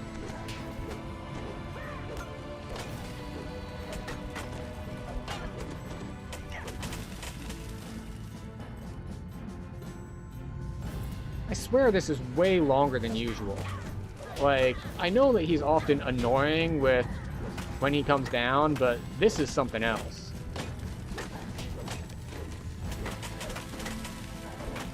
Is he bugged, or is he just being picky? Well, yeah, but I still need to... You still need to knock him down low enough to make the shadow bars spawn. Like... There we go. So that time he stayed down long enough for Axe to actually hit him more than once. See, no, I'm not complaining that he's not dying. I haven't been able to deal damage to him because he teleports away as soon as I hit him one time. Here we are. See, now he's coming down more often.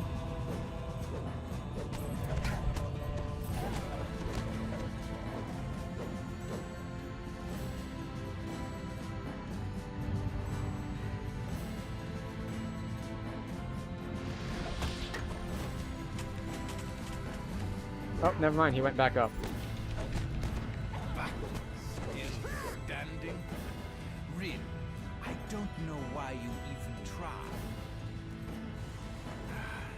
You are trying my patience. Okay, now he's summoning Pleasantries. the Shadow Bars. The fury of Netherrealm shall fall upon you.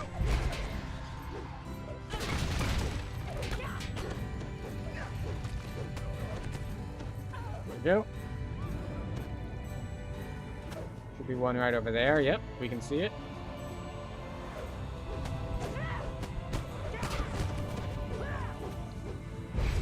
Oh, now the Shadow Bars are running away from me too.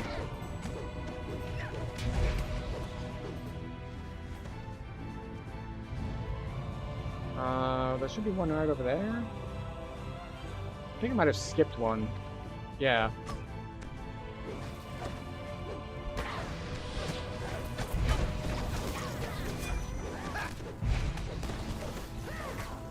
Oh, wait, is that it? Yeah, there we go. Come here, Shadow Bar.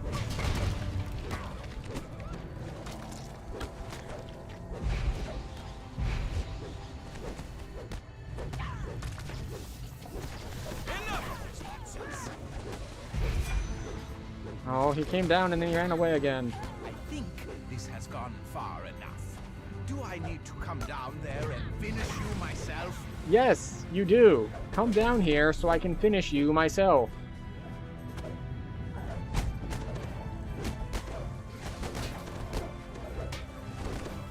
Well, I know that's not what you said, but it's what I said. And what I said is more important.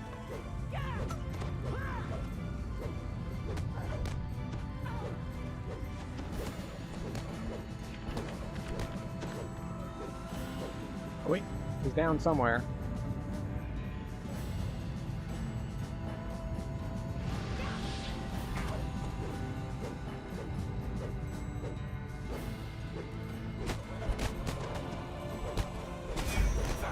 There we go. Hit him with that good death. Extra 7,000 or 8,000 Bane damage. You have paid with your lives, as I with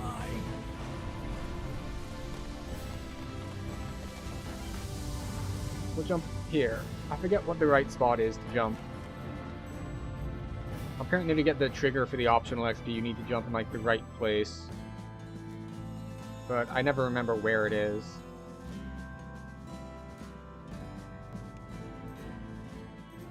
Hooray!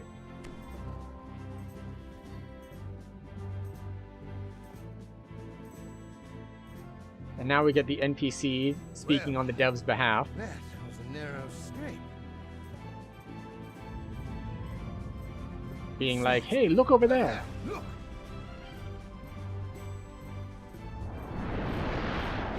So it's just like, hey, we made this whole cinematic sequence thing. Please look at it and enjoy the work we put in.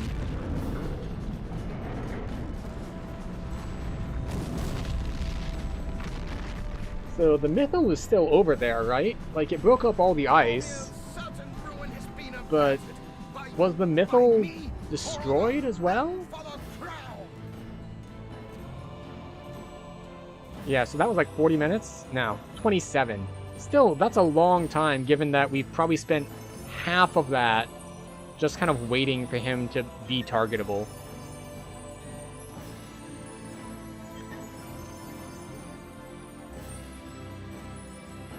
Alright. So grab all that stuff. And get out of there.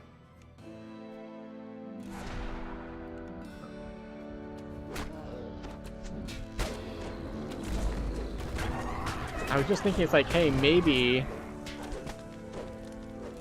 I should just D-door out so I don't have to fight these guys. Except that's not how D-door works. Dimension Door teleports you back to where you entered the zone, which means if I cast D-door, it's going to bring me right back there. Which is not what we want. Alright, so we're going to go back to town. We're going to take 28. We're going to not turn in our sagas, because we're going to save them for when the level cap goes up.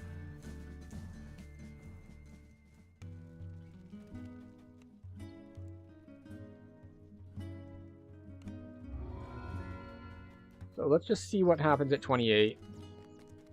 I think 28's kind of a dead level. Like, you don't get a new tier in your destinies, you don't get a new feat. Oh wait, do you get a destiny feat at 28? I know you get a feat at 29. And 27, you unlock more Reaper trees. 26, you get the tier 4s of your destiny trees. 30, of course, you get a bunch of stuff. Alright, of course we get a strength. And... okay. What do we want, even? Arcane Warrior doesn't help us. Embodiment of Law and Chaos, those things don't help us.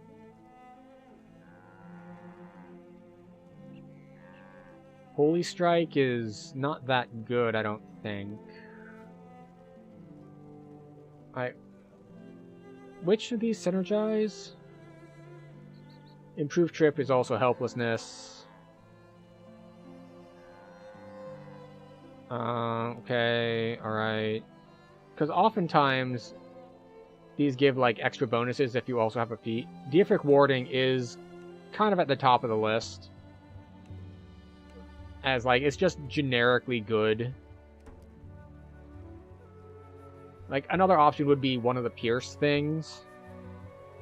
But I don't really care that much. Like, First Blood is... no. It's just not that good. Like, it's only good for its synergies sometimes with the other tree. Yeah, we'll just grab Deific Warding. It's the generic good one. And what is the First Blood synergy over here again, anyway? If you have the First Blood feat, it now triggers off of your harmful spell cast, and when it procs, it also applies. Okay, so that's not that useful. Okay. And this also... alright. So, yeah, so this is where we are. We have one more point to spend. I guess we get more Fort Bypass, or resave it for Voice of Fury. Like, obviously we could come over here, we could get more Double Strike, but we're already soft capped, so... don't care too much about that. I think we'll save the point to get double benefit on Primal Scream. So we're going to check who's available to raid.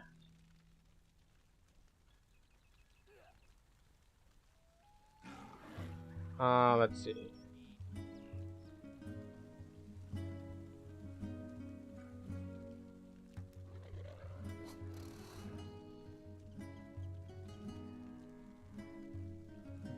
That's in Portuguese, so I can't do that one. Right. How long have they been live? They have... I was gonna say, like, well, maybe neutral agents. Like, nope, they are explicitly... They're on a stream-ended screen, and they have been live for over 10 hours. So I don't know if they've tossed to their ending screen and forgot to stop streaming, or if they just ended a 10-hour stream.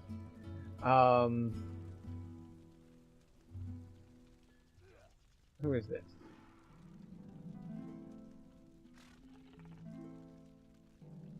Probably not that one.